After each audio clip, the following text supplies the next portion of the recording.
forgot to say on Discord that I was live right now. That's what I forgot to do. I was like, what did I forget? I was like, I know I forgot something. And that's what it was. I forgot to tell Discord that I was live. Hey, everybody. I'm Trooper SJP, and this is the Academic Foxhole. And I actually am live right now on Saturday with the Outer Worlds. Hey, everybody. Hi. How are you all doing? I hope you're doing well. What's up? Oh, Rissa, thank you. Thank you for just letting the people know that I'm here. Hi, what's going on?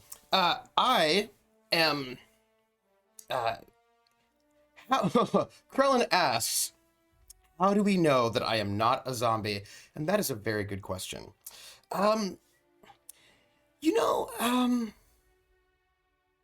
interesting because I was wondering about that. Not the exact question you asked, but a related question. Also have an answer for you all, by the way. There was a question we asked on Thursday and I have an answer for you. But so the question that I have is, if you are dead, specifically if you are a revenant, right? So you died, you just wouldn't let it go because you had a really important thing to do. So you're dead, but you've got to go and meet, you promised your true love you'd meet at midnight on XYZ day, and you're gonna make it, you're gonna get there whether or not you're dead. Do you think that revenants know that they're dead? Or always know that they're dead? Do you think that sometimes they don't know that they're dead and they only realize it, when it's pointed out to them, or like after they finish that last task, which is important to them? What do you think? What do you think? This is a question that I have.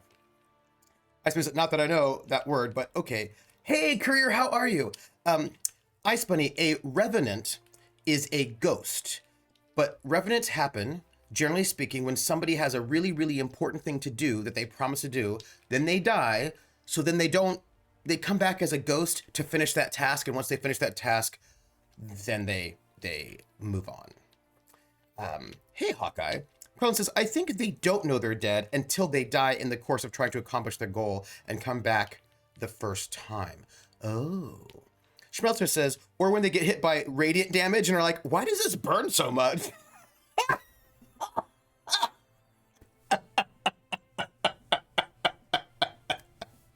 Schmelzer, I like that.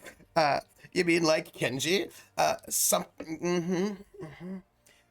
Except that Kenji was in ghost space. Do you know what I mean? Like, I feel like that's different because Kenji was in ghost space. He was in a non-corporeal space, which I think is different. Hello, Clockwork Librarian. It seems like it depends on the narrative. Yes. But the story is often more shocking when they don't know. Yes. Yes. Sometimes they do know, sometimes they don't. My player summoned Rot last night and things got weird. How weird did it get? Hey, Max Ryder. Yeah, I suppose it does seem like it depends on the narrative. Sometimes they know, sometimes they don't know. And I'm gonna just say this. So by the way, I will say that this is spoilers, but I don't know if it is spoilers because it's speculation, right? Ice Bunny says, oh, okay. They will wonder why they cannot open the door. Spirits need a shit ton of energy to communicate with the living. Although a lot of revenants can, that does not seem to be a problem with a lot of revenants. A lot of revenants actually just seem like regularly alive people until their task is done and then they dissipate. Bruce is like, I'll grant you that. Only ducking out at 1. I have a Mars-based GURPS game session. Ooh, a Mars-based GURPS game. You'll have to tell. Have you made your character already? Have you made your character? Give us the pitch for the campaign, and then also tell us about your character, because I assume you have your character already. The werewolf that summoned him leapt on top of him and sunk into his rotten, putrid flesh and lost all hope. Yeah, sounds like the werewolf that summoned him made a couple of bad decisions. I'm guessing starting with the summoning him, unless that was, yeah, it feels like there are a number of bad decisions there in that process. Ice Bunny says, then they are not ghosts. There are different folk tales around ghosts, right? There are not all ghosts are incorporeal in all stories. Some ghosts are not. Max Ryder says, I love ghost stories, and more of my Cthulhu games seem to be leaning that way. Oh, I like ghost stories. Hey, Barantor. Hey, Barantor. Yeah, she did. Yes, she did. She made some bad choices. I love that. So this, what I'm going to tell you, it's technically not a spoiler because it is a speculation, is what it is. So here's the speculation. It's about ghosts. Max Ryder says, earlier this week I started a new Down Darker Trails campaign incorporating the sinister secret of Saltmarsh, and Ghosts of Saltmarsh into Washington territory. Nice. She also botched an important willpower check, so that didn't help. Okay, I'm just saying there's going to be a lot of like unfortunate events happening for this werewolf.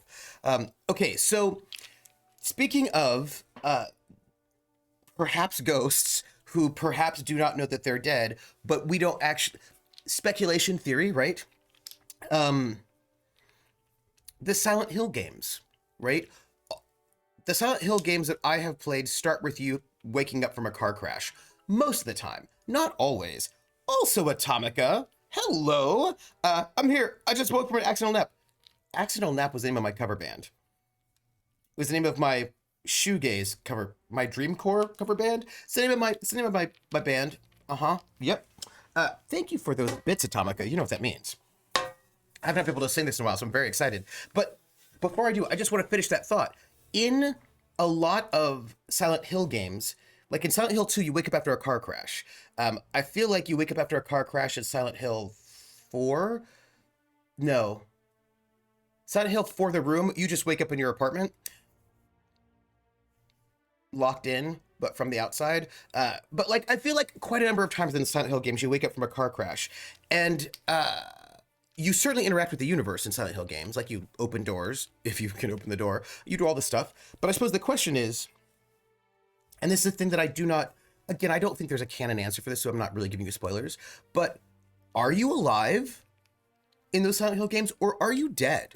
Do you know what I mean? Like, are you some kind of a revenant? Because in Silent Hill 2, James Sunderland is supposed to go and meet his wife in the town of Silent Hill, which was a really important place to them. And he gets into the car crash on the way into Silent Hill. So is he dead?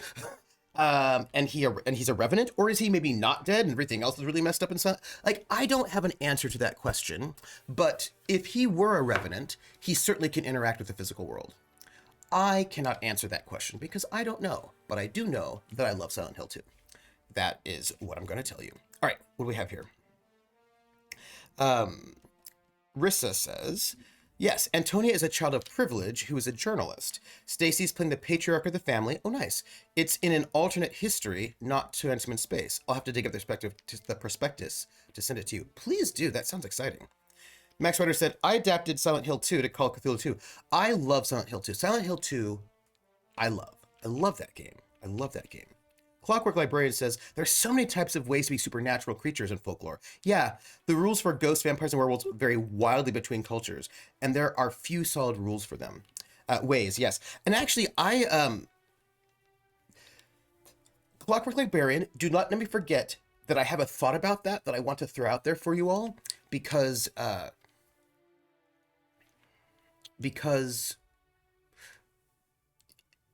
it's about folklore and RPGs, right? And film. Folklore's RPG film, right? Don't let me forget. But when you still have your soul or spirit in your body, you still have some kind of agency that free-floating spirits do not have. It's my lo-fi beats cover band, right? But Bunny, usually often when revenants finish their task, their body dissipates. So there's a bit of a question about whether or not their body is really, really a body or what exactly it is. It's not like when they finish their task, they drop dead and their body falls. Very often they just, right? So there are some questions there about them. If people didn't make bad choices, we wouldn't have mythology, fairy tales, or opera. Well, that's true. That's true. Trooper and the Accidental Naps. Okay, now Trooper and the Accidental Naps, that now sounds like a cover band for like mod music. Like I do like mod hipster, like it's like 1960s mod cover band. That's what I feel like. Did you wake up from a car crash? Are you dead? Right, these are questions that I have, Max. I do not know the answer to those questions. Atomic says, time of gifts. I have a friend who gets mad when I give that as an answer when they get mad at the start of movies. Right. No, Max, Silent Hill does have a car crash. He stops at the rest stop. But no, before he stops at the rest stop, he was in a car crash. I am pretty certain he was in a car crash at the very, very beginning of Silent Hill. Right? No? I'm going to check. It's like totally feel like it. Silent Bobby Hill. Carlin says, I think in the early Silent Hill games, you're in purgatory. And then later on, they decide to make it a literal supernatural place instead. Somebody's watching me. I always feel that somebody's watching me, and I have no privacy. Whoa, I always feel that somebody's watching me. Tell me, is it just a dream? Speaking of which, will you remind me when I end the stream, that the first thing I want to do after I get off of the stream is to build the new chair that came in the mail? Because I have a new chair that is taller, so my angles will be better. So don't let me forget when I end this stream that I want to build a chair. Okay. Atomica gave bits. And because Atomica gave bits, this means something important. And the important thing that it means is that I am going to sing the song We're in the Money. But I'm going to sing the song. I really should take this tag off. Why have I not taken this tag off? I have not taken it off because I feel like it's going to give me important knowledge, but it doesn't. It doesn't have any information on it that is important, so I do not need this tag. I'm going to take this off, but not right now. I will just... Also, when I end the stream, do not forget to remind me that I should take this tag off, because I will probably forget if you don't remind me. So I'm going to sing We're in the Money. But I'm going to sing it as sung by Ginger Rogers in the film Gold Diggers of 1933, which means I'm going to sing it in Pig Latin. Here hey the anime. Here hey the anime. Ibayat gele at way exi utet gele young way. Here hey the anime. The ice guys are on his side. Oh man, the Asian pray, we are a was staying way hungry. Even when you eat red lands, they have red brands, they day. And we see the Emily order look left the eye, we're in the eye, we're in the money, we're in the money. We've got a lot of what it takes to get along. By the way, thank you for those bits. That was a good one. That was a good one. Game. The name game. Come on, everybody. I say now let's play a game. I bet you I can make a rhyme out of anybody's name. The first letter of the name. I treat it like it wasn't there. And then a B or an F. Or an M will appear. And then I say bow at a B, then I say the name, then banana, fan, or info. Then I say the name again with an F, very plain, then a fee, fi, and a mo. And then I say the name again with an M this time, and there isn't any name that I can't rhyme. But if the first two letters are ever the same, I drop them both, then say the name. I like Bob, Bob drop the B's, Bo, Ob, or Fred, Fred drop the F's, fo, red, or Mary, Mary drop the M's, mo, airy. That's the only rule that is contrary. Be right, bo, E right, banana, fana, fo, fee right, fee, fi, mo, me right. Be right.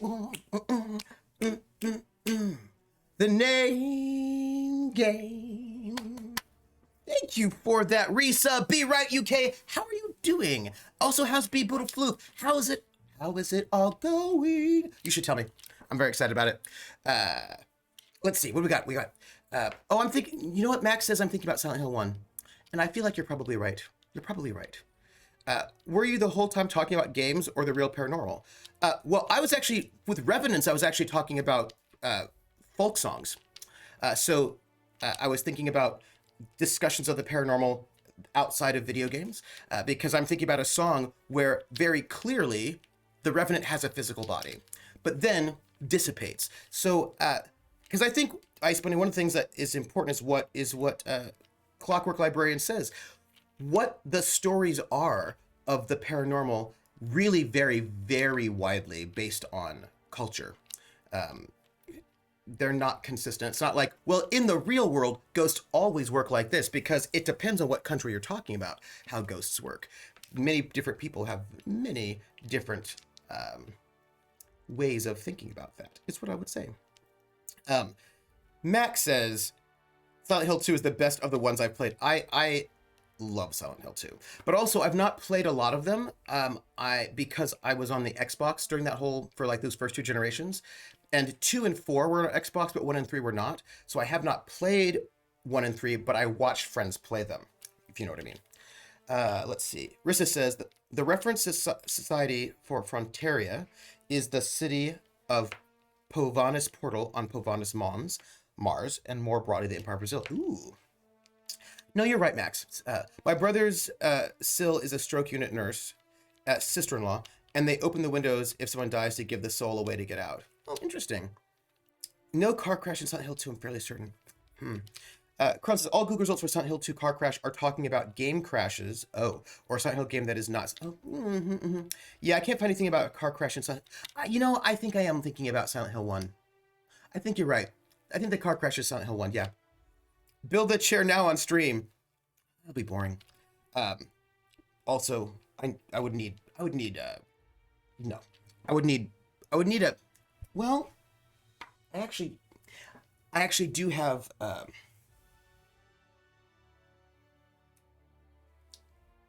I think that's not remote. I'm not gonna think about that right now. I'm not gonna think about it. Orobos says, hello, I watched you back on Midsummer Mysteries. Oh, hey, nice. And I've been meaning to stop by and visit. Thank you for stopping by and visit. Hey, I'm not gonna say anything, Orobos628. I'm not gonna say anything, but there is a show coming to Table Story on the 19th of February, which is in 2 weeks exactly, called Tidal Blades, and I wouldn't know anything about it. But maybe you would watch it. Like, you could watch it if you wanted to. If you like Table Story shows, I happen to know, because I saw the trailer, that there is going to be a Tidal Blades RPG show on Table Story starting in 2 weeks. That's that. I'm just saying. So thank you for being here. And I'm excited about Midsummer Mysteries coming back in the midsummer. I feel like that'd be really exciting. Because I had such a good time jamming Midsummer Mysteries, and I imagine we might be able to get the band back together for the next Midsummer. The car crash was the first game and the movie. It starts in the bathroom. Oh, yes, Max. It starts in the bathroom, the disgusting bathroom. RPGs, folk, lore, fairy tales. Yes, that's important. Icebeard says, do you have the sun in your back, or is that an angelic glow behind you? Oh, no, that's the sun. That's the sun. Folk RPG, folk. Okay. Me right? Couldn't be, of course. Drop the prospectus. Oh, thank you in Discord. Thank you. Well, some in real life places are haunted, but again, what the rules of ghosts are not the same. Like, I would say that it's not, I do not personally feel comfortable saying, well, in real life, ghosts do XYZ, when XYZ is how ghosts works in one country's idea of ghosts, right? Because in other countries' idea of ghosts don't work that way. Because when you say in real life, ghosts work like XYZ, and that does not match what another culture says. What you're saying is that other culture's idea of how ghosts works is wrong and yours is right, and that makes me uncomfortable.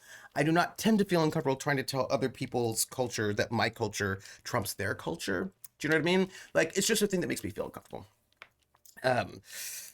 Would a true ghost be spooktacular? Asking for a friend. Maybe. Max RPGs. Silent Hill 2, Call of Cthulhu game from Max Rider. Saw a detective in the 20s get a letter from his missing brother. Never good. The detective was the one who had the memory block due to his mercy killing said brother years before. I grew up in a haunted armory. Ooh. February 19th, Trevor will be a lizard. I will not be a lizard. Also, I'm not even saying that I'm in the game. I'm not saying it. I'm not saying it. I am not saying it, but I am saying that I'm not a lizard.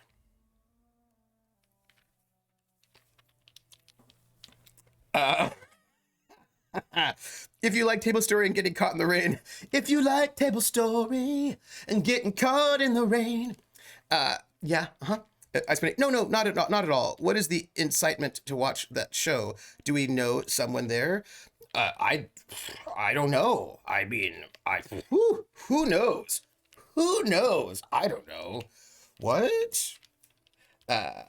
What? Frog? No. Also not human. Were I to be in said show, which I am not saying, I'm not addressing, neither human, frog, nor lizard, were I to be in such a thing, which I am not commenting on at all. I'm also putting up videos of our Down Darker Trails game on YouTube. Oh, and very nice, cool. Yes, please do, Max. Look, when we're all here together, I want to know these things. I think Van Richten's Guide to Ghosts actually touched upon this. I'm not saying I'm even in the game. Gecko? I can see you as the gecko from American TV ads. Atomic says, the cultural differences in ghosts reminds me of an article I read a few days ago where apparently people who hear voices due to mental illness, they tend to be angry and forceful voices in America, but the same studies in Africa and Western Europe showed to have more playful, mischievous voices. That's really fascinating. That's really interesting. So, RPGs, books, films, and folklore. One of the things I think is really interesting about, and I would love to hear your thoughts on this, is the impact of putting folklore into film, RPGs, etc., etc. What I mean by that is, as Clockwork Librarian noted, folklore is inconsistent between cultures and times, and things are usually a lot less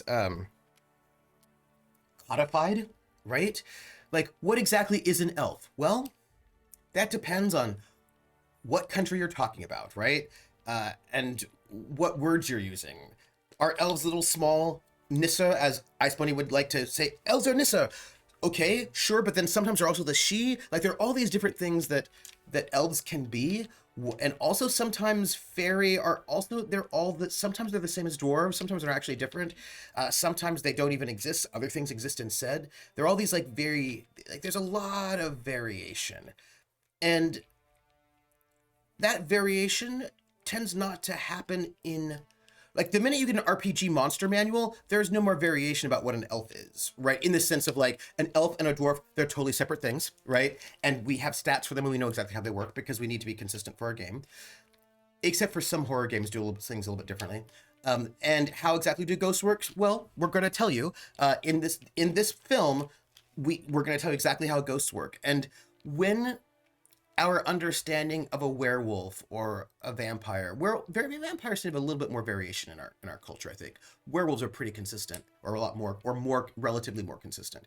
All of a sudden, we all understand werewolves working the same way, and that it does not have the sort of variance and variety that folklore has. Like, in folklore, sometimes werewolfery is something that you catch by being bitten by a werewolf. Sometimes it's something that happens because I don't know why you would dig up a dead body at the crossroads at midnight, the dead body of a thief at midnight, on a crossroads, but if you do, then you'll become a werewolf. Or, you know, if you did something really bad and somebody curses you, like it's interesting to me how, and then also like, can you turn anytime or only on the full moon? Like there are all these, so there's a lot of variant in how those stories work, all of which could have been possible, like all of which were legitimate. But it seems like when we sort of codify these things for books, film, television, RPG manuals, right? Then and these stories, and like I'm not blaming RPGs by themselves because I think they're part of like a larger sort of media narrative where they're like, oh well, yeah, we understand how this works because of this film book, right, et cetera, et cetera. Yeah. So thoughts on that one? That's what I want to know. PH is like, the voices in my head won't stop singing Encanto songs. That makes sense. Iceman's like, you'd make a cute gecko walking up the windows. Mm-hmm. Max Ray says, ha ha. My son's Novka Raid, a Call of Cthulhu scenario dealing with the Night Witches, uses Russian folklore. Nice. Soul Gloves and yes, there was an add-on for Night Witches that I wanted to use that had to deal with sort of a little bit of the like folklore, but it was exclusive to that one. It was exclusive to that one zine. There's this an RPG zine. I cannot remember their name, and it's by the group that is basically like the one of the current centers for the indie scene. Remnants of like, you know, you kind of go like through the Forge, Google Hangouts. I think they come out of like Google Hangouts. What are they called? Hey, Lone Koo, how are you? What are they called? What are they called? I cannot remember. I cannot remember now. Nissa are house spirits, not elves. But see, the thing is, in some cultures, they're also elves, right? So it's not elf, it's Nissa. Yeah, so in some cultures, Nissa are also elves or gnomes, right? So it's right. Different cultures have different ways of understanding house spirits. Some vampires are created in Asia by an animal walking over a fresh grave. Yeah. Vampires seem to keep losing all the things that make them vampiric from author to author. Example, Rice and Twilight. Well, I mean, Rice and Twilight are still vampires. They're just different kinds of vampires. And what I think is interesting about that is that you can often tell what's going on with some people's... Like, you can tell interesting things by what... Like, so, for example, I know a lot of people who are like, mostly men, who are like, I think it's really awful that vampires are sexy in Anne Rice and in Twilight, because vampires are not supposed to be sexy. They're supposed to be ugly and horrible. And I was like, have you read Dracula? Right? Because vampires have often been sexual metaphors. Sometimes for sexual assault, sometimes for sexually transmitted diseases, sometimes for like sexuality run amok, generally speaking. So there's a long tradition of vampires also being sexy. It just depends on what you are wanting in your vampire, right? But I mean, Count Dracula did a little bit of seduction is all I'm trying to say. Let's see. Atomer says, actually, there's even change in RP books. First and second edition kobolds were canines, shifted to draconic, and supplements that didn't solidify till 3.5e. Even D&D lore shifts much like fairy tales likely have over time and culture. Except Atomica, yes, but. I'm going to yes, but you. They've been pretty consistent since 3.5, and 3.5 was 20 years ago, and there are many people who have never played first and second edition and do not remember it, and will get mad at you if you frame kobolds as canine, right? They'll be like, that's not how it is. And because the thing is, because what I think is fascinating about what we're talking about versus, let's say, well, that people get rules lawyerly and canon lawyerly because they have specific texts to point to, right? There's a specific text that was published and they can point to that as like the official answer. So like we start getting like official answers in ways that seem to be a little bit different. We're still dealing with the oral tradition. Yes. Courier says, the idea that there's a canonic canon folklore root to these stories is mostly a 20th century invention, says Courier 3. It's very sad that we're losing all that nuance and variation. Right, which feels to be like a part of globalization. But I would say that, but I don't think that's true. I feel like the answer everyone's gonna say is that's globalization, but I'm gonna tell you why I don't think that's true. I actually don't think it's globalization. I think it's nationalism. And the reason why is that when we started making nation states in the 19th century, for the most part, oh, hey, sorry about that. My wireless controller disconnected because I've been hanging out, not playing it. So we're just gonna actually, you know, put the screen up while we're chatting about this because this is clearly not a short conversation. So we're gonna, be playing at the same time. Right. So when all these like little things that were independent city states and principalities and kingdoms all sort of are formed together to form one country, Germany, Italy, all these places, what a lot of these countries did was they homogenized the different folklore into one sort of official folklore in order to frame themselves as a unified country, as if they've all like there is so much variance in Germanic folklore because those were different peoples, right? But when you had to make Germany one country, a lot of things, and this happens like it wasn't just folklore, it's also like folk traditions in general. Like there was a lot of like creation of hybrid folklore as part of in the 19th century, right? As part of a concerted effort to invent a unified identity under a brand new identity as German, Italian, et cetera, right? In ways that were not like, this is what Yugoslavian folk dances are like. We're like, well, but Yugoslavia is a made-up country. All countries are made up, but you know what I mean. You know what I mean. It's a technocratic plot, says Krellin. Reality used to vary from location to location, and the technocracy is trying to lock down a single common consensus. Clockwork Librarian says, honestly, that's one of my favorite things about GURPS. They cover so many cultural facets of different creatures from myth and folklore. It's actually really, it's really interesting that you mentioned that, Clockwork Librarian. Not that you're going to give me an excuse to sort of love on GURPS, but I do like that they have, and I will also know that other people don't like this. So I'm not saying that this is something that everyone is going to like, because some people will not like this. But I do like that they have these sort of culture and setting books that will not give you one answer, but give you many answers. Like they have some various books on like undead and zombies, and they go just through like all the different ways in which undead and zombies have been thought about in different cultures over different times, and that's like, it's just pretty awesome.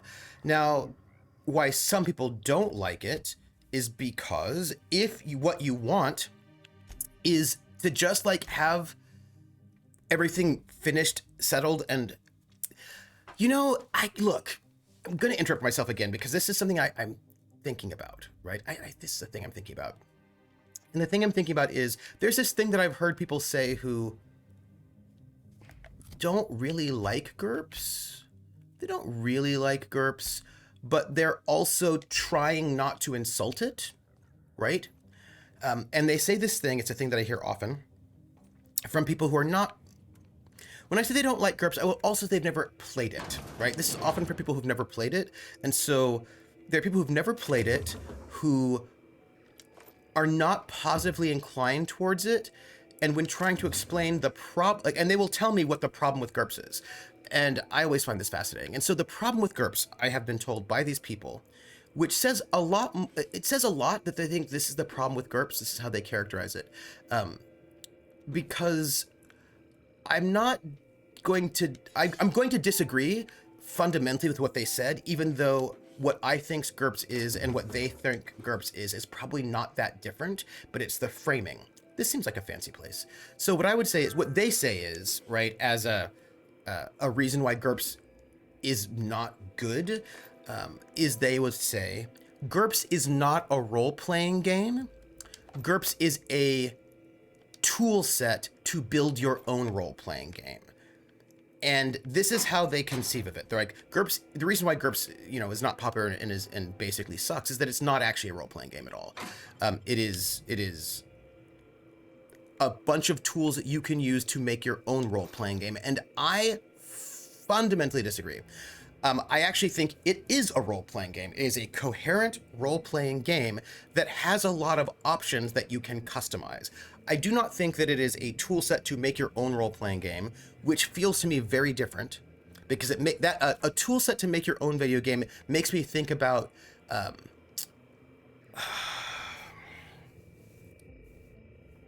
there was a thing in the 80s. I am not going to remember this properly. Ooh, look at this. Archibald Excelsior, Ace Exterminator, and the Plague of the Mantamen. Oh, that's awesome. Maybe one of you here who's maybe Krellin or Hawkeye, one of you two, or Rissa. I need people who are old enough and also nerdy enough to perhaps remember what I'm talking about. There was a computer program that was built so that you could build your own RPGs. It was early 80s, early to mid 80s, and it was just like a bunch of it was like one of those kind of top down, just a bunch of little you just dropped a bunch of tiles and you could put a little thing there. It itself was not a video game. It was a video game tool set, right? You could not, there was nothing to play, right? In that, it was just a tool set, right? It was not a game. And that to me feels like this was an example of a tool set that you would use to build an RPG. I can't remember what it was called. It really felt very Ultima to me, but it felt very Ultima to me is what it felt like, but I cannot remember what it was. But GURPS actually, you can just pick up the GURPS basic set and you can play it, right? It doesn't have any adventures, and you might have to make one or two choices, but but a lot of games have choices you have to make, right? And so for me, when people say GURPS is not an RPG, it's a tool set that you have to use to build your own RPG. Also, you can just pick up Transhuman Space, you don't have to build anything. Right, you know, there's so many GURPS books, you just pick it up and you just go if you want pre-made. But for me, what's interesting about that is that it clearly speaks to an idea that RPGs should not have a lot of customization in it, right? And I'm from a space where actually just lots of RPGs had customization. I didn't think of Hero as not being an RPG because it was basically, I don't think of generics as being not RPGs. I also don't think of games that present you with 4 or 5 different options as not being RPGs, but being tool sets to make RPGs. And I just think it's interesting to think about a shift in perception, which, by the way, I'm gonna get caught on chat right now. For me, feels like I have a thought about Powered by the Apocalypse, but I'm gonna catch up on chat. PH Brain, a TTRPG character named Indy. You probably haven't heard of him. Max, there are still dead bodies walking around in any case. Fair. Until the house goes up in flames, so feed them rice pudding around Christmas. That was Ice Bunny. Atomica says, a lot of our media changes in a way we can observe as well. That's true. Look how much nuisance and change has occurred over 30 years with Legend of Zelda. How many legends could spread in old days by word of mouth over the same time period in a change-based culture? It's really fascinating. That is true. Krellin, the House of Mouse equals technocracy. I could believe it. That's a good campaign. Courier. And actually, Courier brings up the House of Mouse, which actually is another one of the things that sort of starts narrowing, right, some of these folklore. Vulpes, it will always be puppet kobolds. Max, they were also kind of keen on Dragon Cross for me. Krellin, aren't actual folklore kobolds 8-foot tall blue monsters? Right. Ice Bunny says, is vampires being a schmexy survivor mechanism from the vampire? You'll have all the yummy necks parading around you. You don't have to get close up to take a bite. Rissa says, sadly I have to go now. I'll catch up in the VOD later. I'll see you later, Rissa. I'm catching up. No, I got game. Didn't I? I feel like I did. Blame the Germans again. Come on, do it. No, it's not just the Germans. Nationalism was not only in Germany. All sorts of places, did their nationalism. Well, I think I am kind of far behind. That's good. Not good, but I'm not that far behind. Vulpes it's nationalism and the Victorian fascination with legal history. Absolutely, right. And those things are not necessary. Yes, they're not necessarily completely separated either. You know what I mean? Absolutely. And then maybe also Disney, right? Atomica says, I mean, there's probably Disney fans who would get mad if he said the original Hercules story didn't end with Hercules and Megara living happily ever after. That's true. I think the benefit of mythological anthropology is pushing past current misconceptions like kobolds were always dragons when they were originally European spirits and fae, sprites and fae. Absolutely. I think that's the real fun of pushing back layers to find older representations of any story. Yeah, I agree. The Grimm brothers were Germans. They were, but Hans Christian Andersen was not. I'm just noting it. I'm just noting it. Max Ritter says, I'm not a great fan of GURPS. Many people are not, but their source books are superb. That I hear from a lot of people who look, let's be fair. Most people don't like GURPS, even if they've never played it and don't know really anything about it. It is not uncommon to dislike GURPS.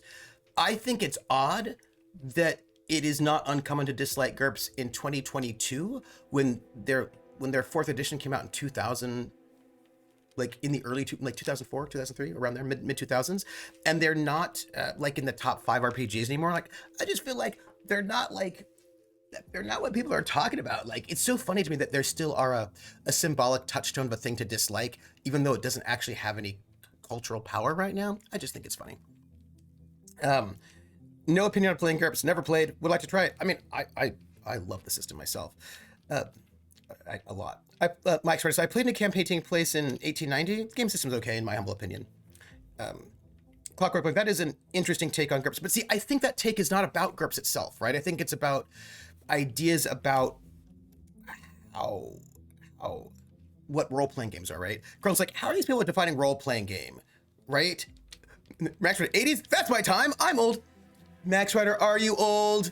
All right, I'll let you in the old club with us. I'll allow it. Right, Kron says, because GURPS is definitely a game with a consistent rule set, and you definitely play it by taking the role of a character. It wasn't Mario Maker. Kron's like, there's a lot of things like that even today. Off the top of my head, the Bard's Tale construction set and RPG Maker, it was earlier. Max was, I don't remember that, but it had a TRS 80. Oh, maybe it was RPG Maker. You know what? It might have been RPG Maker. It really felt very Ultima to me. Do you know what I mean? It felt very Ultima. Hey, Artie Snack. Isn't it a little early to get in the actual game? We're there. D&D has options. Feats are options. Absolutely, right? Ice Bunny says, I think I played more homebrew than by the book. As long as I'm told when and where to roll, I'm fine. Clockwork says, by that metric, does D&D 3.5 count as an RPG? They spawned quite a few source books that added countless new options and a rule subsystem and whatnot. Yeah, yes, absolutely. Ice Bunny, big difference. The Grimms collected other people's stories and Anderson made up his own stories. Although people don't always understand the difference between those things anymore. And what I think is really fascinating by that, Metro, hey, I'm 45. I guess I'm one of the oldest ones here. I am. Vulpus says, it was RPG Maker. Thank you. Yes, RPG. I would not take that bet. You are older than me, but the foxhole is like, how do I put this? I'm gonna say this about the foxhole. In the foxhole, not all of us, but quite a few of us are spending most our lives in a Generation X paradise. Is all I'm saying. That's all I'm saying. 55 is on the older side, Max, but maybe not the oldest. Yeah, that's what I'm thinking.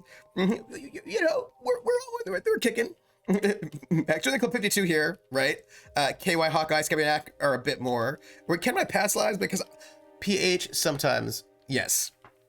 Right, yeah, and so here's what I was thinking, right? This is what I was thinking. I want to know your thoughts. This is like a thought about the idea that this consistent critique I've heard of GURPS, Hasn't Clarence already dumped a pile of promotional materials on your head? Where's the fun in that? My listeners want to hear it in your own words. It's an injectable drug that improves a patient's speed, awareness, mental acuity, and endurance. In moderation, adrenotime will uplift the laboring classes by strengthening their minds and work ethic. That's quite the mission. What's driving this vision of uplift? I am a solutions-oriented woman. I see a problem and I am moved to solve it. Poverty is one such problem. Through science, I believe we can improve the poor, and in so doing, improve Halcyon.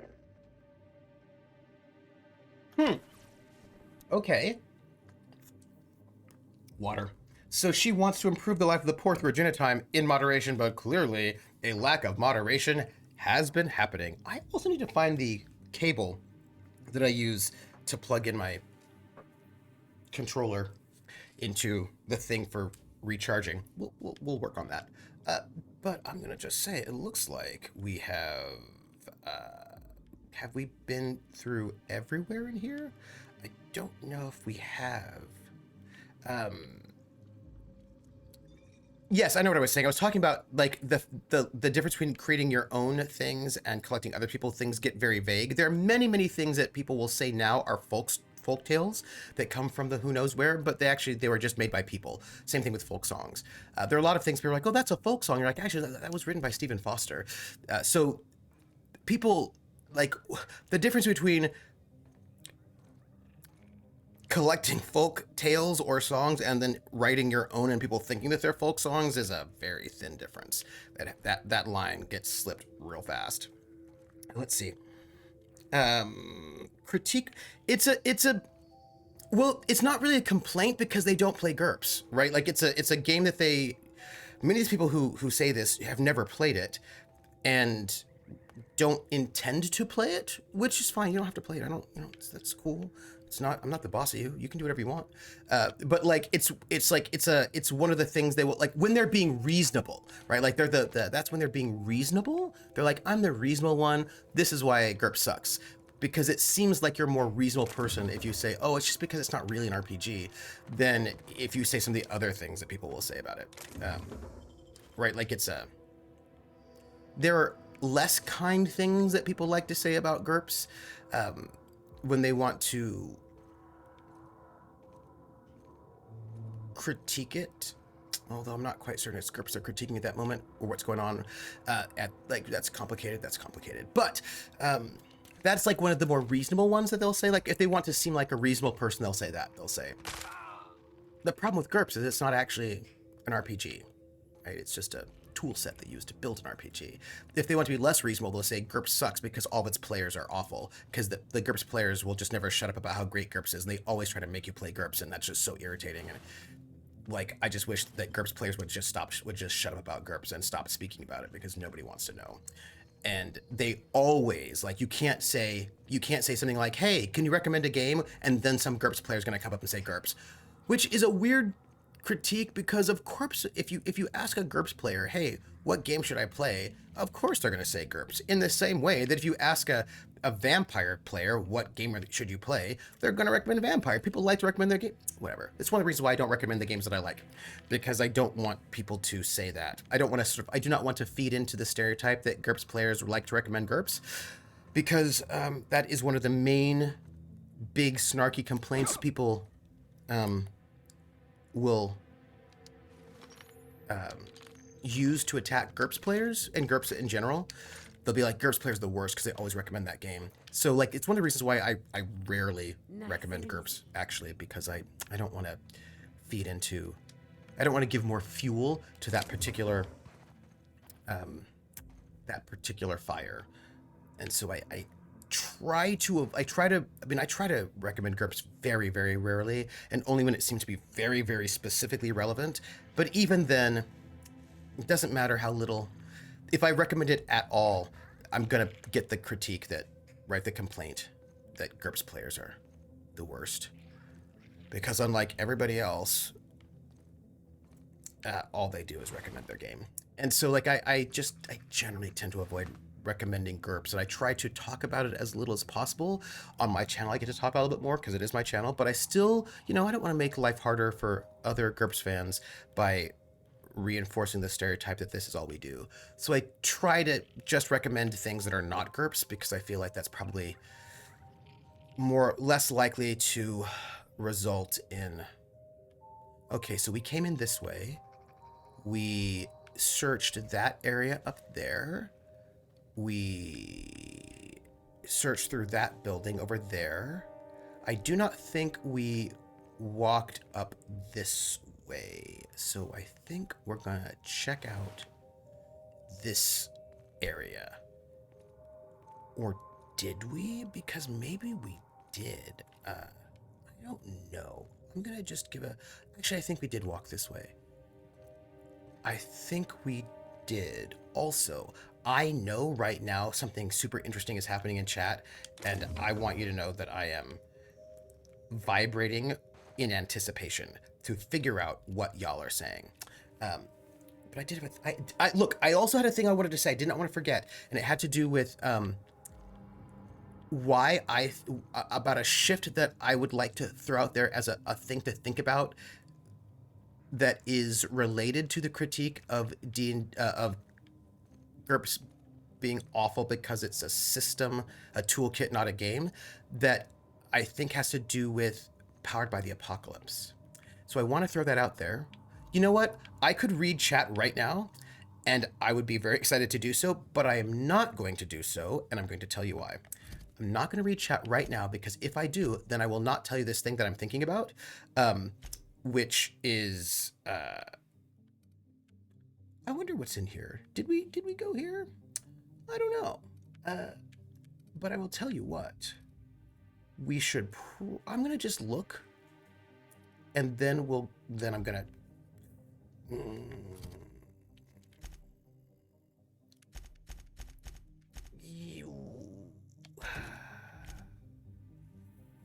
Yeah, I'm gonna just go and look and see what we got. So I'm gonna tell you this thing about Powered by the Hogs, and then I'm gonna catch up on chat because I will get distracted. I know it. So here's the thing I was gonna say about, but I know that you're also saying really interesting things. Oh, why is my life so hard? Here's the thing I was gonna say about Powered by the Apocalypse, because I was saying that like a lot of generic systems involve lots of options, and that's sort of par for the course. But I was also thinking about the ways in which generics had a bit of a dip in popularity for a while. And you shifted away from generics to things like Powered by the Apocalypse. And Powered by the Apocalypse, there is no generic Powered by the Apocalypse system that you can buy and then make your own setting, right? Or mess with dials. Instead, people make games Powered by the Apocalypse, and then you, as a GM player, you buy completely fully made games with no setting switches, right? Oh, I just found a stronghold. Do you think this is bad? Do you think we're in a bad situation? Or do you think it's fine? I have some concerns about the situation that we find ourselves in right now, but I feel like I shouldn't. I feel like it should be great, and I feel like we're just going to go into this Marauder Stronghold and say hello. There are two different ways in. Let's go in this way, because it might be safer. Although maybe we've killed everybody in here and everything is fine and we don't have to worry about it at all. Because it's been a while since I played, so maybe we've already been here, but I don't know. Anyway, so I kind of just feel like this does not look familiar to me. I feel like we haven't been here. Anyway, my point is that when I'm thinking about Powered by the Apocalypse, what I notice is that while it is a framework that people use to create games, when you buy a PBTA game, it is not the framework. It's a fully realized game. So maybe, I have a side note as well, so maybe we're in a space right now where people are not as used to generic games or games that have lots and lots of switches. Although... and this goes back to PH, because doesn't really, but it makes me think about PH. Although, I really do not feel like I've been here before, because this looks so mysterious and kind of exciting. Also, I clearly have not been here before because there are things that have not been looted. So, I'm just gonna note it. I'm also gonna eat some food in character, because I feel like bad things might happen in terms of finding people who might want to kill us. And so I'm gonna just eat some stuff because I have a kind of like a food addiction, which is totally fine. There's nothing wrong with that. Speaking of which, I want to sort this by weight. Yeah, so let's, okay, so this is by weight, and then let's flip that sort. Oops. Okay, so this is, what is this? This is this is a caffeine drink. That's great. What is this? This is a bag of tobacco corn ears. Sure, let's eat that. Yeah, let's eat that. Speaking of which, I really should up my medical. Do you know what I mean? I should really up my, what is this inhaler? Look, the emergency medicinal inhaler activates all slots. Okay. Okay. Great. Cool. I'm going to eat this right now. I'm going to have this. Maybe I should. That's alcohol. That's antibiotic cream. Yeah, we're gonna just have this. End of my thought, by the way, is that I actually think that we are getting back to generics. It seems like we're getting a rise with Genesis. Was like a generic that came back. So it seems as if we are. What were the newer generics that came out in the last 5-10 years? Because at the moment we have a lot of like basically open gaming license that people then use to create fully formed games, which is different than, so then the GM does not actually have choices to make in like crafting. They don't, like, because it's all sort of done for them. But, and like I'm seeing that with things like Powered by the Apocalypse, Forged in the Dark, Firebrand's hacks. So like a lot of hacks being made, but those are then sold. And it just seems a little bit different than like, here's a system for you all to use, right? And we're going to support this system. That seems different. I now, however, am going to get caught up on chat. Because I want to know what y'all are saying. Let's see. Because I want to see what you had to say. Yes, so, Korea, that's just space cocaine. Spokane, it is. Artie's like, improve the poor, improve the work output of the poor. Artie's like, you got it.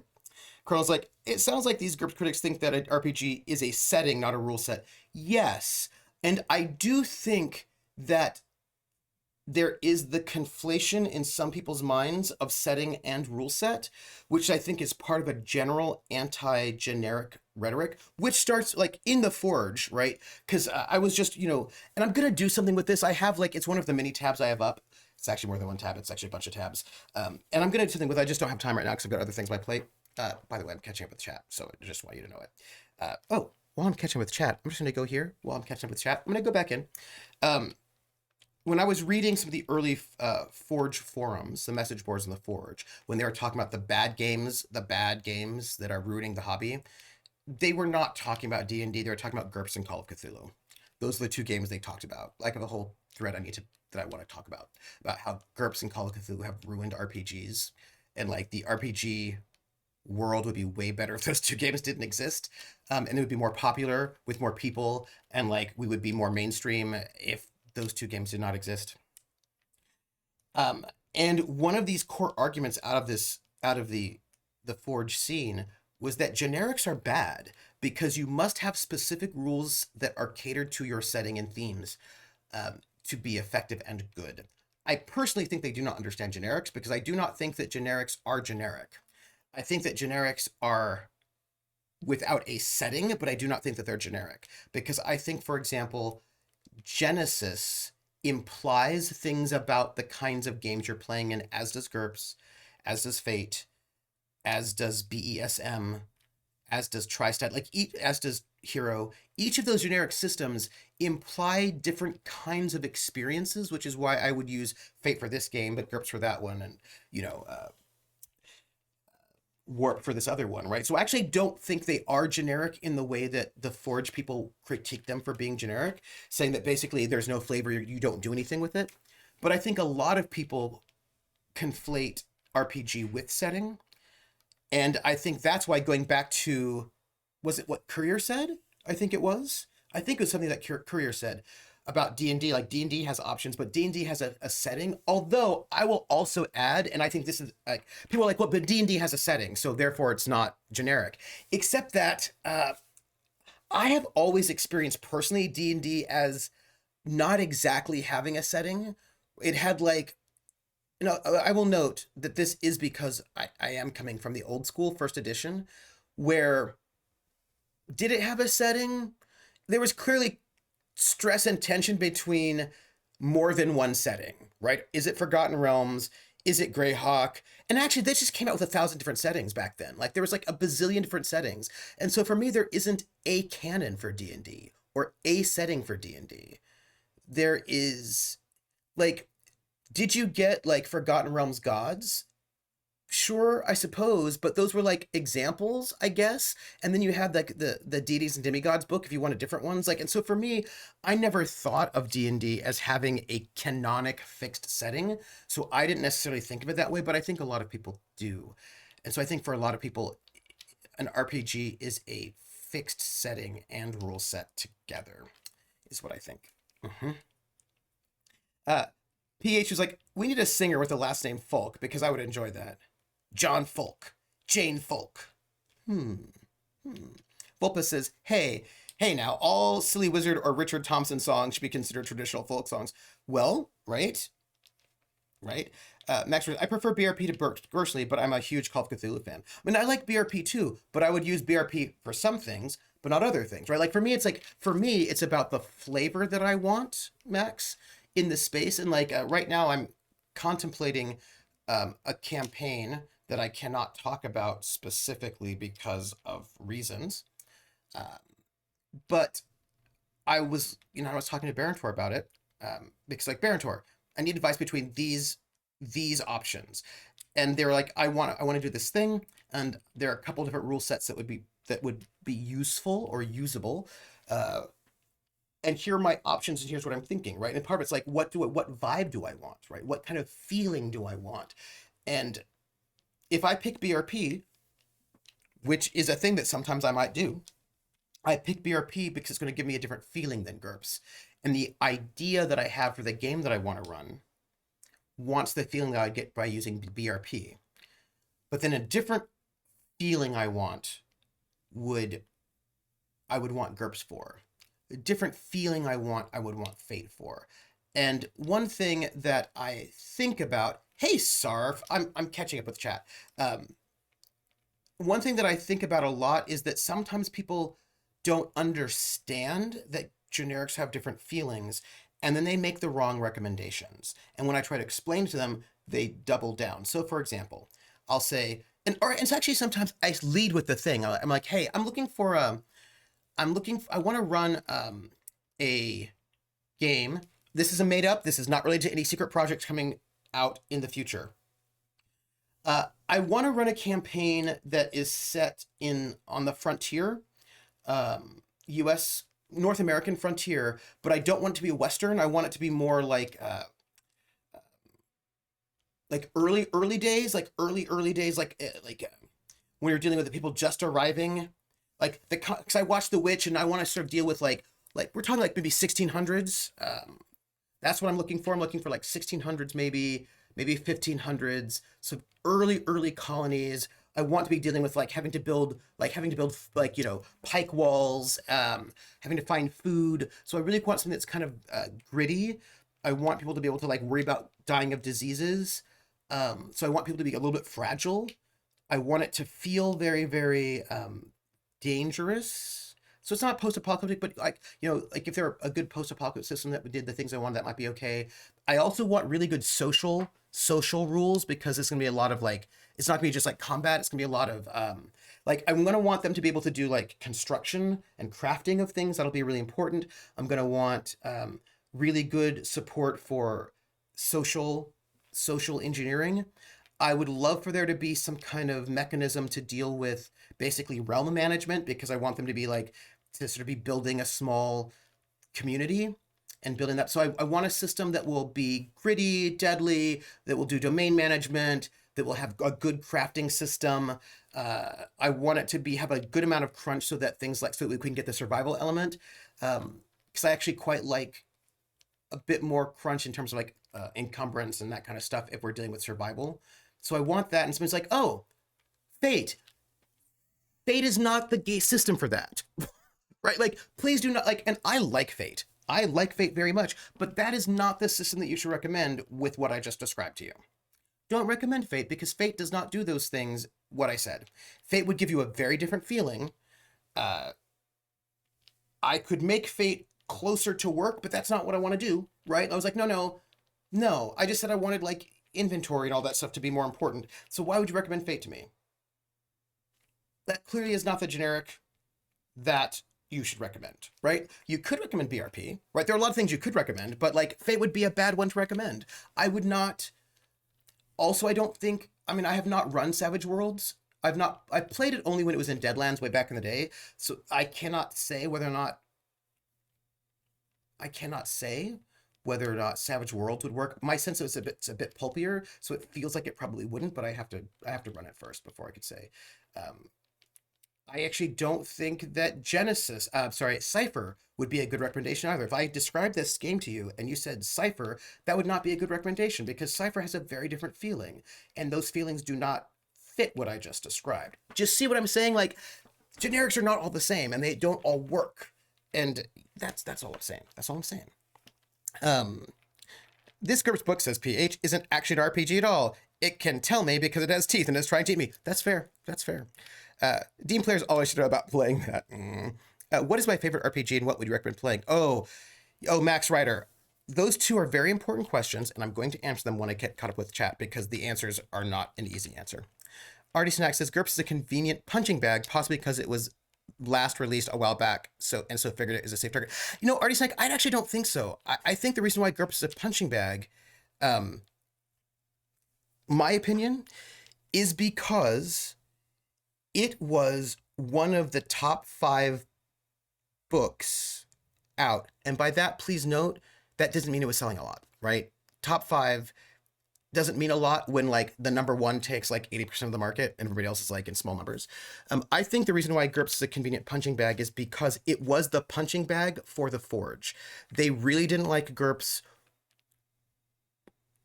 or Hero. They didn't like Champions. They didn't like, there's like a bunch, they didn't like Call of Cthulhu. They didn't like BRP. There are a bunch of games they did not like, but GURPS was one of the top 5 at the time.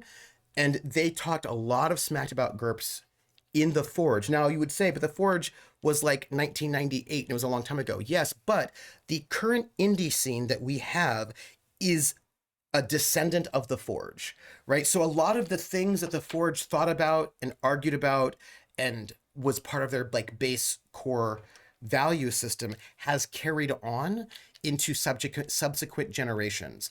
And so I think that GURPS is a meme in a certain way. Like it is the thing that you attack when you come out of that scene. Because I'm gonna note something for you. I will note this. This I think is a very important thing to note. I do not get a lot of attacks on GURPS from D&D players. Although to be fair, and I'm gonna say this about D&D players, in my experience, and other people may have different experiences, and my experience also is not 100% in the sense that, have I met D&D players who have done this thing? Sure. But overall, generally speaking, in my experience, with the exception of the 1990s, early 90s, and that was only a subset of D&D players, in my experience, D&D players do not tend to go around attacking other games. I have rarely had a D&D player go like GURPS, oh man, that's the worst. D&D players are like, GURPS players always just recommend GURPS. They're the worst. I rarely have that happen. Not, I think, because D&D players are more enlightened, but because they just don't think about other games, right? Like they don't really need to attack other games for the most part because they don't need to think about it. The only times that I remember D&D players in larger numbers attacking other games were when those games started encroaching on D&D's mental space. Like there was a bunch of attacks against Vampire and White Wolf when White Wolf was like chomping on the heels of D&D. And when the indie scene got really, really big, there were attacks on indie games, generally speaking, right? These indie story games, like, because there was a big war going, but there was like mutual attacks on both sides, right? Like there was a lot of like D&Ders being like, those aren't even really RPGs, right? There's a lot of that. But in general, in my experience, D&D players did not spend a lot of time attacking other RPGs because they often didn't know they existed and didn't care. It was not because they were kind and gentle, but because they just did not care about anything that was not D&D. They didn't want, like, they didn't attack it because they didn't care. It was like beneath their notice in some ways. But at least they didn't spend a lot of time attacking, with the exception of certain moments when other games cropped up and started getting into their market share, really.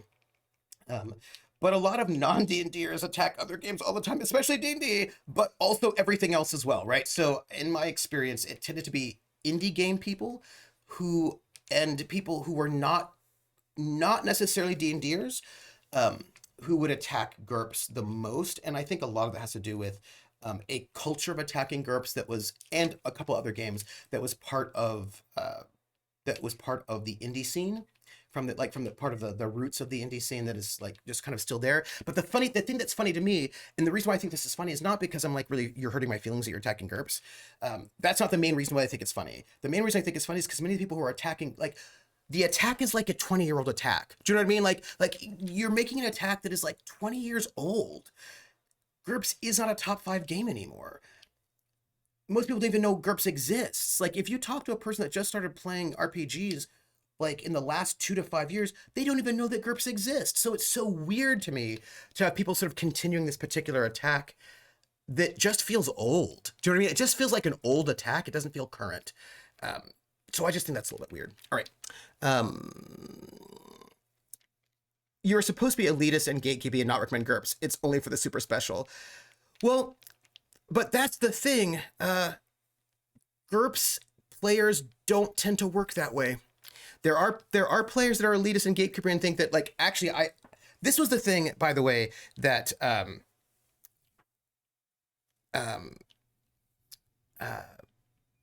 this was the thing that I found really fascinating about going into the Fate Reddit and the Fate Discord, is they are very gatekeepery in a weird way, in a way that is the opposite of GURPS. GURPS players, if you go to the GURPS message boards, and you're like, I'm interested in GURPS, they're gonna be like, oh, really?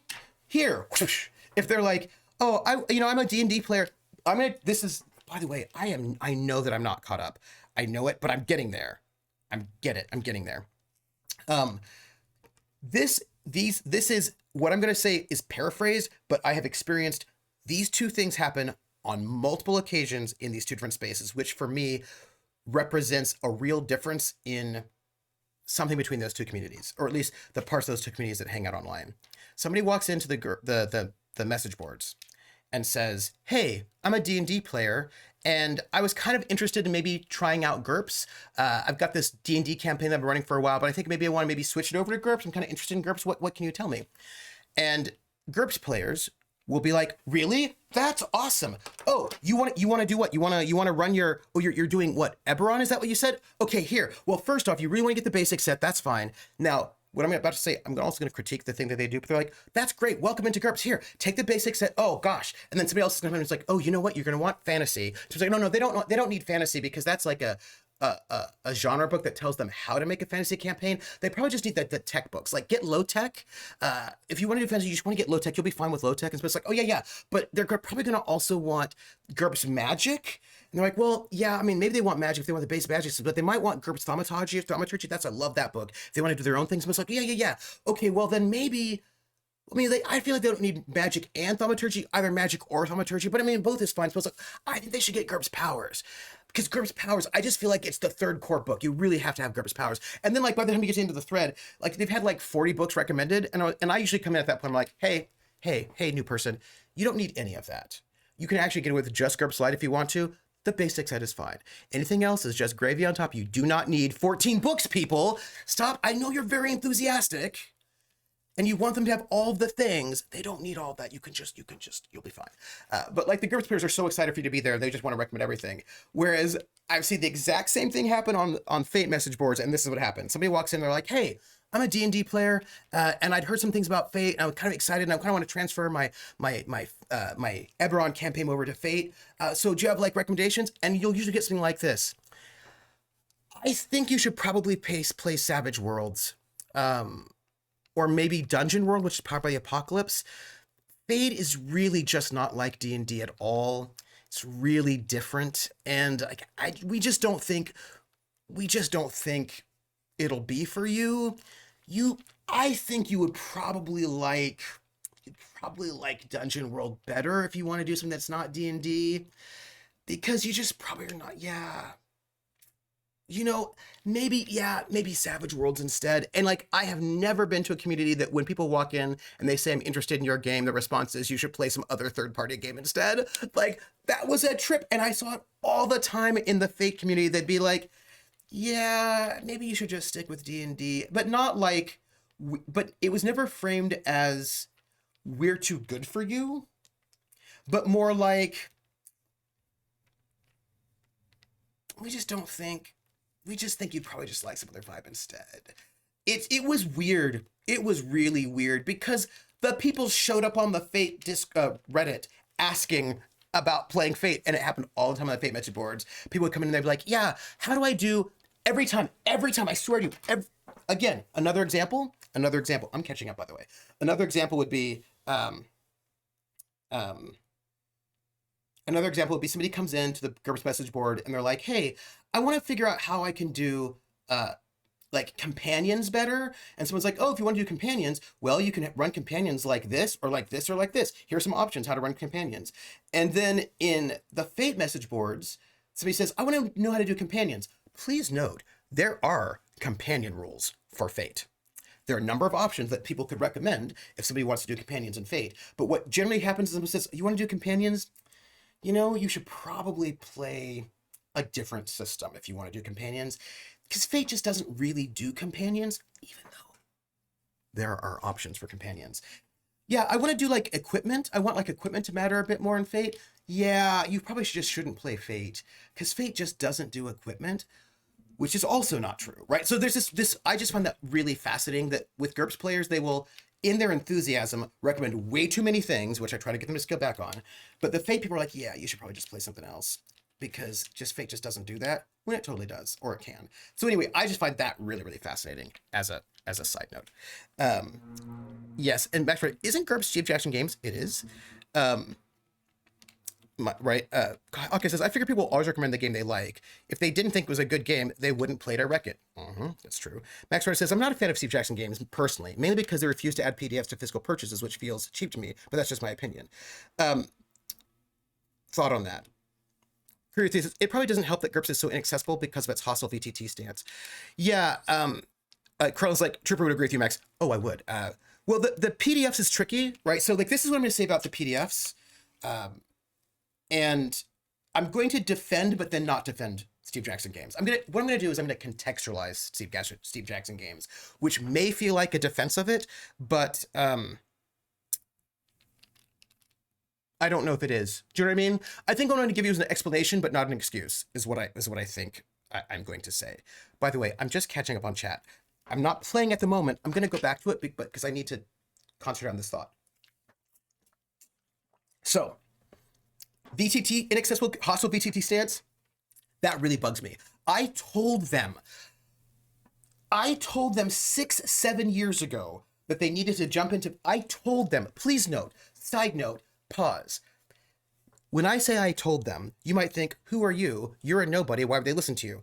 I was one of their lead playtesters for a couple of years.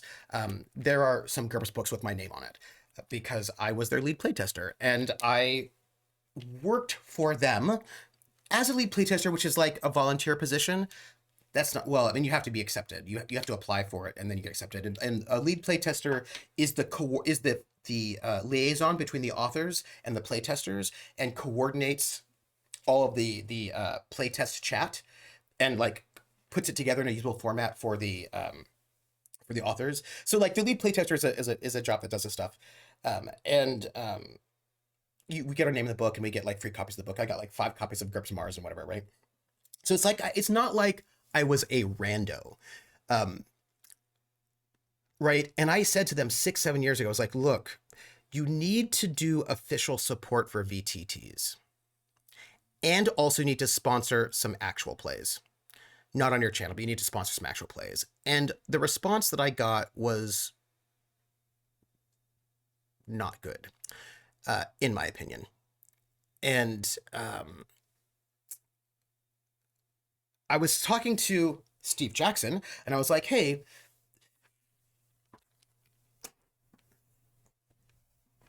oh,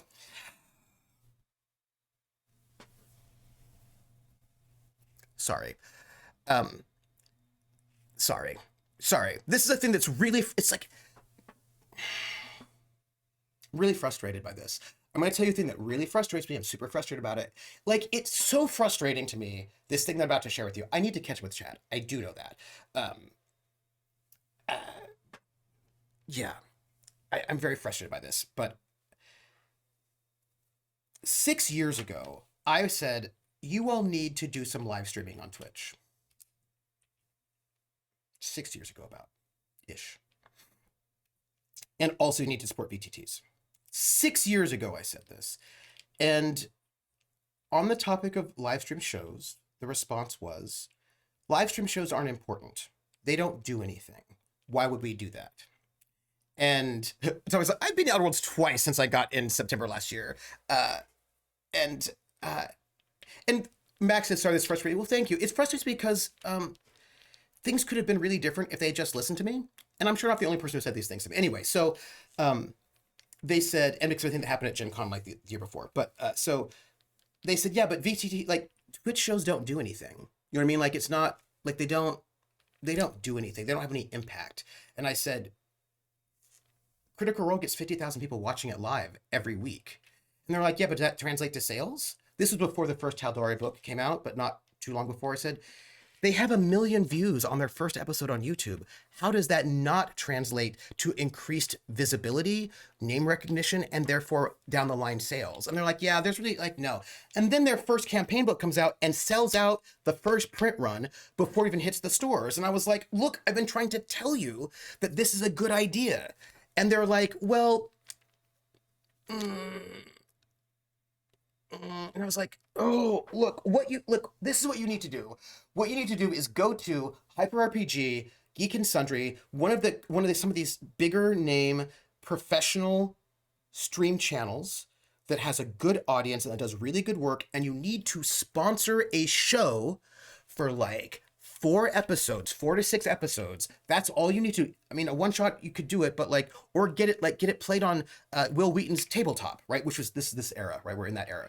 You just need to give them some money. It's probably not going to be a lot of money. This will be invaluable for you. And they were like, you don't know what you're talking about. And I was so frustrated. And Atomica says, no, who is it? Somebody said, well, Atomica says, somebody just said, Volpa says, well, they do stream now, board games at least. Right. But also, they're not very good at streaming. Do you know what I mean? Like, and I was like, oh, come on. You know what I mean? Like, okay, look, first off, they're not very good at streaming. If they're going to go and have their own channel, which Dot and I have had a lot of conversation about whether or not that's the best way to go, because many of the channels that companies have, there are a couple of company Twitch channels that are doing well, but a lot of them don't do as well as some of these other channels. So rather than spending all the time and effort to build up to make your own channel and kind of do it kind of iffy, you could just spend that money sponsoring your game on channels like Table Story or, other places like that. It'll probably a better sense of your use of your money. And if you want to have your own channel, because Kobold is doing very well on their channel, a couple other places are, but all of those places have hired people to be Twitch producers, right? Like Kobold hired Dot. Dot has a lot of experience and is a great producer. And those channels that are doing better are channels that hire people who do this, right? So, and they did not do those things. So their channel could be better. And it's frustrating that they could be doing a lot better, but they did not listen to me. And then the second thing that was always frustrating to me, besides the fact that they're ignoring me about Twitch streaming, was the VTT situation. Now, there are fan-made character sheets on VTTs, but they are not officially supported. And Steve Jackson Games is pretty insistent that you cannot use the things from their books in your fan-made stuff. So the character sheet is good for what it does, but a game like GURPS, much like a game like any kind of game that has large lists of things to choose from, D&D, GURPS, Shadowrun, etc., where it's not all on the character sheet. Like a lot of games have everything you need. That's like there are only 15 skills and they're on the character sheet. So like you actually don't need extra data, but you do with GURPS and a few other games, and you cannot get a character sheet in GURPS that has all those skills because it's not officially supported, which makes the character sheet not as usable. Well, because you have to just do more work to get it put in there, unlike say D&D or Pathfinder, some other games.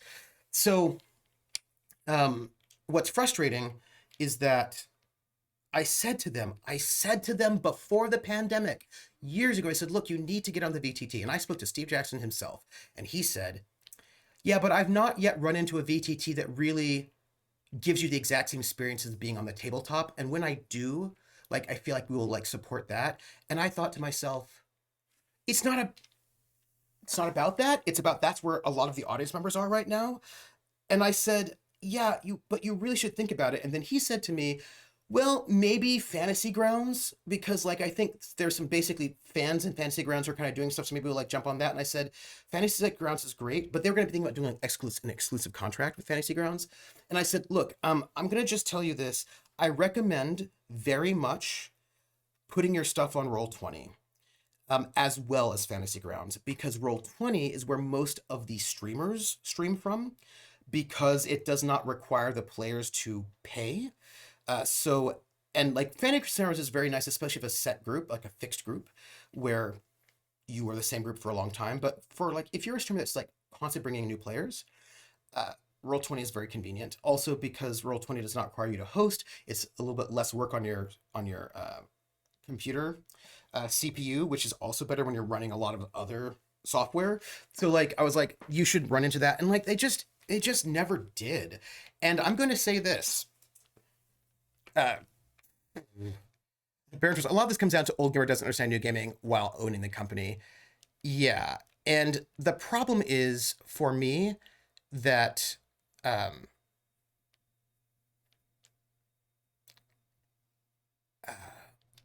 Marauder says, from working with another older company run by older gamers, I find that they don't want to jump into what they don't know, and there's a lot to know about streaming. Yeah.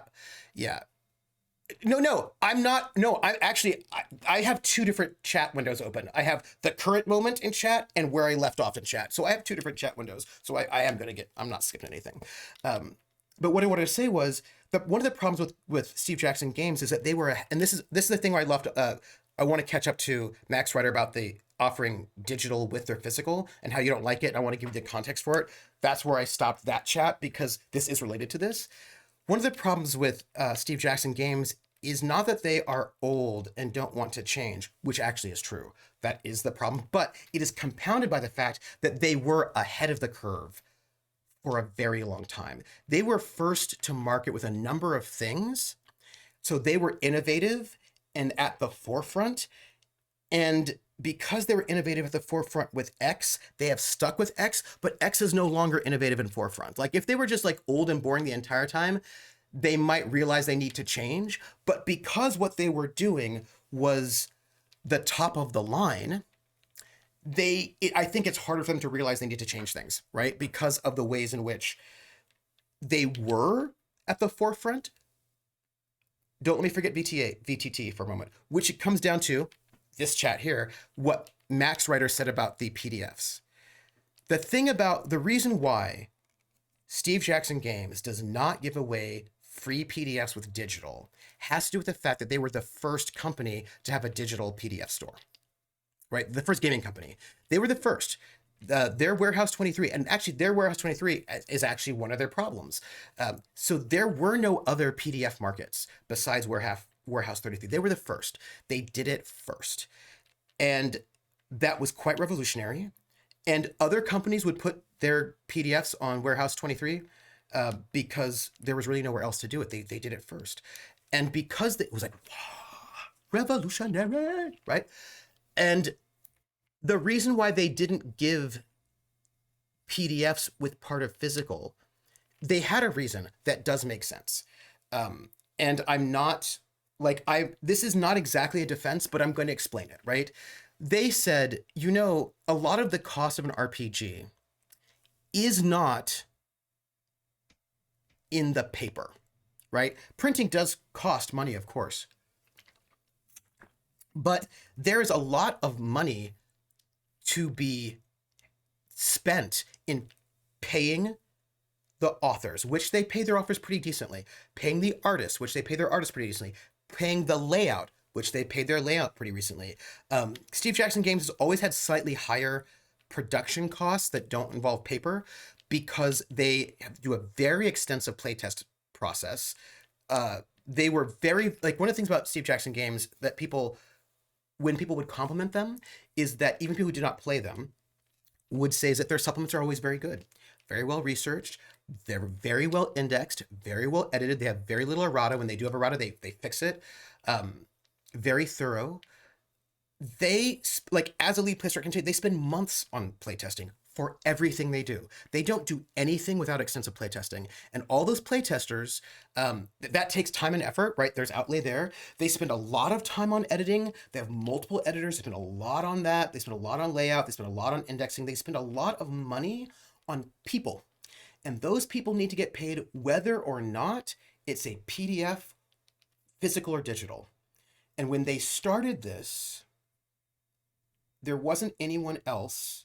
Their PDFs also were more expensive than a lot of other PDFs. But it's important to note that when they started, it was important to them not to, like, they didn't want to say, oh, here's a PDF, here's $3. And people were saying, like, well, why are you charging this much money for a PDF when it's not a physical book? And they're like, but we want to pay our workers, right? For them, it was about actually paying the people that they're hiring, and the market had not yet been depressed, right? So this thing I think is important to note. We now live in a moment where the market has been depressed.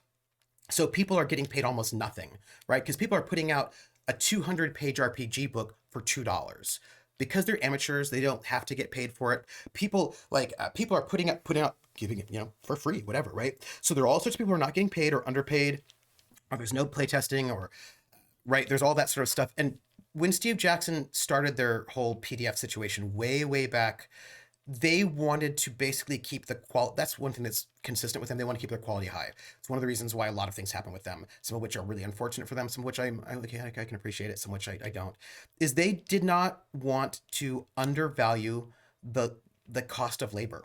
So they didn't. They did not give away free PDFs with physical books because nobody was at the time. And they did not think they were like, but these people still need to get paid one way or the other, right?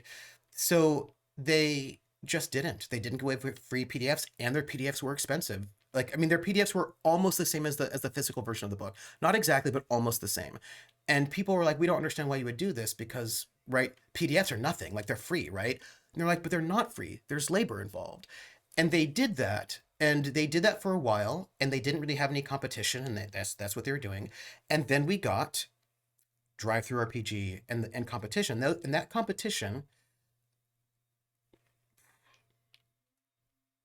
competition drove PDF prices down, which drove down the pay for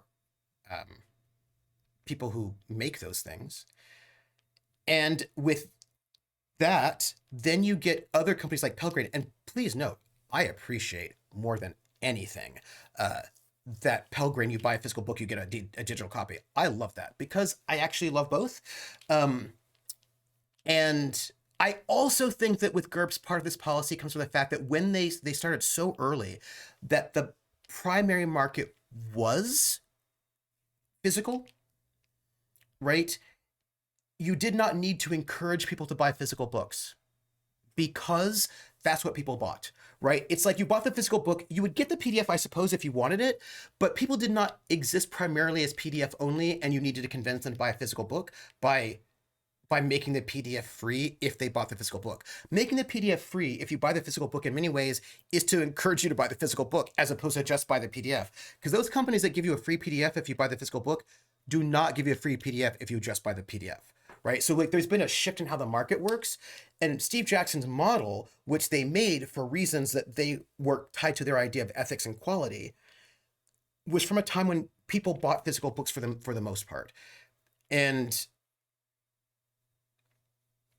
their reasoning, I think, was sound when they started it. I do. Like, I don't think what they were doing was cheap or gross or creepy when they first started doing it. I think what they did, they were trying to be fair. They were trying to be ethical. They were doing what made sense within that market. But then the market changed. It changed because people started giving away just like 400-page books for free in PDF style. And then other companies, in order to compete, in order to sort of encourage the sale of physical books, started giving away PDFs for free if you bought the physical book. Steve Jackson Games mostly just went to PDF only. That is kind of what ended up happening. Do they still do physical books? They do, but not nearly as often. They do very few physical books. I don't actually know when they actually put up their last physical book, to be honest. They put out new GURPS books all the time. I get new GURPS books. They come up with a couple new GURPS books a year, actually, but it's almost PDF only now at this point in time. They do have but now they're doing POD, print on demand, so that's like their new way around that. But their model was such that that free PDF thing, which by the way, I love. There's a reason why I have a lot of Pelgrane Press books. The reason why I have all of Ashen Stars, a bunch of Night's Black Agents is because I got both. And I really, as a person who values physical books to read, but then PDFs for searching while I'm gaming, value having both quite a lot.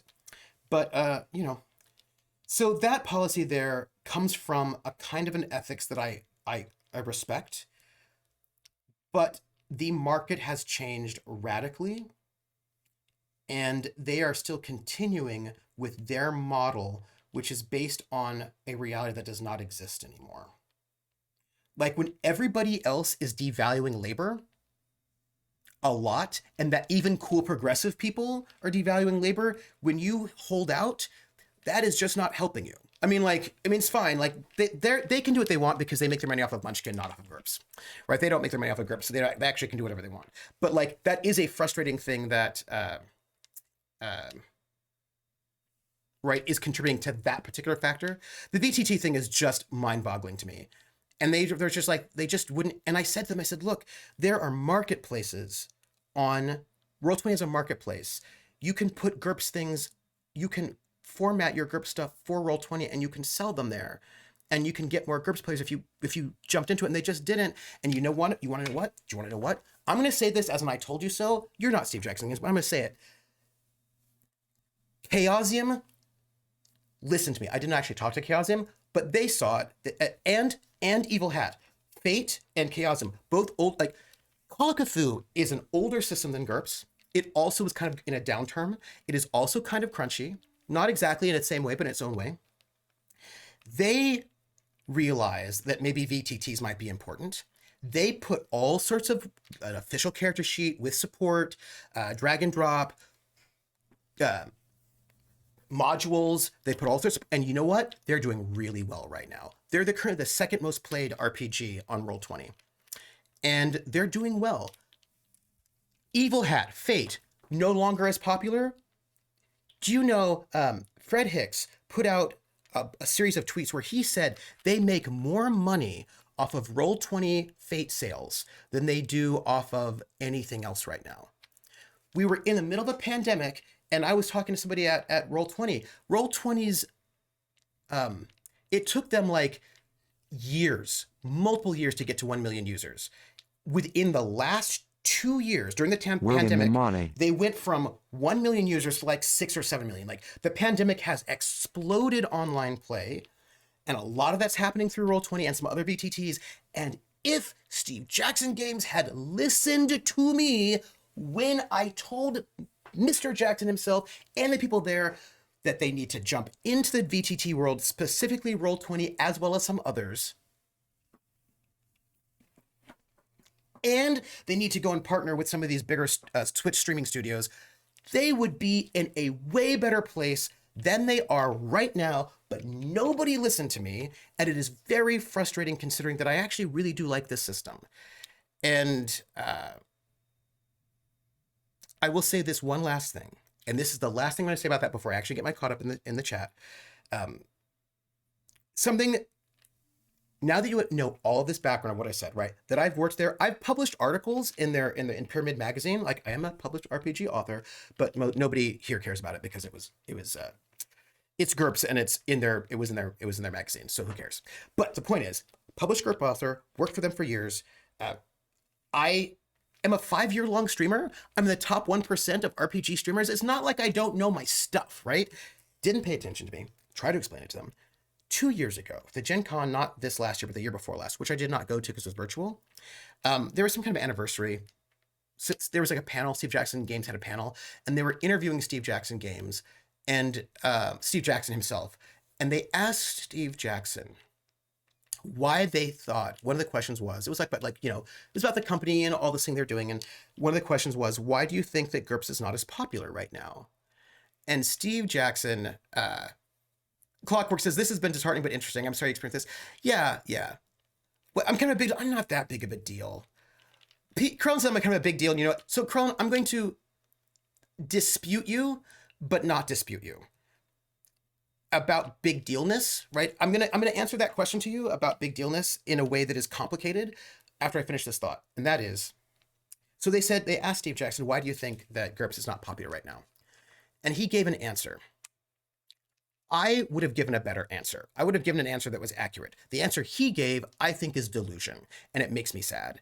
The answer he gave was, the reason why GURPS is not popular right now is because we're in a moment where crunchy games are not popular, right? That GURPS is a crunchy game, and crunchy games are out. They're out of fashion. But, says Steve Jackson Games, I am certain that we will come around on the pendulum and crunchy games will become popular again, and then GURPS will become popular again. And I said to myself out loud while I was listening to this, Shadowrun is a crunchy game, and it is in the top 5 sales right now. Shadowrun is a crunchy game. It is in some ways crunchier than GURPS, or at least less elegantly crunchy in some spaces, and it is in the top 5 right now. And by right now, I meant 2 years ago.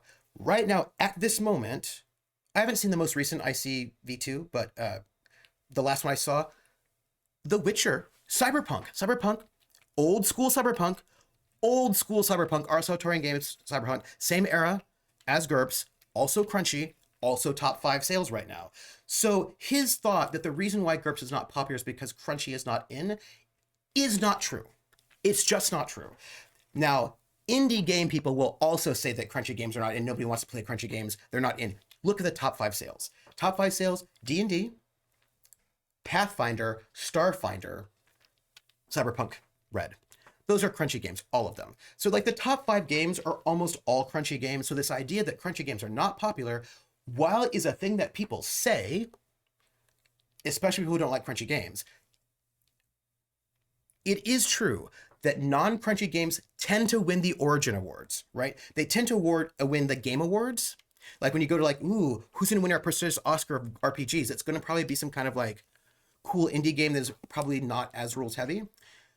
But the sales do not bear out the statement, either made by Story Gamers or Steve Jackson Games, that crunchy games are out because by sales they're not. And the most popular RPG stream in English, Critical Role, is a crunchy stream. So this idea that the reason why GURPS is not popular is only because it's a crunchy game and crunchy games are out is just not true. And if that's what you think, if you think that the reason why your game is not popular is because nobody likes crunchy games right now, you're not seeing the actual reason why your game is not popular. And the reason why your game is not popular is I will note, they have made a change. Steve Jackson Games had no GURPS product on GURPS on DriveThruRPG until like 2 years ago, because they had Warehouse 23. Why would they put their product on DriveThruRPG when they have their own e-store? And they were the first one to market, so why would they ever do that? Because nobody knows about Warehouse 23 anymore. Like nobody knows about its existence. If you want, and people go to DriveThruRPG.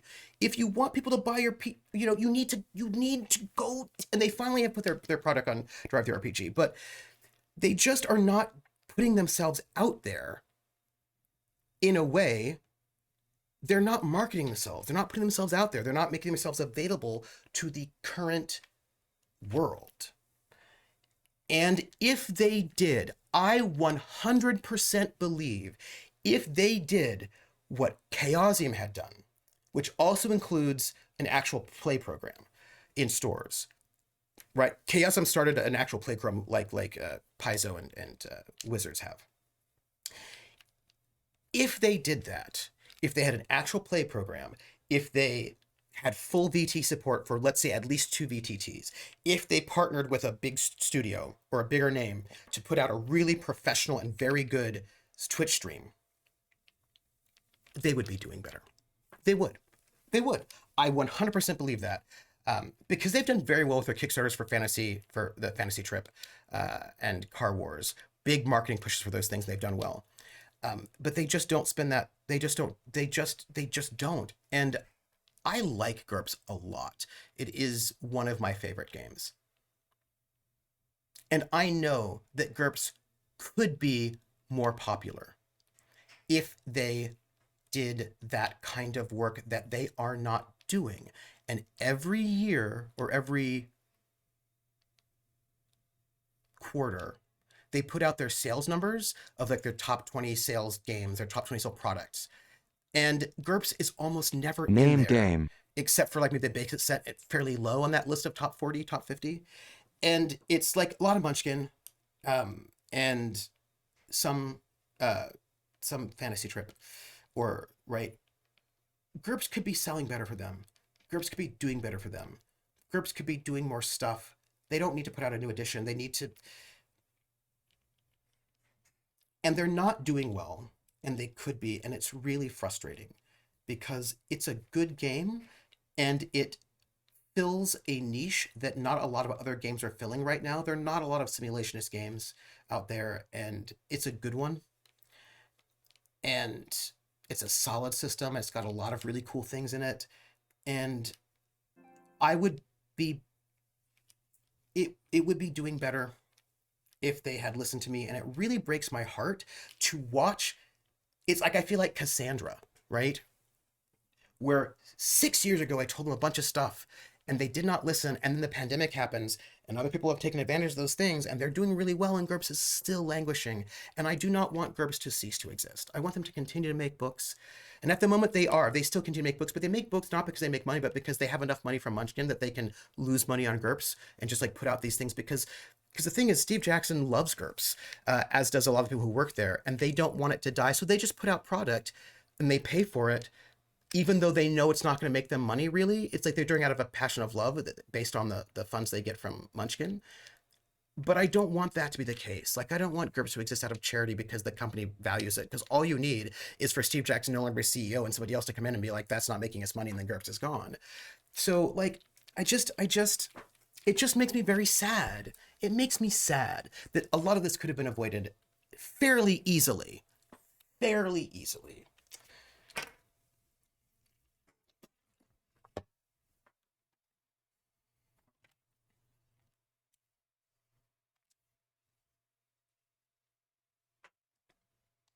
Now I'm catching up. By the way, I'm still going to answer Mask's question about what is my favorite game and what I would recommend, because those are interesting questions. Atomica says, a really interesting song that comes to mind when it comes to we are going to use this media and it's up to you to figure out it's a cover is the song In the Pines. I fell in love with it because a cover made for an SCP video. Then I realized Nirvana had done it during their live set. I dug further and found out it was a song that was first recorded in the 20s by Leadbelly, and it seems it predates him. It's interesting when you scratch past the surface of media and just, oh yeah, absolutely. Yeah. Oh no! Monitor crapped out, restart. That's terrible. Wait, where am I? I know where I am. We're walking around here investigating what's going on in this space. We're going to be systematic and we're going to go, that looks like there's more space there. So we're going to go to the right and see what we can see over here. Yes. Artie Snack says, I've been playing so much Horizon Zero Dawn. My first thought was to scan the area with your focus first. Nice, Artie. See, also, Artie, back to a thing I was saying earlier. If somebody said to me they wanted to run a Horizon Zero Dawn campaign, I'd have to think long and hard about which system I would recommend. And there are many systems I would not recommend for Horizon Zero Dawn because they wouldn't get the vibe. Do you know what I mean? I'd have to probably ask them a little bit more about what they wanted to do with that. But yeah. So that killed the chat for me too. No, Max, no. No one said anything since you rebooted. Sorry. Oh, good. Wait, what was that?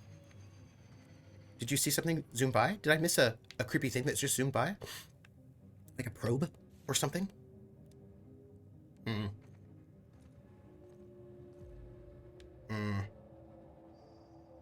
you hear that?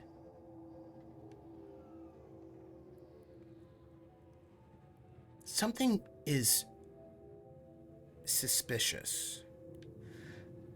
We're gonna continue being... I keep hearing a thing. It's like a... Did you hear that?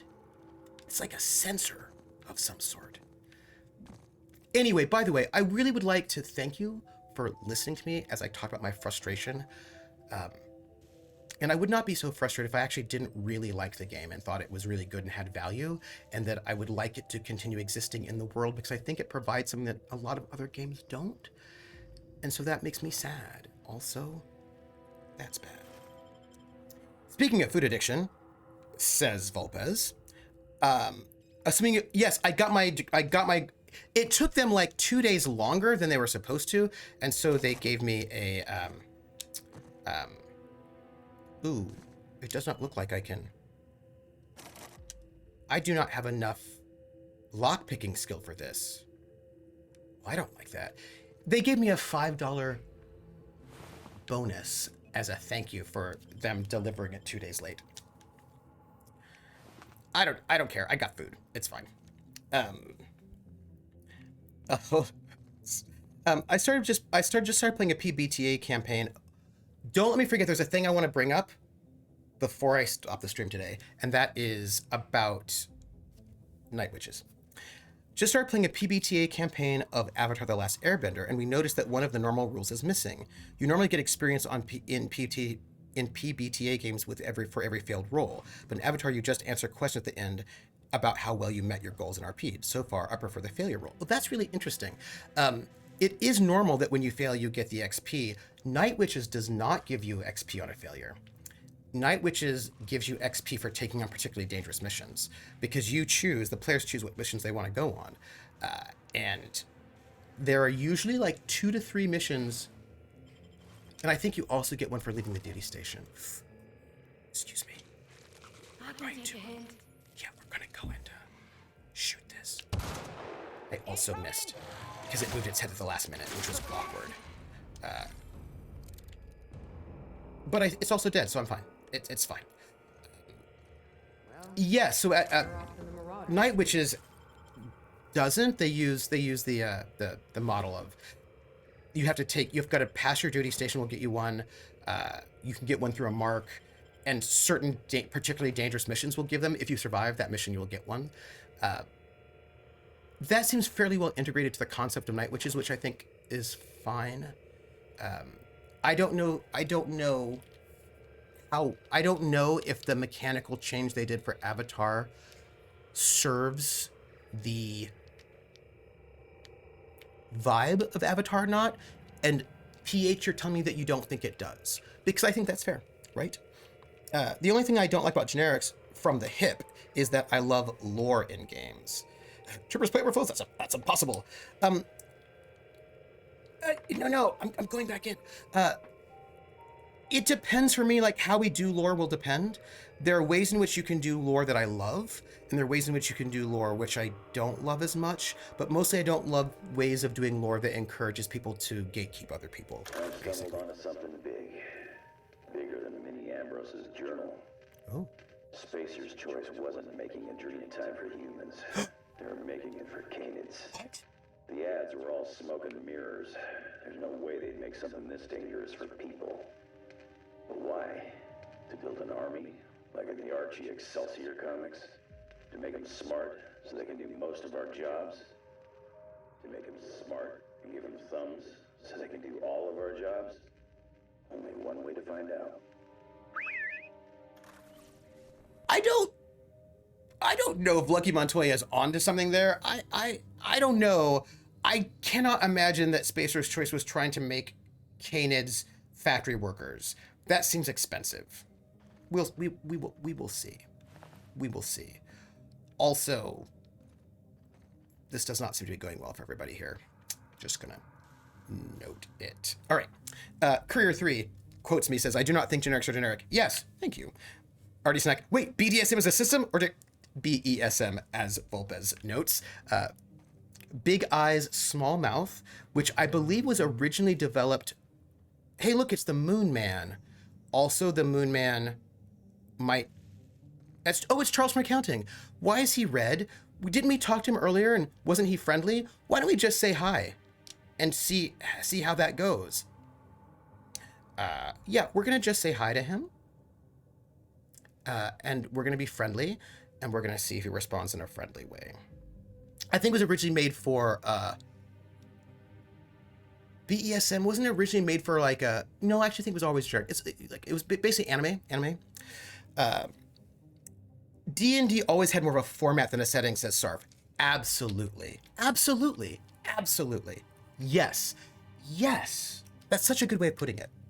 Max Ryder says, the original D&D and AD&D didn't have a setting. Greyhawk was out first, but it wasn't until after the game was out for a while, I think. And it was sort of like there was like here's some ideas, but you don't have to, Also, it kind of didn't have a setting because sometimes some people, when they played, I'll get there. Atomic says, I don't think I've played a single D&D game in the actual D&D world. I've always used my homebrew world. I also, and like Forgotten Realms didn't come out until like 10 years later. You had gods that were clearly related to some of these settings from like Gygax and Arneson, but like they weren't settings. I thought Mistar was the OG D&D setting. It felt like it was more like a, suggestion than a setting, if that makes any sense. Most of the D&D I've seen use their own world, not the canon one. CR being the most popular and well-known. I don't think there is that's the thing. There isn't a canon D&D world.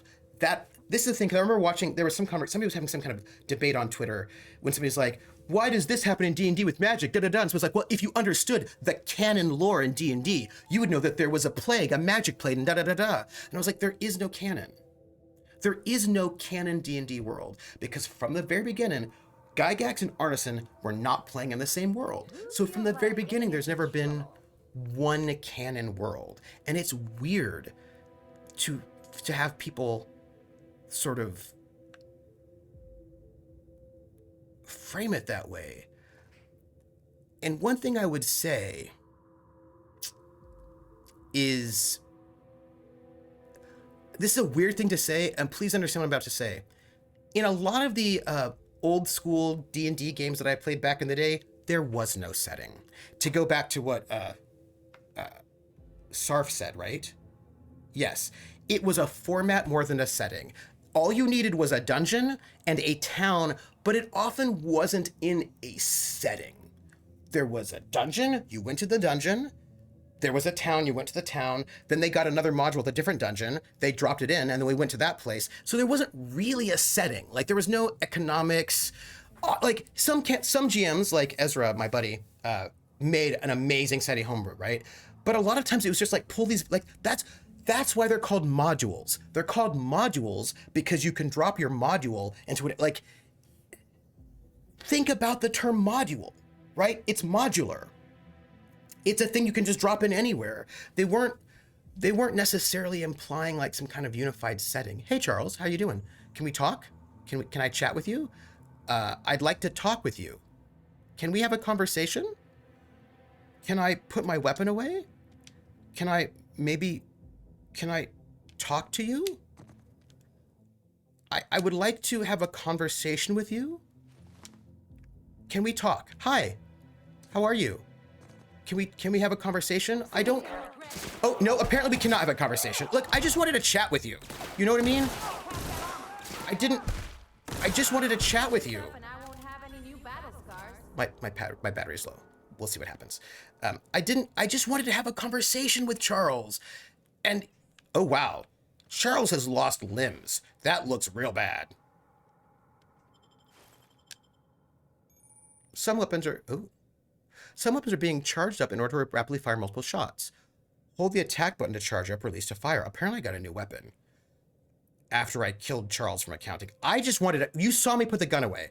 I just wanted to have a conversation with Charles about how he was doing, and then he decided to murder me, and then I had to shoot him. A lot. Sorry about that, Charles. I did not That was not my intent, but you tried to kill me. Yes. Yes. Okay. Let's see. Didn't Mr. Strike come out with the third? With the, no, it was the first published setting, right? Yes. Colonial era. Yeah, yes, we're back to that conversation I had about the colonial era. Colonial era, Pilgrim, severe style. Yeah. Max is like fragile as BRP written all over it, as does GURPS. You can do fragile with GURPS really well. But the question would be, do I want a BRP feeling for that, or do I want a GURPS feeling? But GURPS and BRP would be the first two that I would think of for that concept, because both of those would be good possibilities. We have been here, but I wouldn't use Fate for that. I don't think Fate would give me what I wanted, actually, at all. I kind of feel bad about killing Charles the Moon Man because I don't think he was well. So that just makes me feel a little guilty, actually. Krellin says, well, they have their own nations and politics and stuff. They're still D&D worlds for the most part, with the same creatures and monsters and such. Yeah, that's true. Especially if you see Gith, UNT, Beholders, and Mind Flayers, which are all product identity of D&D. That's also true, which I think was why... this is interesting, which is, I think, why Eberron was so exciting to a lot of people, including me, in that it actually did quite different things with the rules, right? It had beings in it that were not in any other setting, like the Warforged. It had dragon marks. It had a bunch of like new rules and different creatures and a different religious pantheon. It was a fully different world. And it felt very different from D&D, which was pretty cool. And then, of course, they just took all the things from Eberron and put it into D&D. So now, like, D&D was able to expand to envelop Eberron such that Eberron is now no longer separate feeling. If you know what I mean. Like, you could only have Warforged. I mean, you could do whatever you want, really. Who cares? Like, if you want to have Warforged in your non-Eberron game, you can. No one's going to stop you. But my point being that that's sort of like, it had like its different vibe.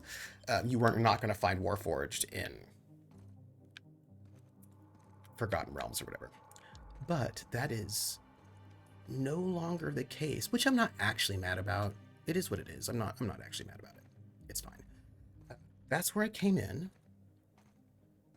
Right? I came in this way. There was a thing that we missed that we didn't look at, that I do want to look at. There was a secret walkway. We came in here. I think we want to go over there. Yes. Dark Sun, Chromatic's Dark Sun did the same. Yeah. Yes. Absolutely. Right. So there were a couple ones that did that. So kind of the organ control. Yeah. I've never used rules for crafting and construction, just made a fair call. But sometimes like you want to do that with that. It's like, for me, crafting and construction I want specific rules for them when that is part of the point of the game, if that makes any sense, right? Like if the game itself, I know where we went. I saw what happened right here. I know where we are. We just have to go back up that way. For me, if construction and crafting is central to the premise of the game, then I want good rules for it. Like for me, I would say anything that is central to the conceit of the game that is more main course than side dish, I actually want good rules for. I want more robust, more detailed rules for. And to explain a bit more, what I will say is, if there is only one skill to fight and to do any kind of combat, and that skill is combat, then there isn't really a lot of ways to make a differentiation between one combatant and the next, right? Because functionally it's all the same. I had a new weapon, by the way, that I have not looked at that is probably going to be interesting. And oh, hi, how are you? Get out of my face. Don't shoot me. Oh, also, do you know what I need to do? I need to eat food, because I have not eaten food. Let's eat some food, because I've got like a food addiction going on. And also, I need a better weapon than this, and not that one. This one. Hi. How you doing? Right? So like, if the thing does not matter much, then you don't really need a lot of distinctions, and so you can just have one skill and it's not that big of a deal. Or but if, for example, if combat's really important to your game, like really important, and lots of people are going to be doing it, you probably want there to be a way for one combatant to feel different from another combatant. So then you need more combat skills. Depending on the level of your detail, maybe you want like a melee skill and a range skill. So somebody can be a range kind of person, somebody can be a melee kind of person, but maybe that's not enough distinction. Maybe you want, I think a really good example of this is that if I'm running GURPS, for example, and I'm running a game where you can be a fencer, but like maybe there's only one fencer, then I really just only can, like, the fencing skill's fine. But if I'm running a Three Musketeers campaign where everybody's a fencer, then I'm going to want to use some of the extra rules, like techniques, so that you can be an aggressive fencer and you can be a dodgy fencer and you can be like an Italian fencer, you can be a Spanish fencer. Like if we're all fencers, then I'm going to want a bit more differentiation so people can feel like their fencer is different from a different kind of fencer. And if we're going to be spending a great deal of time doing crafting, I'm going to want the crafting system to be interesting. Which, by the way, is why everybody calls D&D a combat simulator, not another kind of thing.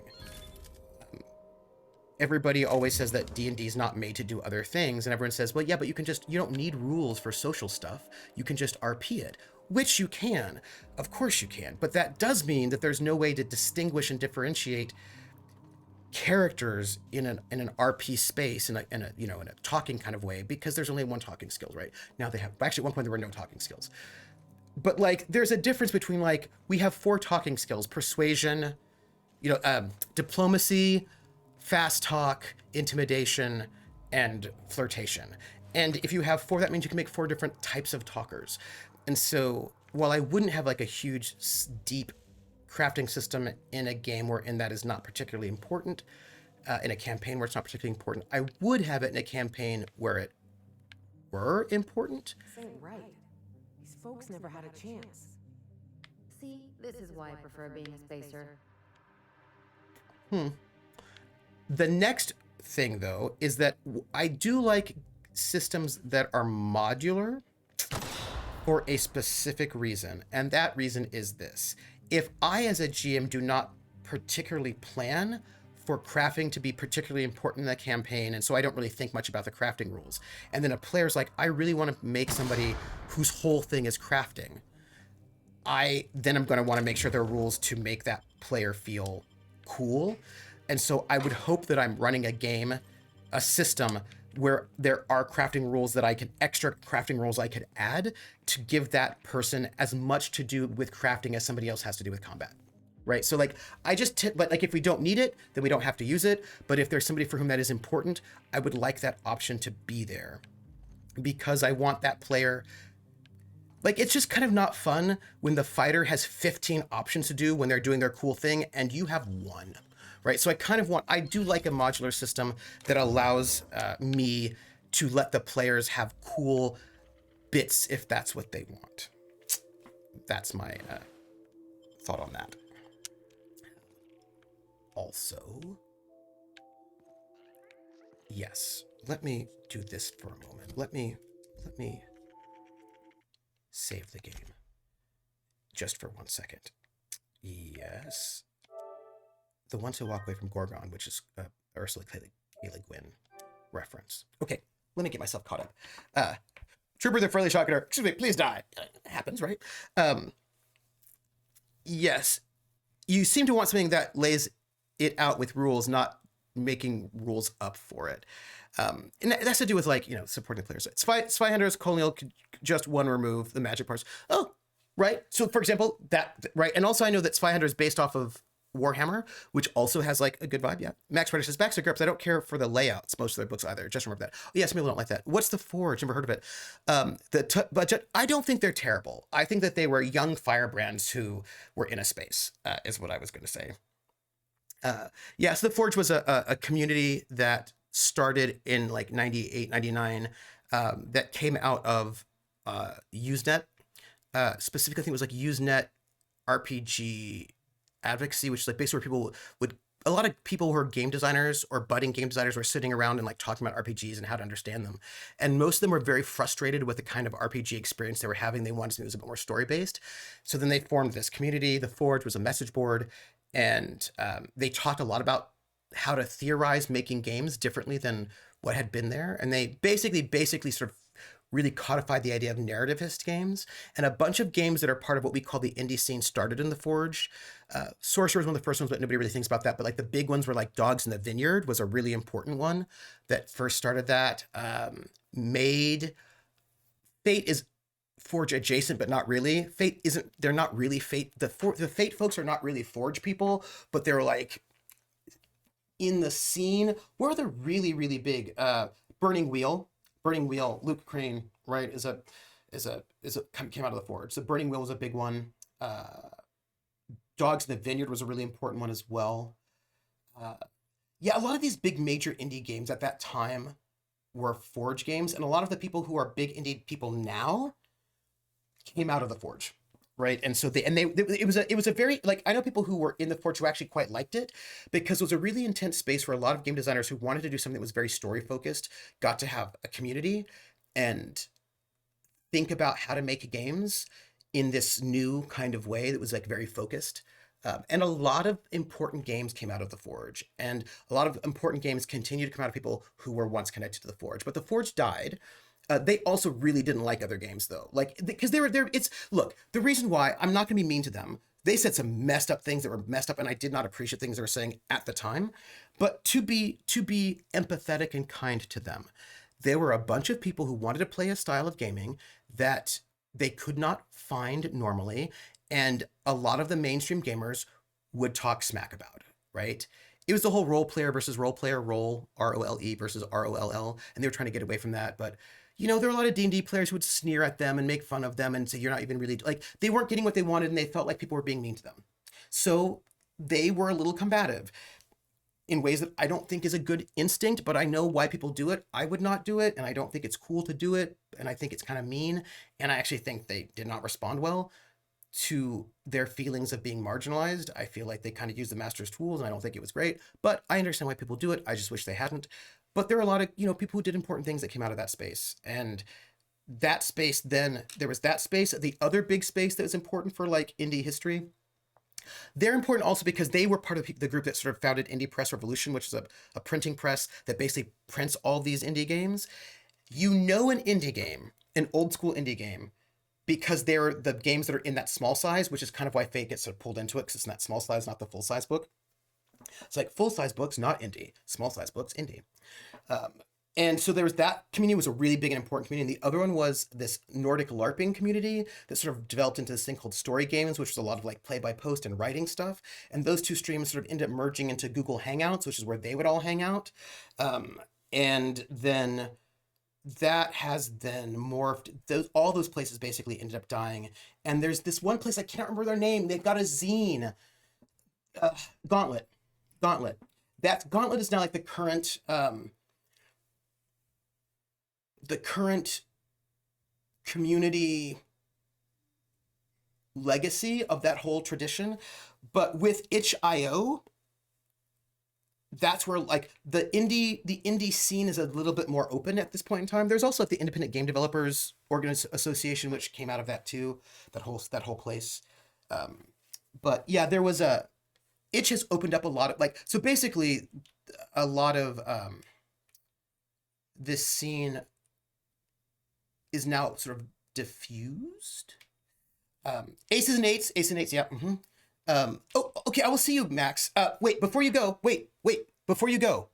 I know you're gonna go, but before you go, I will tell you this. What is my favorite game? I cannot answer that because I do not have a favorite game. I have games I really like and games that I like for different things. Like, I love GURPS, but there are many ideas I have that I would not use GURPS for. I really love Good Society, but there are people I wouldn't play it with. And there are also things I wouldn't do with it, right? So there are a lot of games I really, really enjoy. So I don't have a favorite game. I also really love Call of Cthulhu. I like World of Darkness. I don't like the players. Some of the players I like, some players I don't. Right, so like I have a lot of games that I like. I don't think I have a favorite. And then, is there a game you would recommend? that is the thing that I wanted to get to. I generally do not recommend things that I like. If I like it, that's fine, but that is not the goal of me recommending something. And if somebody said to me, would you recommend a game to me? I would not be able to do so with just that question. When somebody asks me to recommend a game to them, I will ask them what they like. I will have a conversation with them to figure out what they like, what their interests are, what style of game they like, where they're at, and then I would recommend a game that I think that they would like, even if I don't like it. There are games that I do not like very much, not many, and do not like very much feels kind of strong, but I would still recommend them to people if I thought that game would be what they would like best. Same thing with a lot of media. Because of the fact that one of my games that I love the most, not my most, like, not the favorite. Like, I really do love GURPS a lot. It was very important to me in many ways. And there are a lot of things I like about it. But that is a game that I know that I can't recommend to people, right? Like, the fact that one of the games that I like the best is a game that I am very rarely going to recommend to people because A, I know that if I do that, I fall into a stereotype and I sort of encourage a stereotype, which makes it harder for GURPS fans, which I don't want to do. It's hard to recruit people to play GURPS when people think that GURPS people are, like, always trying to force you to play GURPS. And so I try not to recommend it because I don't want to make it harder for everybody. But also, I also know that GURPS is not, like, if I get the sense that you are a rules light, narrativist, story heavy person, I'm just not going to recommend GURPS to you no matter how much I like it. So I, generally speaking, and if I think you might like GURPS, but I'm feeling a little insecure about the space, I still won't recommend GURPS. I'll recommend something else that's close enough, or we'll get a kind of a similar vibe that won't be GURPS. And I've got a couple things that I could recommend as opposed to GURPS that will be close enough, that will do a similar thing, but, won't be GURPS. So I generally do not recommend things that I love or enjoy. That's not, and the thing I recommend might be a thing that I love and enjoy, but that's not what I'm thinking. My first thought is not, ooh, what do I like? Let me tell them and share a thing that I like. I don't tend to think that way, especially in the RPG space, because I know that doesn't work out well as a person who likes a game style that is no longer in fashion. So generally speaking, what I think, my first thought is, what do I think this person would like? Let me figure out what they would like, and then I will recommend that, whether or not I like it. So I can't, if somebody says, what do you recommend? I can't answer that question. I would need to know, well, what's your experience? What do you like? What media do you like? What kind of experience are you looking for? And then I would recommend that. That is my answer to that question. Okay. So, D&D players haven't heard of other games. That's what yes, PH, that's exactly right. I've heard of quite a few other games. I didn't even start with D&D. Yeah, that's Atomica. Chris says, exactly. They don't play anything else and usually haven't heard of it, so why would they hate them? Exactly. They're like New York City that way. I'm behind. I am. Hawkeye says, haven't played a huge number of systems. I'm an old newbie, but haven't played a system I haven't liked yet. And that's the thing. I actually really like a lot of systems. Even systems I don't like, I can still appreciate. I just probably wouldn't play it for like a year-long campaign. Do you know what I mean? Like, if there's a system that's not my fave, I probably am not going to play it for a long-term campaign, but I'll play it for a short shot. There are very few games that I wouldn't play for a short shot.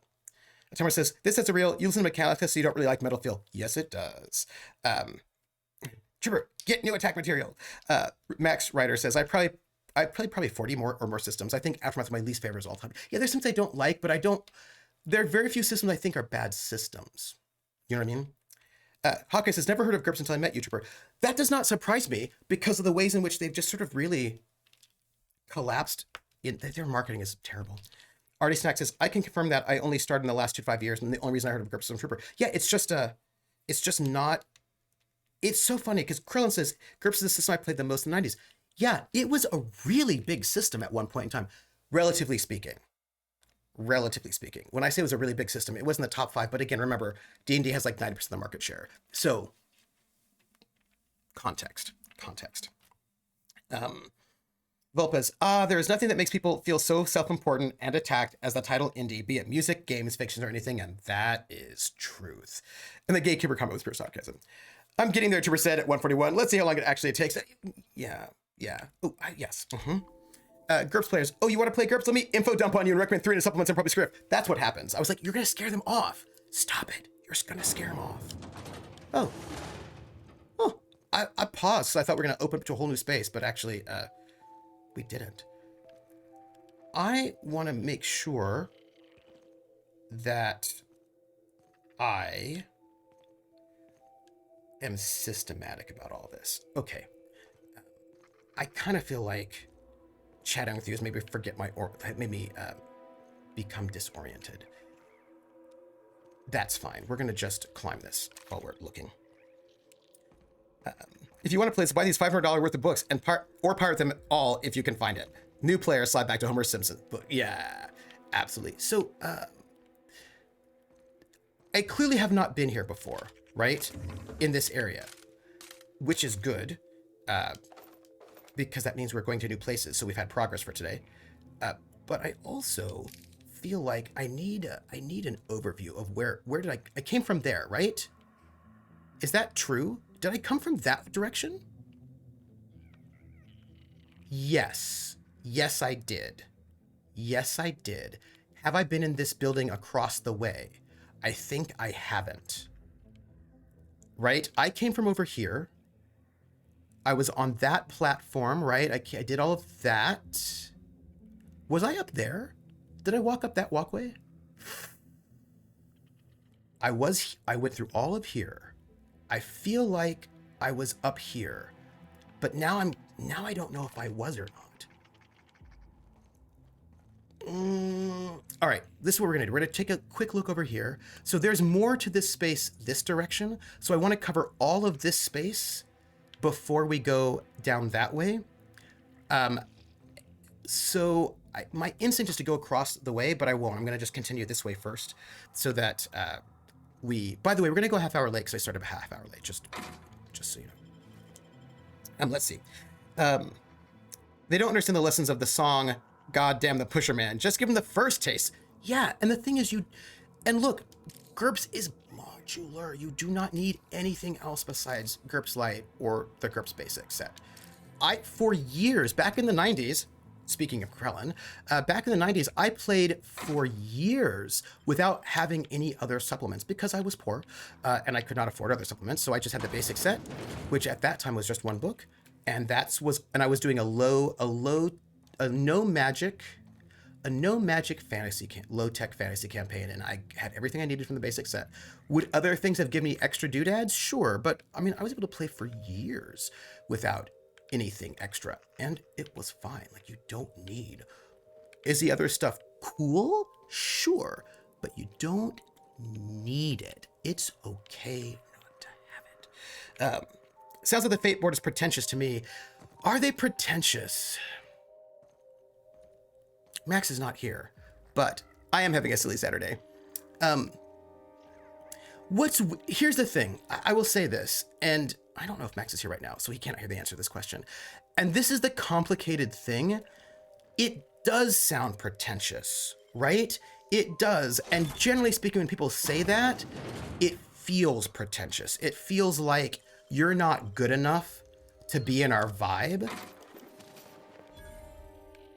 And I am not saying that is not there. I do think there is pretension there, but that is not how it comes off to me.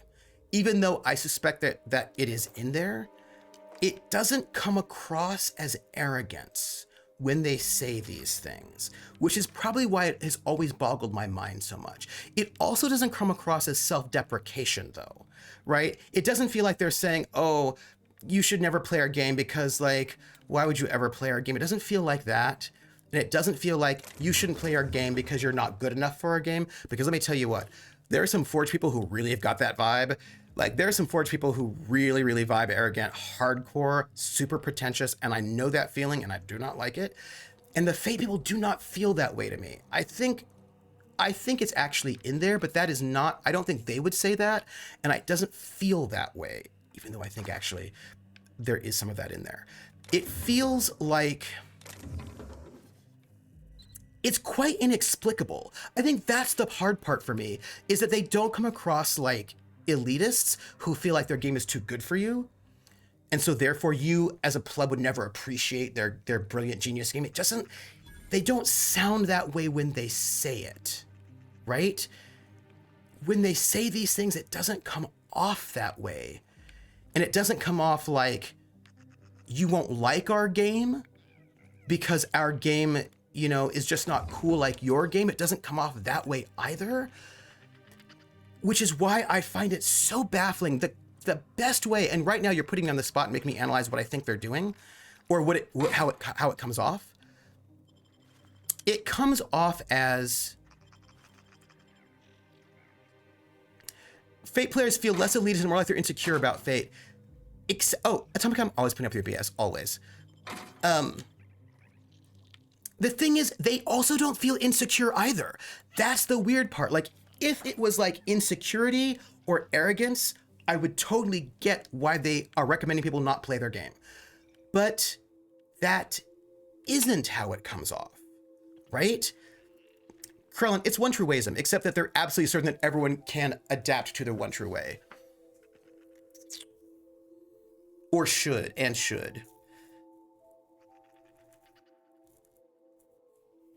Except that they clearly don't think everyone can, right? Because they clearly like, yeah, no, this one's not for you. I think okay. Also, they are absolutely one true wayist. They absolutely are. And I think there's actually elitism in there as well. But that's not how it comes off. This is my best way of describing how it comes off being in those message boards. And I'm going to try to see if I can get this right. And again, this is my feeling. It feels as if they are trying to be rational. I do not think that is true. I actually find some of the things they say to be completely irrational and not you know what they come off as? Fans. Fanatics. Do you know those fanatics who are like, well, the author said, there was an interview with this author in this one obscure magazine and they said this one thing and that's like a true thing. Like, they're quite exuberant. They seem as if they're just being logical. Like, well, we understand that this is not for everybody. So, right? It seems like they're trying to be logical and they're super fanish, but fanish in the way where they're very rigid. They're very rigid. They're very rigid. Like, I had this whole discussion. It was one of the things that actually stopped getting me to talk on the Discord as much. Actually, I kind of stopped talking on the Discord because I had a couple of conversations I thought were very frustrating, where new people would come in and say, hey, I'm thinking about this. And people would give some suggestion. I would give like an optional suggestion. And they'd be like, you did that wrong. You did that wrong. That's not how you would do it. That's not how you're supposed to play, And I was like, and my response was, I kind of think you can pay it however you want, but also my interpretation is supported by the text, right? So not only do I think that even if it weren't, I could still do what I wanted, but also that what I'm saying is supported by the text as well. They just have a very narrow interpretation of what Fate can be, and they are 100% certain that their interpretation is the only real interpretation. And I actually also think that I think that the game creators are actually quite frustrated by some of the fans because they really spend a lot of time discouraging people to play, which is weird. Hello, Reese the Northern Shaman. I am doing very well. Please note that I am super behind on my chat, so I'm looking at 2 different spots of chat. Artie Snack says, is it more they think if you're going to play Fate, you should just play Fate and not try to adapt things to Fate that is for other systems? No, actually, I think it's that if you're going to play Fate, you should play Fate the right way. I think they don't want to, I think they're purists, right? Which isn't exactly the same thing as elitism, because I think they would be happy for anyone to play Fate. And I think they want everyone to play Fate, but I think that they want you to play it the one true way. Unfortunately for them, Fate as written, while certainly has leanings, is not as rigid as they imagine it to be. So they're insisting for a very narrow way of being the true way of playing Fate that,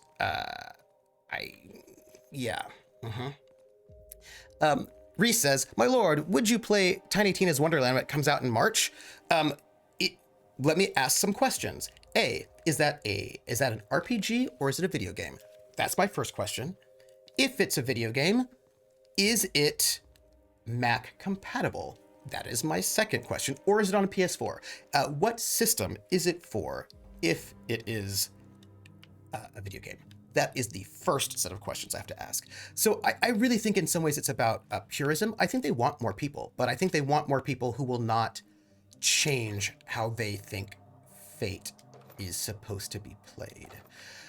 And I think about this because of this sort of debate that happened where it was about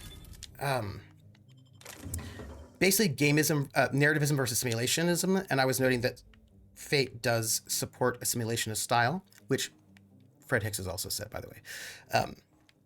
And I was talking about, oh, I know what it was. This was a really weird Borderlands games. Oh, this was like such a weird debate. And it was about boosts and aspects, when people create aspects. And somebody was like, they were saying that like they think it's weird. They a player creates an aspect and then it immediately goes away. And that's sort of unsatisfying for the players. And they were wanting to think about it. And I said, well, oops, ouch. And I said, well, I mean, I tend to have aspects clear when it makes sense. They will clear like at least within a day, but they can last a little bit longer. And people bit my head off.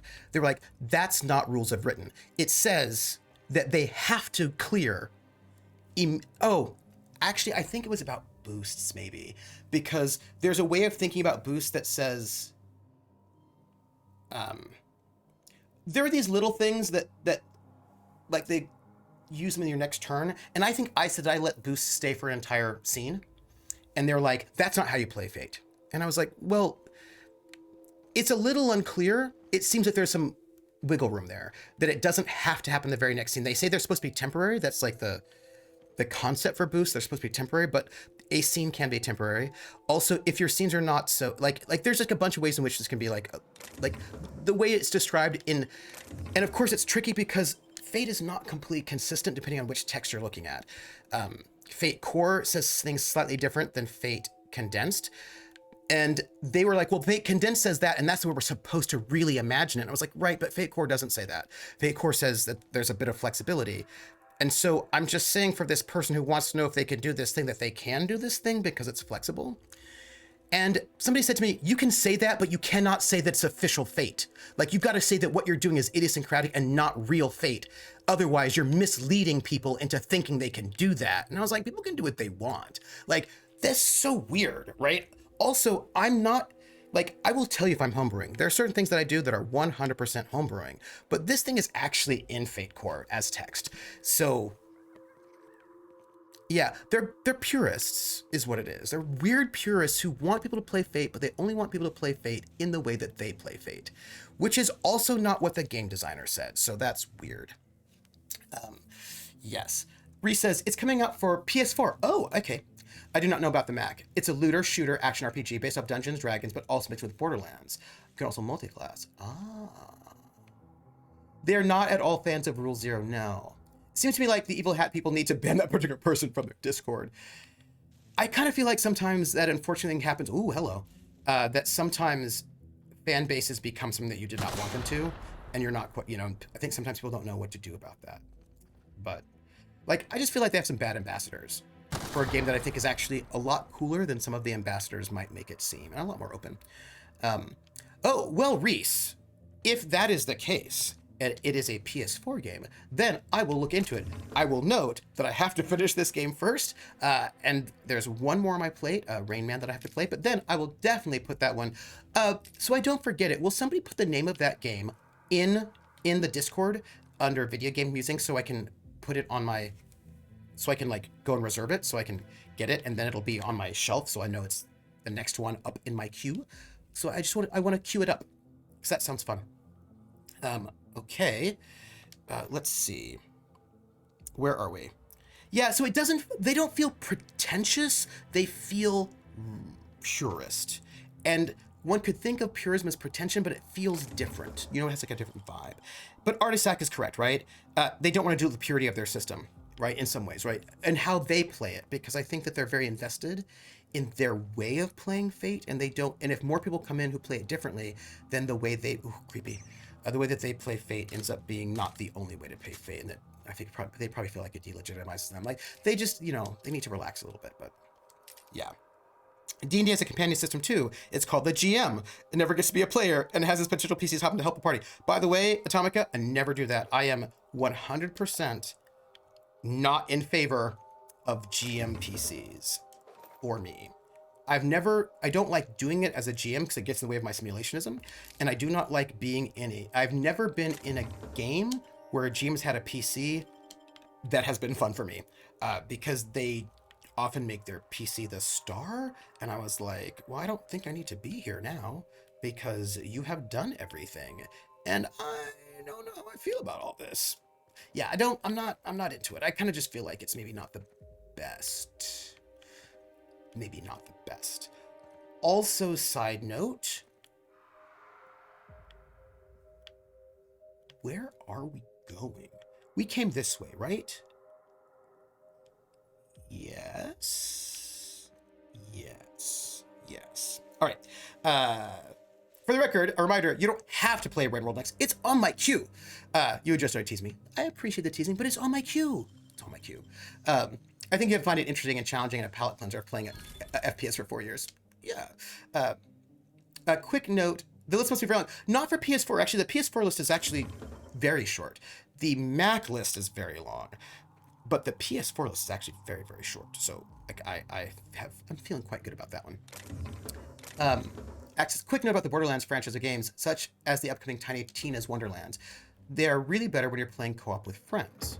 Huh. But Crone disagrees. I just feel like they get a bit rinse repeat without other people to play with. He says while playing Borderlands 3 by himself. Well, I'm going to take that into account as well, because I always like knowing if there are cool games I can play with other people, because I've got people I like to play with. So I'm going to make a note about that. I'm big on my GM PCs being more, this Atomica, being more like traveling quest givers, and if they're powerful, they're a more, I'll go take this and you can't handle, but I need you to watch my back, handle this other important thing. So like for me, some of this has to do with how I as a GM conceptualize what that person is. And this is why for me, GM NPC, like, okay, I have had, right, if you watch Kolos, there are some NPCs who have been in the campaign since the first season, who the players are very invested in and care a lot about, and who are kind of important in the game in their own ways.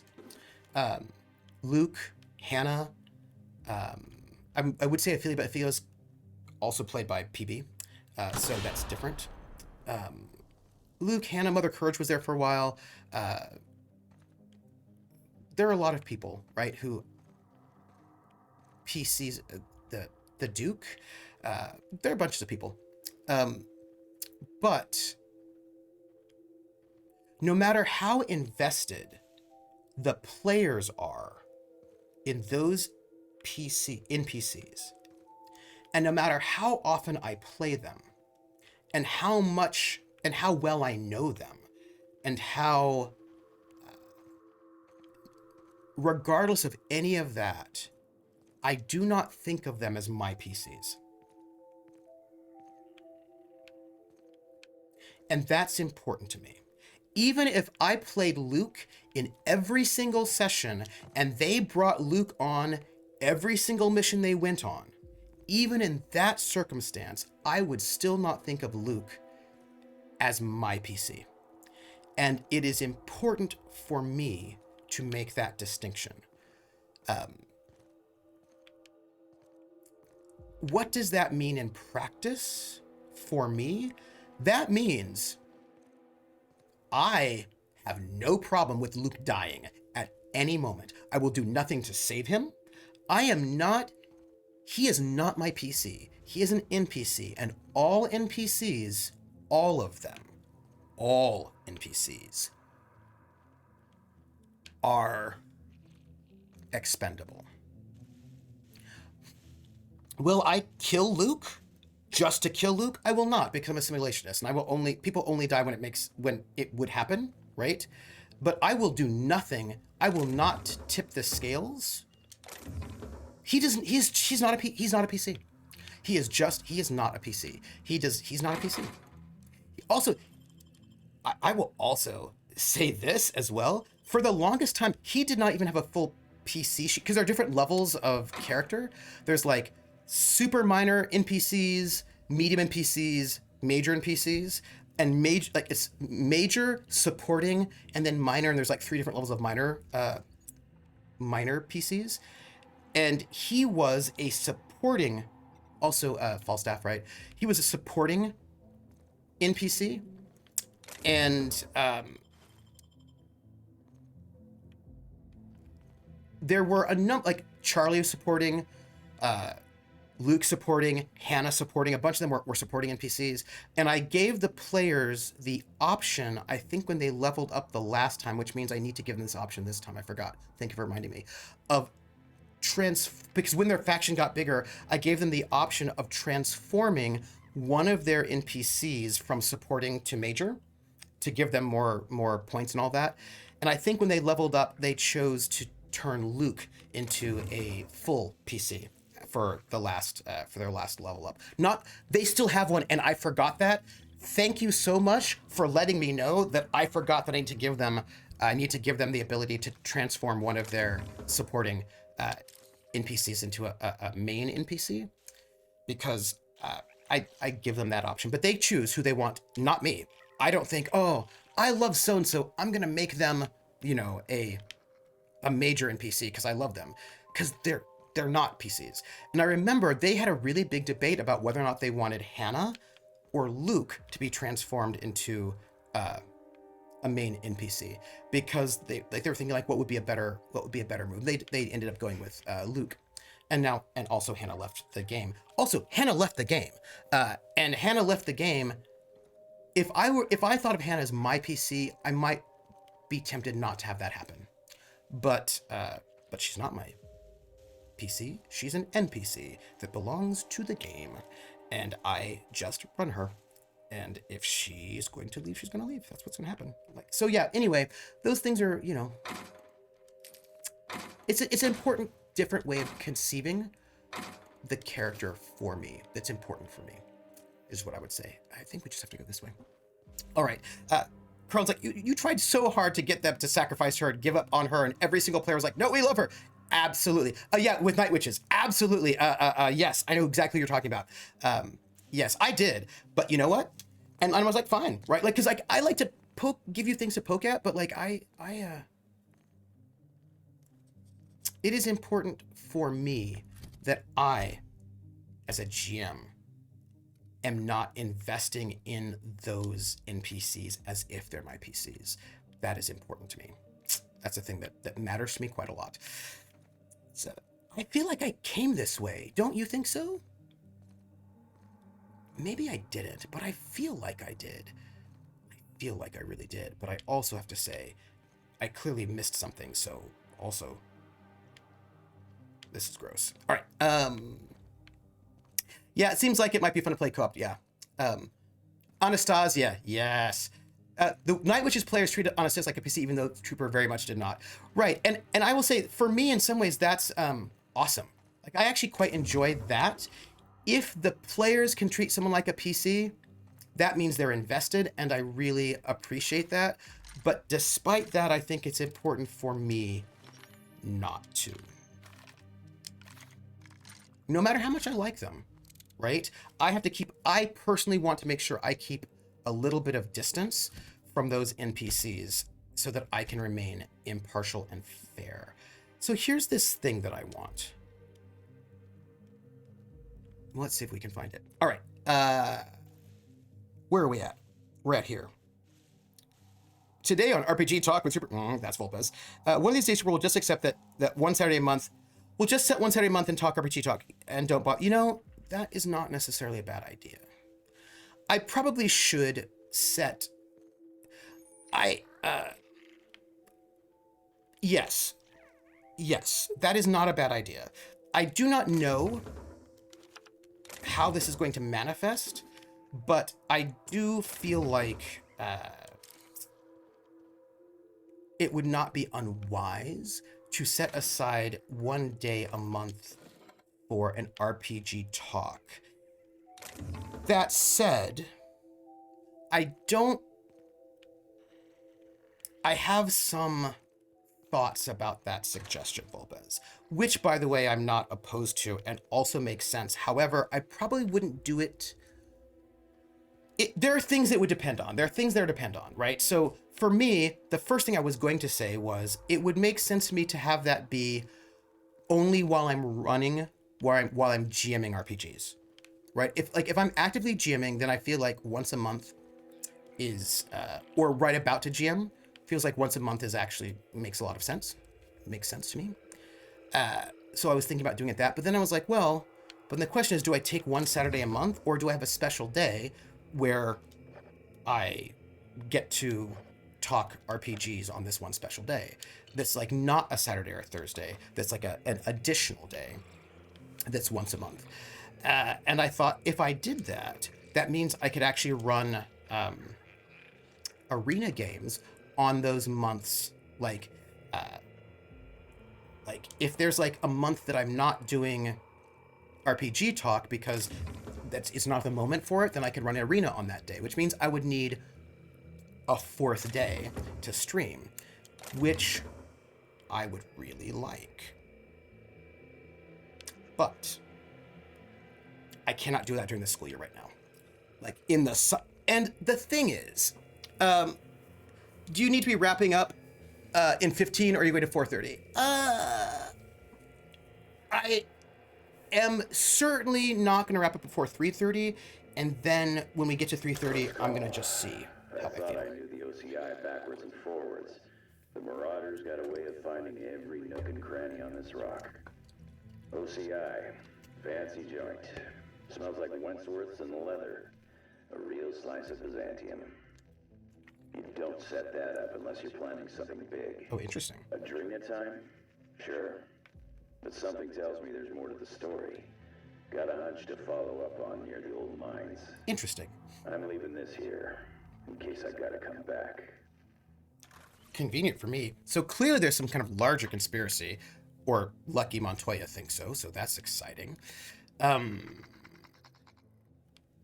So basically what I want to say is this. I have been feeling away for a while now.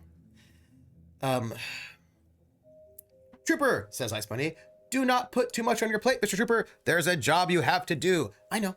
That's why I can't during the school year. But like, it's Troopers, any stream has a chance to come talk. This is true. Audi Stack is true. Any stream has a chance to come talk about RPG stream. Because whether there's a specific day for it or not, there's always a chance. That is true. Max Ryder, I did answer your questions. I did. I will repeat the answers though. But first you have to let me figure out where I am. Where am I? Right, I'm looking for here. I want to get into this building here is what I want to do. I did. I will. No. It's fine.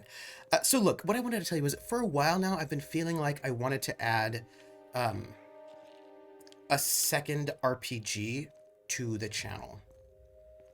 Because there are a lot of RPGs that I want to GM. And basically, I was wrong on GURPS. The answer was, I like stuff, but nothing's favorite. Yeah. I got to get my clear. Oh, nice.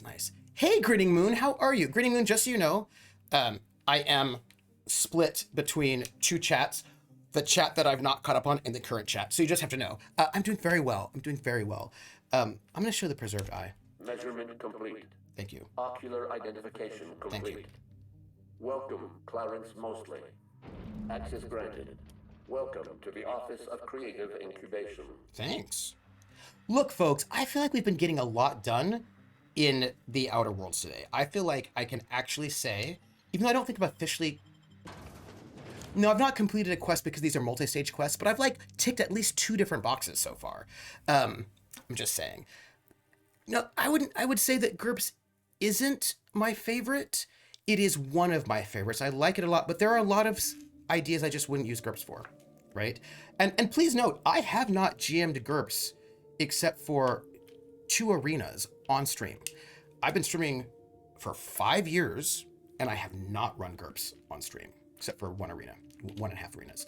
So clearly, it is not so much my favorite that all I'm doing is running it.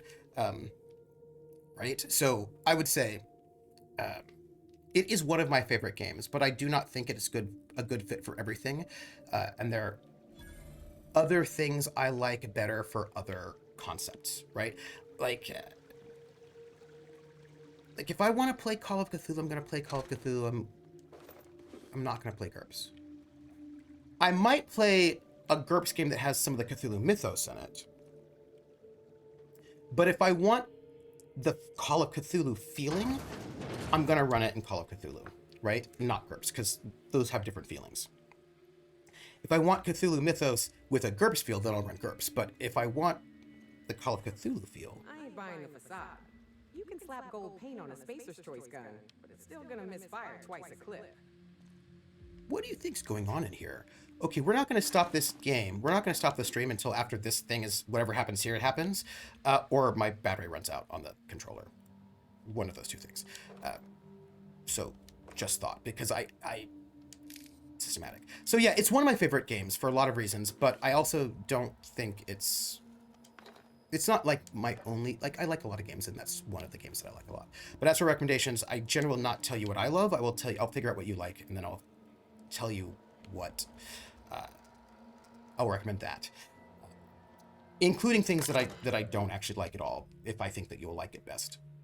Right? Or things I just don't care about, right? Because I want you to get a recommendation that you will like, not what I like. What I said about your is it depends. It's true. Yes, that's Krellin, you are correct. It depends. I will ask you a bunch of questions. Embargo one! I will ask you a bunch of questions, and then I'll come up with a recommendation, which hopefully I also like, but that's not what I'm centering. I'm centering what I think you might like. Okay. Okay, go. Have fun, Max. Let's see. Oh, okay, here we go. Sorry, this frustrates you. Well, I'm kind of quasi caught up-ish, not really, but half. Thank you, Max, for saying you're sorry it frustrates, because it's frustrating. I think the frustrations Boomer don't take advice from Gen Xers because they all think they know better, and now there's Critical Role. Yeah. Krellin, that is very fair. Hell, I bought Cooper's 30 maybe next game. Oh no, Rainworld's happening. Which I beat for the 4th time last month, so my tradition play every January. I'm gonna play it next. Hey, Atomica, how long is Rainworld? Let me ask that in another way. How long is Rainworld for regular people? How long do you think Rainworld will be for me? Because those are two different questions. Yeah, I'm watching both old chat and real-time chat at the same time. No. I just like a bunch of different things. I don't have a favorite. I have different games I like for different circumstances. I have like a core group that I like a lot, but I don't think I have a favorite. And I think there's some things I might like to GM more than like to play and vice versa. Yeah, I don't have a favorite. I have like a group of favorites, but I don't think I have a favorite. Yeah. Barontor, I found that SJG doesn't care as much about RPGs. They make enough money from their Munchkin stuff. Yeah. Well, to be fair, I think they actually do care about RPGs. Otherwise, they would just actually stop producing them. They just don't make the money for them because they don't market it. Sarf says, I've always had a special kind of disdain for it's not instant gratification enough for me, the way some people see things. Yeah, I agree with that, Sarf. Absolutely. Also, I enjoyed Thomas teasing. Barontor says, yep, read that one already. Behind the Curve, absolutely. Courier says, people so undervalue and underestimate the production quality that's necessary just to get noticed. Absolutely, 100%. There's like a lot of money that goes into making a game good that is not the cost of printing.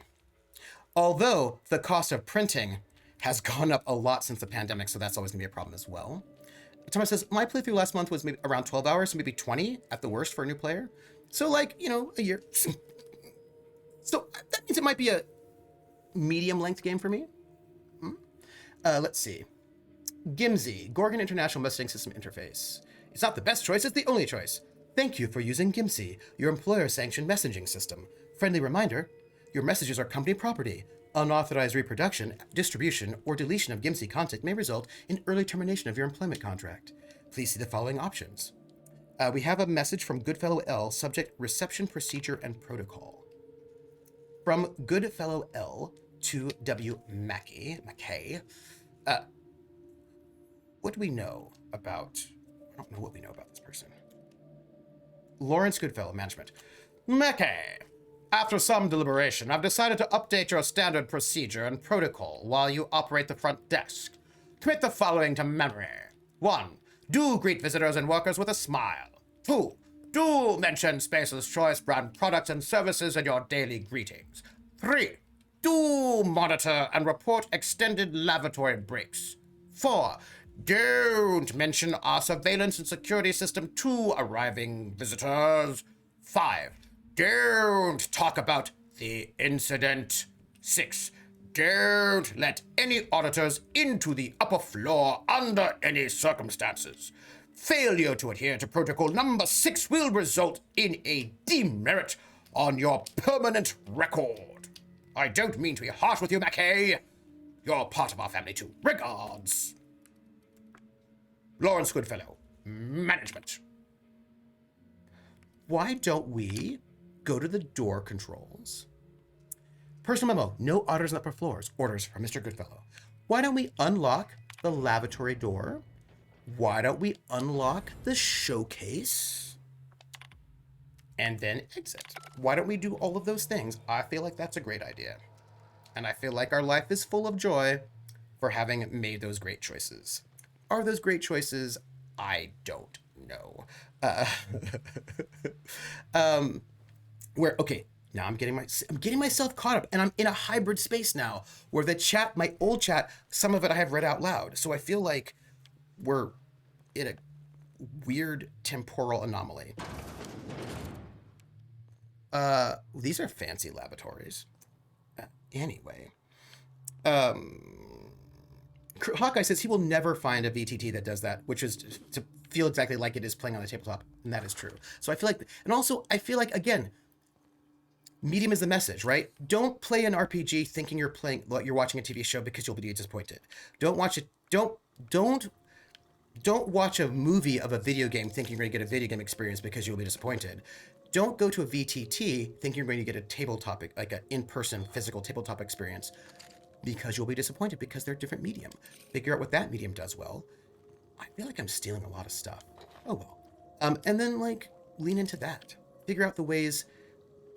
There are things that I can do in VTTs much easier than I can do in person, and I really like that about VTTs. There are some things that I cannot do as easily that I can do easy. Ooh, that looks like a big poop. That looks like the poop that you would get from one of those canids, which makes me feel like there might be canids running free in this place, which is a bit disconcerting. Now, there's a thing over there, but I'm not going to go there because we're going to go systematically. But also, I want to make a quick note because, oh, hey, look. We're going to take that tossball card and a ring. Weird. I want you all to know I'm going to do something right now that will make Krellin proud. Not as much as he would like, but I'm going to go and sell all of my trash because there's a whole trash category, and I'm going to sell it right here at this vending machine because I'm going to sell all of my junk. I had 11 pounds of junk and I sold it. You should be proud of me, is all I want to say.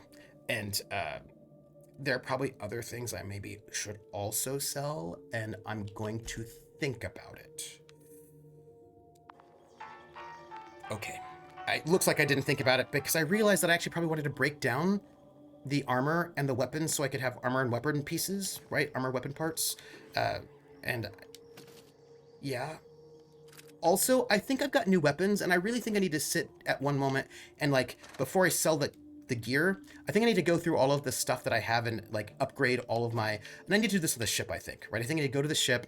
I think I need to look at all of my companions and make sure everybody has the best weapons, that the most updated weapons. And once I've done that, then I will just then I will get rid of everything else. But I want to make sure that everybody's got the most updated stuff. I would hate to get rid of like a level 20 weapon that's really good because I wasn't paying attention and I have like a level 15 or whatever.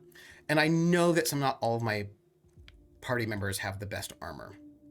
And I think some of them are a little bit lacking on some of their weaponry. So I just want to go through and then I will get rid of everything else. But I'm not going to do that right now because right now we're chatting. And by chatting, I mean, I'm kind of like wandering around and then we chat. To go inside. Okay. Hunter's like, I want to try Spice for the first time. Someone hand me above the bomb tick. Oof, yeah. My experience is primary VTT because that's because I started the hobby in my late 20s and I didn't know anyone who was in the hobby. Yeah, I mean, there's just some things I actually like about VTT that are actually kind of cool, and there's some things that I like about physical in person, which are also kind of cool, and they're just like slightly different things. And there are things that I will probably miss when I go back to like in physical person RPGs, and there are things that I miss about physical RPGs when I am in VTT space. So like, I think it's fine. And before Trooper sells two things, I sold as an auditor, time of guess, if someone pulled a gun on me, it's like you'd persuade me that appropriate accounting treatment had been followed, even if I'd been in the 6th floor, I would. I know I'm really overburdened. I see it. I note it. I saw it. And I was like, oof, oof, oof. I'm super overburdened. So I will say to you that I am going to spend a little bit of time just doing that. I want to get myself to a space where I don't feel bad. Like right now we're in the middle of this location and why am I injured? And I would like to finish going through this location before I make my way back to the ship and just break down and like get rid of a bunch of stuff. But I am going to because I've got too much stuff and I know that I don't need this much stuff. Now I may have to go back early if I get to this point where I can't move. So we're gonna play it by ear. Just a little play by ear. Also, I realize that it's 3:30. We're gonna just see how this goes. But I am gonna say that I see it. Right? Like I see it. I see that I did get rid of stuff. I know that there's stuff that I just don't need. Like I know that I don't need all the weapons I have, and I know I have some trash weapons, and that I can get rid of them. And so I'm going to. I just want to do it on the ship so that I can actually just go through everybody's stuff first. And this looks awesome. And we're going to use this terminal. Receptionist. Quick errand. All right. Yeah, I'm going to start thinking about time. So like right now, I'm going to just kind of like start thinking about how our time is going. And like, if you want to know internal trooper thoughts right now, here's what I'm thinking internally. If you want to know, this is what I'm thinking. 1, I want to figure out if this location is such that I can clear the first level and then leave, because the subsequent levels can be conceptually different. I don't want to stop in the middle of a thing because then I'm like, wait, where was I? Where did I leave off?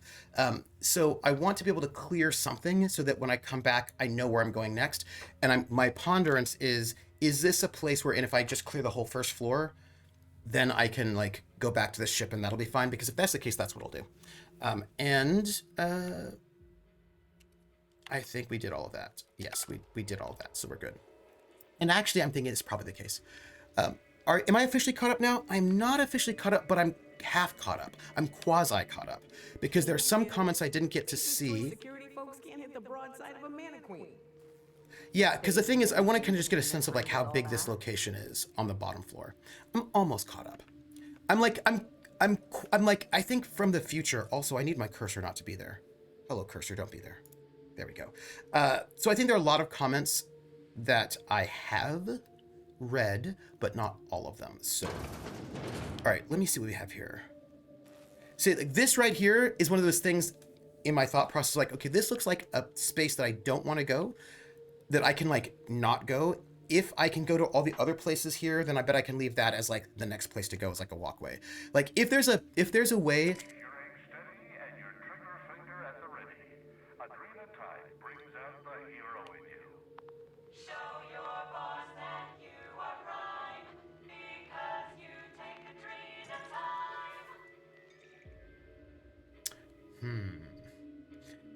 If there's a thing that looks like a walkway to the next level or the next zone, which that does, then I don't need to go there. I can avoid going there for the moment. It just basically depends on what I can, how I can. Okay, so that walkway, I see. It's all about how I can break up this zone so that when I come back, I'll know where I'm at.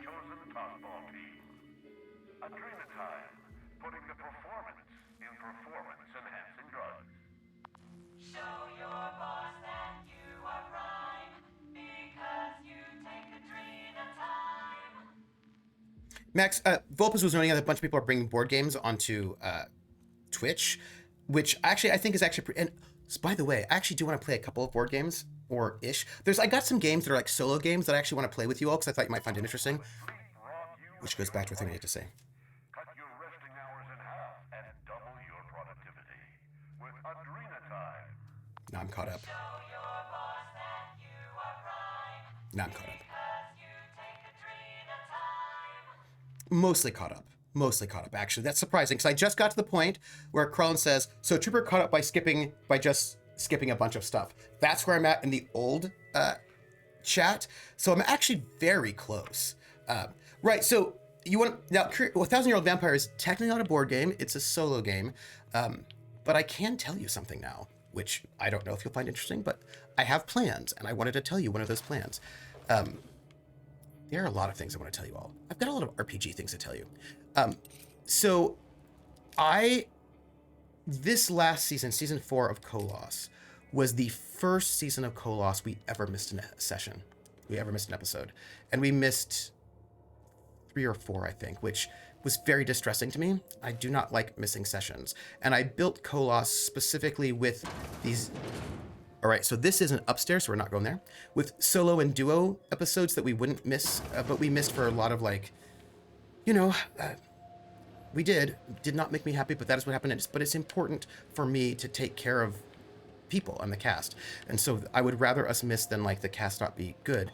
But that said, because of that, I thought to myself, I want to right now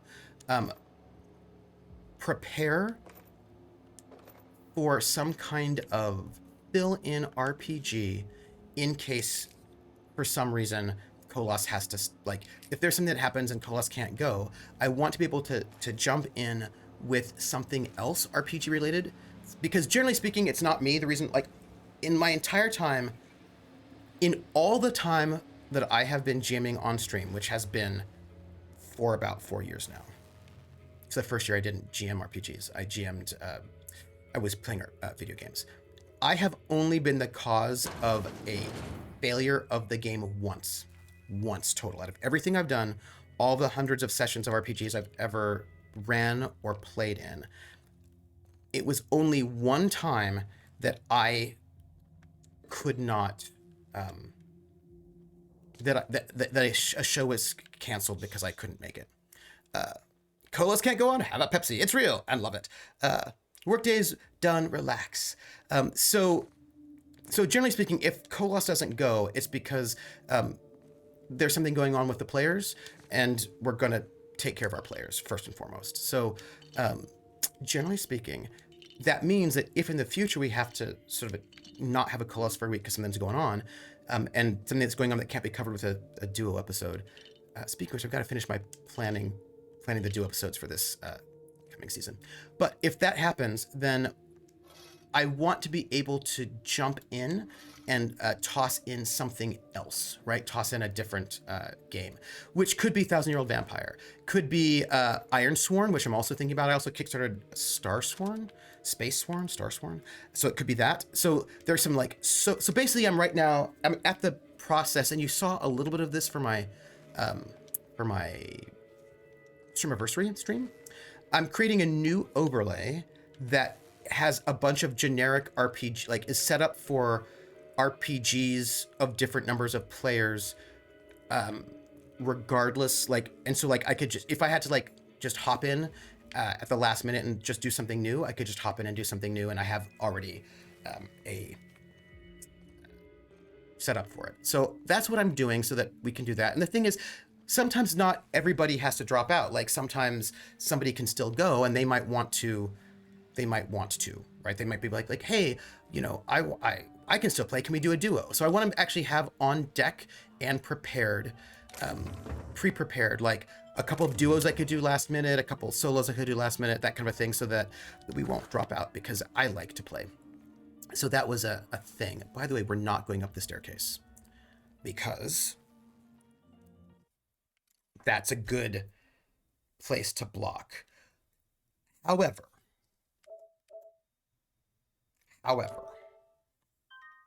ooh, you're working on a secret project? Nice. However, while I could leave now, I think I'm going to stay talking to you for a bit because I'm still working on this. Lone Ku, you were timed out. I am so sorry. I am sorry about that. Our mods are currently gone, so I couldn't fix that. I am so sorry. I just saw that you had been timed out, and I am sorry. That was not what I wanted. If all else fails, there's always backup character creation. Right. So right now, what I'm going to do as we're speaking, why am I not healing? I'm going to like do a little bit of inventory management while we chat, because I feel like that's chatting. What do we have? I'm looking for basically health recovery, adreno healing. No, that's too much. Well, I mean, I could do that. I don't want to do that. I want cooldown duration, body attributes. No, what is this? Some of these things are not good for you. Sugary sodas. I'm going to make pot pies today, I think, by the way. Or I'm going to try. What is this? I'm just looking for some tactical dilation recharge, natural health regeneration, purple berry crunch. Let us eat that, which I hope, yeah, that's going to start healing us up. And while that's going, we're going to just chat while I do inventory management. We're not really playing right now. We're just doing inventory management, but this is me trying to be responsible and not... My goal right now is to get rid of weapons that are clearly low quality. Right? That is going to be my goal. I don't want value. I want not weight, value to weight, damage rating, melee range, name. I want name. Okay. So we're going to just like, for example, we have 4 of these. Oh, that's a really good. Ooh. I've got a lot of companions and quite a few of them use melee. And I have some. Yeah. So we're gonna do our best. Like, this is like a level 18, but it is two-handed. Yeah, we're gonna do that. Why do I not see them as ever getting timed out? Oh, Jared, that's a good question. I don't know. Well, this was an old one. Jared, this is like way back. This was old chat. Old Jack. Barrington was like, more like a bicyclist that won a few races but doesn't upgrade their bike with new tech, right? Because like this bike worked for me. It was the coolest tech then, and I'm used to it, and yeah. Max Ray says, yeah, I backed a recent Girl Genius and was so disappointed to see that it was from SJJ because they want the same price for the PDS as the hard copy. Yeah, and like I get why they do it, but the reality is that consumers actually don't care about creators. Consumers kind of don't want to pay their creators in certain ways, and it's a bummer. Like, I wish that, I really feel like I might have some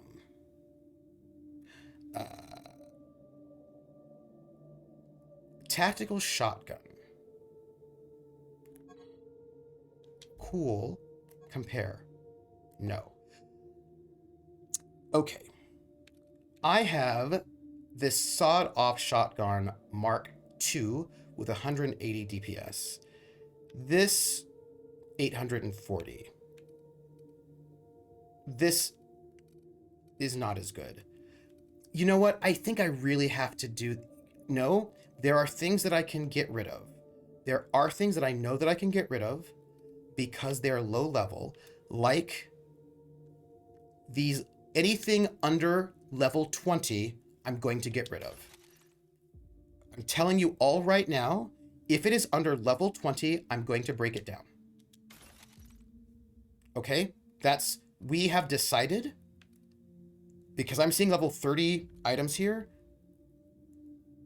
if it is under level 20 and not scientific, I am going to get rid of it.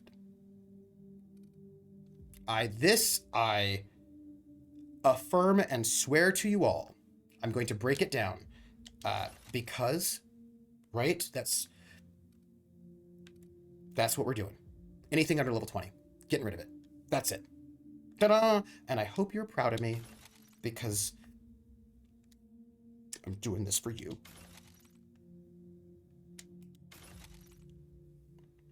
You can do it. Thanks. Okay, so let's see. Sounds like hardcovers could even be more expensive. Yeah, well, that's the other thing too, right? Like, a lot of these books are really underpriced because people don't want to pay money. Like, there's certain things people will pay money for, and there's certain things people don't want to pay money for. And, you know, that is a thing. And I get that not everybody has money, but it's a weird market because, like, there's also a lot of hobbyists that will come in with a product for free. And so then they normalize getting their music for free or their whatever else for free. And so then they don't want to pay for anything. So, and I just feel bad because artists do need to pay for their rent as well. And they shouldn't not be able to. Ooh, look at that. There's like okay. Yes. Courier says, PDFs are not free. But in the modern market, hardbacks are so expensive that free PDFs are such a cheap value add for publishers. It's not really a good argument against it. Yeah, and like the current moment is, yeah, yes. Krellin's like, sounds like hardcovers should actually be more expensive, which is also sort of true. Volpez says, we're breaking that down. Sadly, thanks to the Amazon Kindle market, everyone has the idea ebooks should just be free or super cheap no matter what, even if it is not free to make them, right? Yeah. And the thing about Amazon is that Amazon can afford to lose money. They can afford to sell things for less than they're worth in order to price out the competition, right? Like they will undersell things, make them super cheap to drive out the competition. And then it's like, okay for them, you know? And that's not great. It's not great because labor, ooh, handy deconstruction tool. Okay, this tool is a star tool, which means it's worth more money, which means I'm not going to break it down. I'm going to sell it, is what I'm going to do. By the way, thank you for not minding that I'm running around doing this. It's just a way for me to go and, you know, hang out with you a little bit longer. Because I could just do this off screen, but, you know, I want to hang out with you all. Like, you know, just be like, and also show you that I am getting rid of some stuff. And I will get rid of more stuff once I'm back on the ship and can make sure that I can't use some of this stuff first, right? I just want to make sure that there's not stuff that I can use. Okay. Sadly, yep. Lone Koo says, VTT will always be the second best way to play TTRPG. We all know that. We all crave the pandemic will allow again to meet with our friends at home, but VTT connects people apart and is often the only option to not play at all. How can someone not see that? Yeah, but also actually there are some things I actually like better on VTTs. There's some things I like better on VTTs actually, which I didn't think that would be the case. Like in the beginning when I first before I actually started playing VTTs with any regularity, I was like, I don't know if I'm gonna like this. I don't know if it's gonna work. It can't be the same. You know, I was like very, very skeptical of it, to be honest. But then I started playing, and after I got to understand there's some things that I like better, some things I like worse. That there is something positive and valuable about VTTs. It's not just that it's not as good as a regular RPG. There are actually some things level 20 and lower getting rid of. There's some things actually I think are I think are better for me. There's some things that work better for me on VTTs and that I will miss when I am back in person, and vice versa. Yeah, which I honestly, I never thought that would be the case. I never thought that there would be anything. I always thought it'd be like the poor substitute until I got back to the real thing. But it is itself a real thing. It is not an unreal thing. And it is cool, actually, right? It actually has some things I really, really value about it that I'm really glad that I've been able to experience those things. So I have done all of the things that I said I would do before I left. So I'm going to do one more thing. What I'm going to do is, because I can, quest stuff, nice. I'm going to update all of my personal stuff. I don't have a, what do you call it? A workshop table, crafting table. But I feel like I can at least get the best thing that I can get and see. Because the thing is, I don't know if there's anything better than what I have, but if there is, I can just swap that out, and then when I get to the ship later, I don't have to worry about it, right? Yes. Let's see. Tea's empty. They had no competition, so that's the real reason they could charge so much for them. But also because they wanted to actually pay their people, right? Chaos and Modifus and a lot of other companies do that too. Car Wars, speaking of which, I want to play some Car Wars 6 Ed. Volpez, I want to play it. Loki, especially as I GM, I want both too. The PDF and the real book, yeah, I really want both. I prepare reading on the couch, in bed, and I don't want doing that with tablet. Yes, right? Yes, absolutely. Right? Like, I really like searching on PDFs, but reading on the book, searching on the PDFs, I really like them both. Let's see. People care about it. Oh, Krellin, kind of being a big deal. Krellin, I had a response to that, which is interesting. I have a response, and I wanted to get back to that, which I think is interesting. It's like, this is not me being self-deprecating. It's me like noting interesting things about social media. You only shipped 19 units, but that was like 19 units. Like, I was in the 500s. Like, it's pretty good, right? Time of Goose, give me the discipline to discard things and the resolution to leave them here, but not yet. Trooper SOP. Come to me, all who are heavy laden, and you will see someone heavier laden. That's fair. I am so close to being caught up, like all full caught up. So I think what I would say is about being a big deal. There was one other thing I want to tell you, and that was about, that's why I couldn't go yet. That's why I'm, stalling, is because I am stalling. What level is this? This is a level 19 handgun. I feel like if I get one of these other handguns that are like level 32, like one of these, I might be able to, I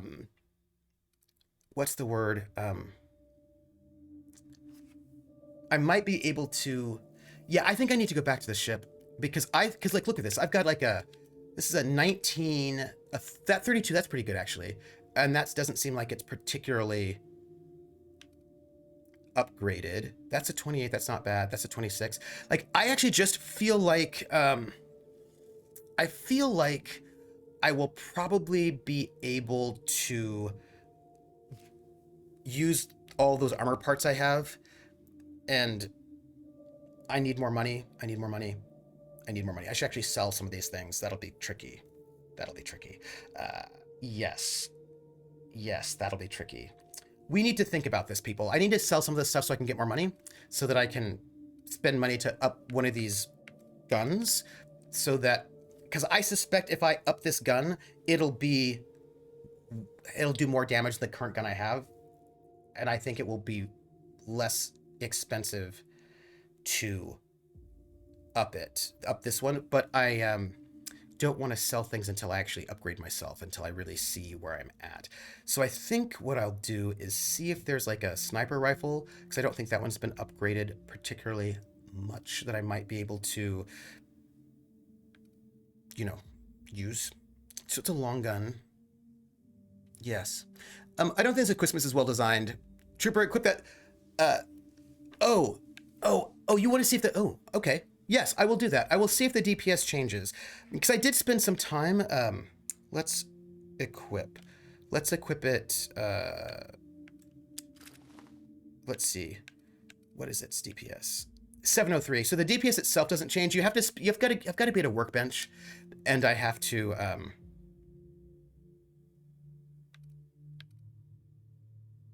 I would like to equip you, please. Why can I not equip you? Why can I not equip you? Why can't I equip you? Look at this. Here, it gives me the option to equip. Here, it does not. Why can I not equip this?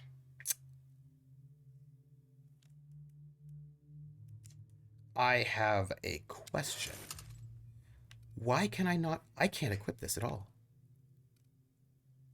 I took it off my body, and now I cannot equip it. Why?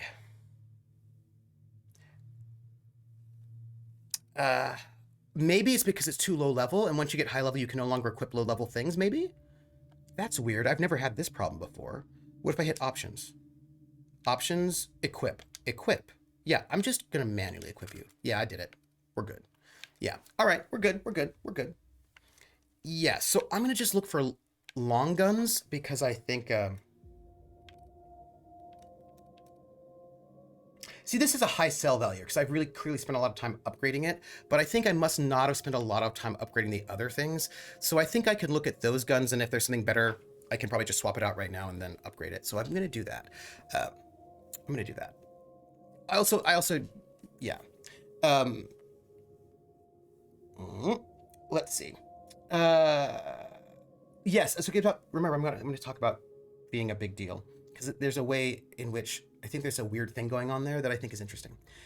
Plays game with famous people last night. I'm not a big deal. Sure, Jan. Wait. Even Phil Philly gives free PDFs of the Girl Genius comic with purchase. Yeah, it's just a new time period, right? I'm a larger deal in a small town. Actually, I think, well, this wouldn't how I characterize myself either. GURPS will become popular again when they start giving out free PDFs with purchase of hardcover book. They don't actually produce a lot of hardcover books anymore. So I think that, yeah. And artsy fartsy white savior movies will keep winning Oscars. That doesn't mean those films are popular. Yeah. Yes. Yes. Yes. Yes. That is correct. That is correct. Where was I? I just Borderlands. Oh, I'm weirdly caught up in kind of a weird way. This is interesting, but I skipped down accidentally. I should allow that. Where were you? Where were you? Food? Dinner? I feel like... Oh, there we are. There we are. I found myself. Go where the customer is marketing 1-1. I know, Krellin. I know. Charisma's doing really, really good. They've been smart. They also got rid of some old people, right? And got some new people who are really excited. And if you're going to do Horizon Zero Dawn game, you want to do it in person and get the board game so you can have the minis and monsters. Oh, that would be fun. I do like minis. Trooper, that was a good vent, and I hope it helped you. Yeah, thanks. I just want them to do better. You can't multitask or single processor. Either catch or play the... frustration comes from passion. You don't feel frustration about something you don't care about. That's true. That's true. What should you make for dinner? I have no idea. I'm going to make a pot pie. Look, this is it, right? I feel like... Trooper, I don't say these things to disparage or shame you. I say them because they're true and want people to have information. Yeah, I think it's fair. I think it's fair. Absolutely.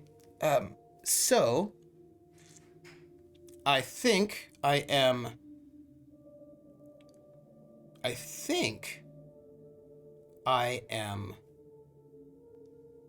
updated. I think that's true. Dark Sun.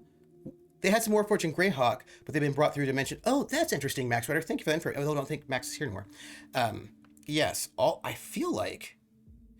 Biggest lesson from Call of Cthulhu. Never trust Dot when she offers pie. Yes.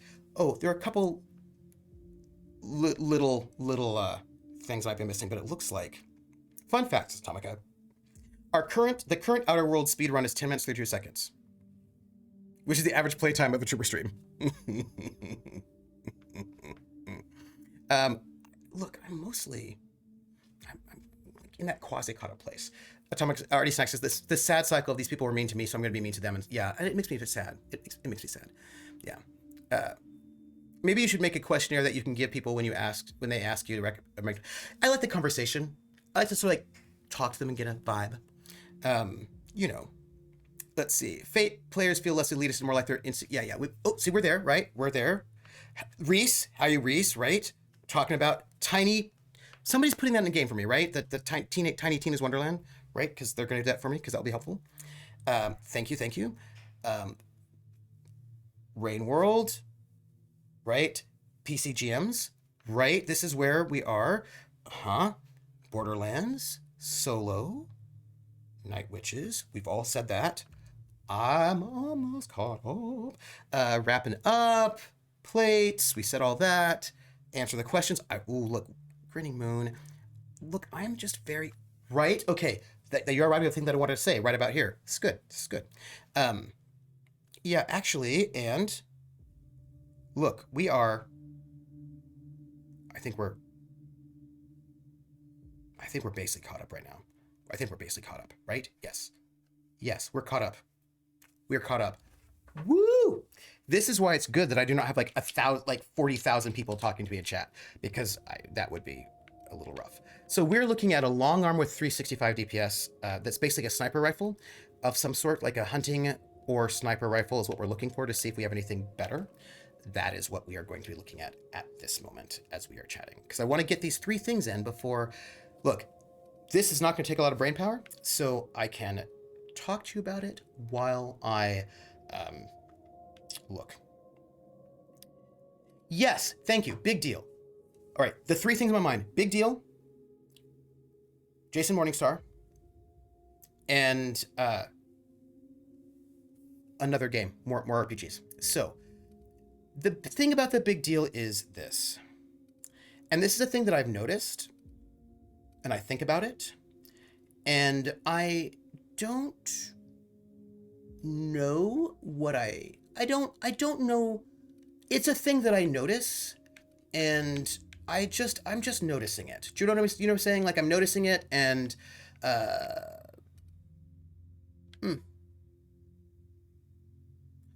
Deadeye assault rifle.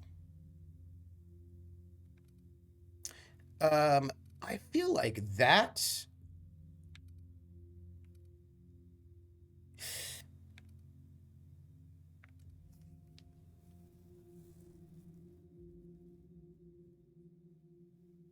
This is level 26, but it has a higher DPS than this one, which is a level 32. They both seem to be sniper rifles. I'm not certain why this has a better DPS, but I feel like we should equip it and see how we feel about that. Like, what is going on with me right there? That is a question that I have. I don't know what that's about, but that seems like a better weapon. So,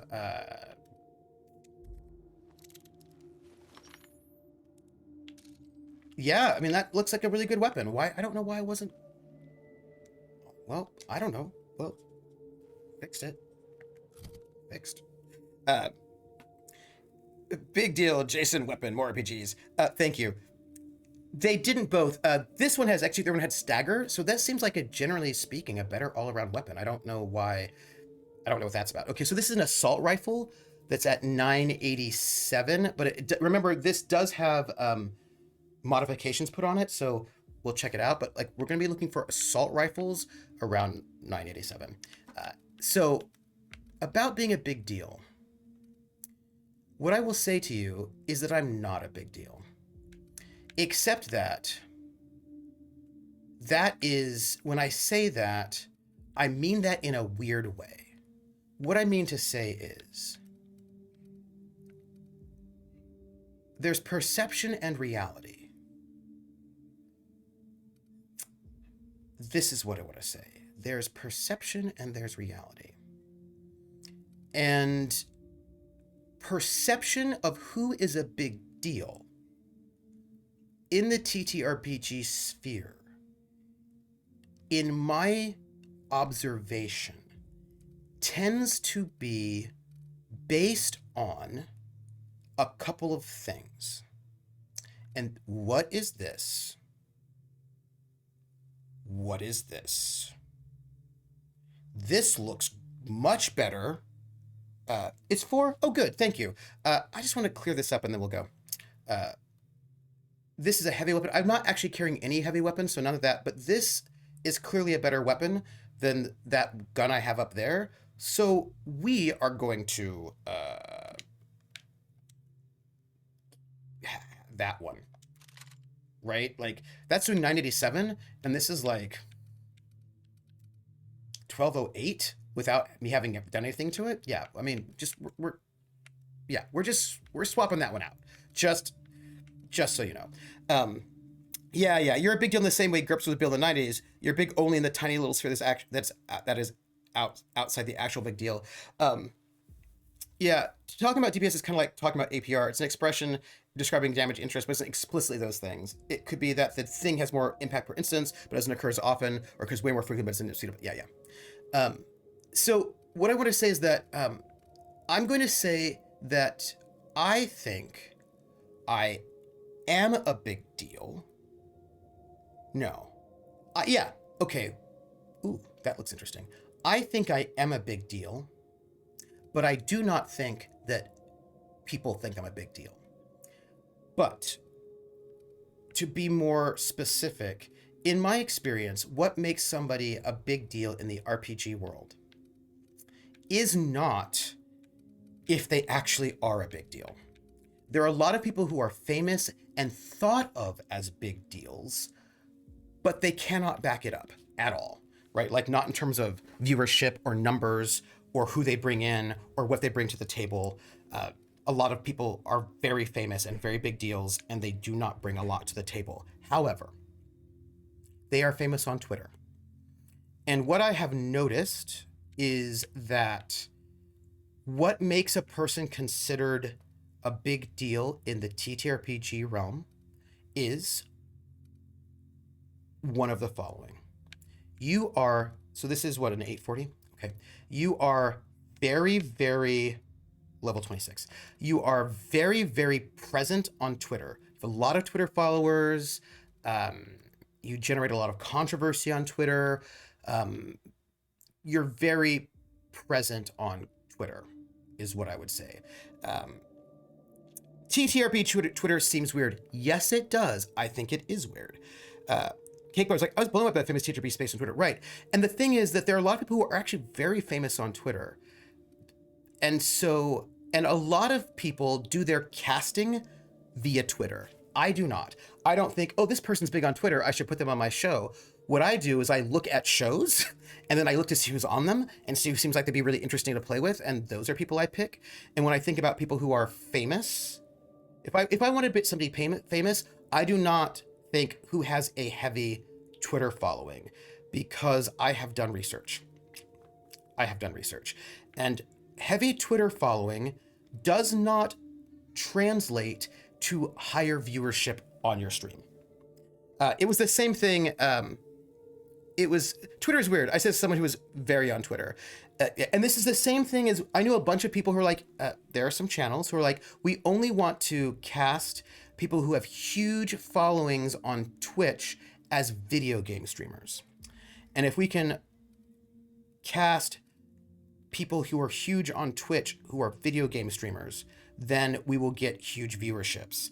And generally speaking, if you look at the numbers, what happens is that they might get those numbers for the very first episode, but the viewers of that person are not TTRPG streamer viewers. They're video game streamers. And very often those people do not bring an audience with them, is what happens, right? The audience just doesn't come. So people are chasing fame. They're chasing fame. I, by the way, tend to go with medium armor. We're looking for 54 armor medium. So they chase fame, but they're chasing fame from people they think that's heavy. But who are not going to actually get them the viewership they want, right? And I think that's the problem. There are these people who are famous because they're big on Twitter, but they're not going to bring you a video game audience, a TTRPG audience. There are people who are famous because they're really big at playing Fortnite, and they're not going to bring you a sustained TTRPG audience. So there are people who are chasing... Ooh. This is great. This is armor that is higher than my current armor and gives me bonus to defense skills, which feels like that could be good. Why don't we equip that? Let's do that. So, right, that's a bit of a problem, I think. That's one thing. Yeah, Twitter's like a mousetrap. Cheese seems nice, but watch out, yeah. Cakebite says, Twitter's weirdly good for a professional network result. It's strange, but I think I like it. Because that's dumb. Video game streamers watchers aren't going to... No, they're not going to watch your TTRPG. And they often don't, but people are looking at the wrong metrics, right? PH, there have been people who are on national TV on RPG shows that brought in very few people. Yeah, because it doesn't translate. Yes, absolutely. Absolutely, 100%. And OnlyGeek says, famous people are better for one-shots, depending on their field, than full campaigns. Also true. Also true. They're also cheaper that way. Crohn's, even if they're watching the streamer for the personality, as a video game streamer, they're 100% of the entertainment. Yes. And in a TRPG environment, they're going to have to share the spotlight, which will change the entire dynamic of what they bring. And often they're not very good at playing TTRPGs because they're not used to sharing the spotlight. That is also just a thing that I have noticed.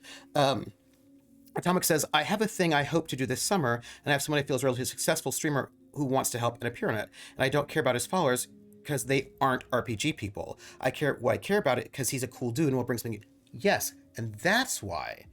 If you're going to bring somebody in, that's why you should bring them in, because you think they're cool. 35. Oh. Hey, this is a 54 armor medium that gives a +5 to handguns, which is what I use. So we're going to wear that. Absolutely. Yeah. Right? I do want to keep some of these to like boost my lockpicking here or there, but I really feel like, right? I hope that y'all are proud of me. This is a 62 with a lockpick 5. Okay. Yeah, we're going for that one.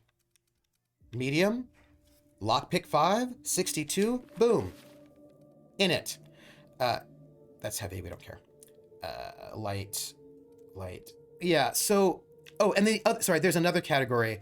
There's another category of people who are famous on Twitter who, you know,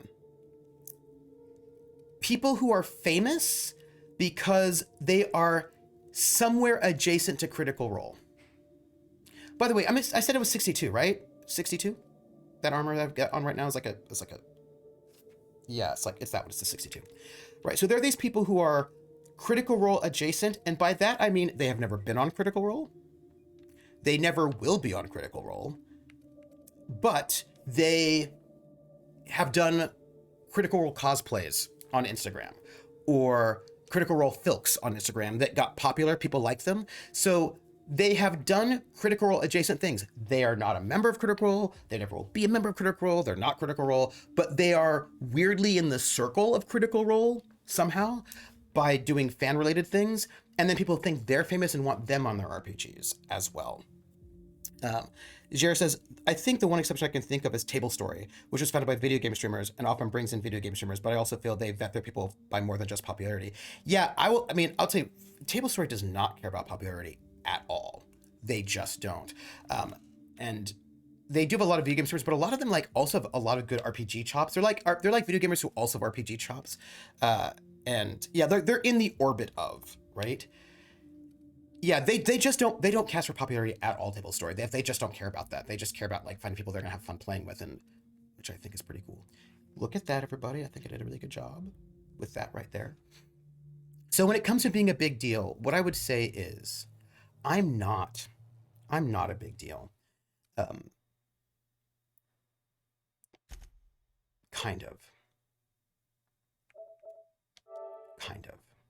It's gonna be a hard thing to like. So what I'll say is, thank you. I appreciate that, PH. What I will say is, I am not a big deal because I am not Twitter famous, and many people who do not pay attention to what is actually happening in the TTRPG world only cast through Twitter fame and only think that the people are a big deal if they are Twitter famous and or somehow in the orbit of Critical Role. And so there are a bunch of people who are big deals, and I'm not one of those people. The term big deal is subjective and comparative. People who aren't big deals don't get invited to play fast with Jason Weapon. And this is what I'm going to say, right? Because I'm not the only one who's in the same circumstances I am. Cakebite, I don't think you get enough recognition. I love everything you put out, and I know you have a huge support in chat, right? So Cakebite, this is where I'm going to do the thing where I'm going to actually sort of agree with Krellin, but then also make this really kind of complicated argument, and that is this. If you cast your RPGs through Twitter, you do not know who I am and do not care. I am not a big deal. I'm not famous. I'm not important. I bring nothing to the table. You would never cast me because I am nobody and I am nothing. I am meaningless. And you probably don't even know who I am and you do not care. You would rather get that one person over there who like was somehow weirdly in the orbit of the Critical Role fan space because they're famous on Twitter than you would ever want me. That said, these people who think this way also don't know Table Story, and they don't know Hyper RPG, weirdly, which I think is weird, but they don't. There are a bunch of people they don't know. Table Story is a top 10, is consistently in the top 10 of channels streaming Dungeons & Dragons every week, every month. Table Story is one of the most popular Twitch RPG channels. It is. Do people bend over backwards trying to pull Table Story cast into their shows and cast them? No, because the Table Story people are not big on Twitter. They are so important. They're such a big deal, but they're in no way a big deal at all in the kind of weird casting space that is Twitter. And it's weird, right? Carlin says, people who cast their RPGs through Twitter aren't big deals in the TTRPG streaming realm, so who cares? Who cares what they think is a big deal? Why does it matter? What matters is that people think of Twitter as a networking space, and I'm going to tell you, there are people who have, Annie Geek says, this is why I spread the stuff I'm in around, because yeah, I might be nobody, but I enjoy RPing with people, right? I'm going to say this, and I don't want it to sound like sour grapes because I'm not speaking just for myself, speaking for other people as well, who are in similar situations. When Critical Role and Dimension 20 and some of the super big channels cast their net out to find new people to bring in, it tends to go through Twitter. So there are people out there who have been cast in things, not me, not PB, not Dot, not some of these other people who, right? Some other people who are big on Twitter who, honestly, sometimes are actually not even very good RPers, and do not advertise to their followers. They don't really they don't. Their followers do not come. They actually don't. They are not the people that I would cast, right? If I were Dimension 20, Critical Role, right? Those people often have an LA scene that they will cast in, legit, but they will sometimes go out of that LA scene. And when they do, they get those people who are famous on Twitter. And those people who are famous on Twitter really want to be in there. And there are people who've really pushed themselves into like upper levels of, there are people who push themselves to upper levels of fame through this kind of Twitter game whose, what they bring to the table is sometimes questionable. And they don't cast their Twitter. You know, you say that, Krellin, but there are people. There are things that have happened in these kind of interesting ways. People on Critical Role, no, but there are people who have come through some of these other spaces. Yeah. And what I will say is this, though.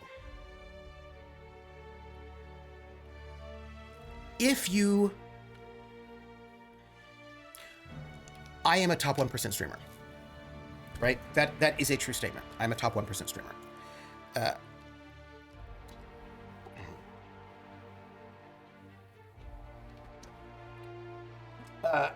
And when I go on shows, I do increase the audience of that show, of that channel. Like, I bring an audience with me.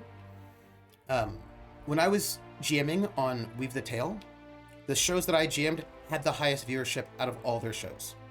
So I bring value to a channel, not just in terms of viewership, which I do, not just in terms of the fact that like I actually will tell people that I'm on a show and advertise to let people know I am kind and I'm good to work with. I'm professional. I do my job. I am happy to be there. I think that I have talent as an RPer, and I have like a lot of experience. And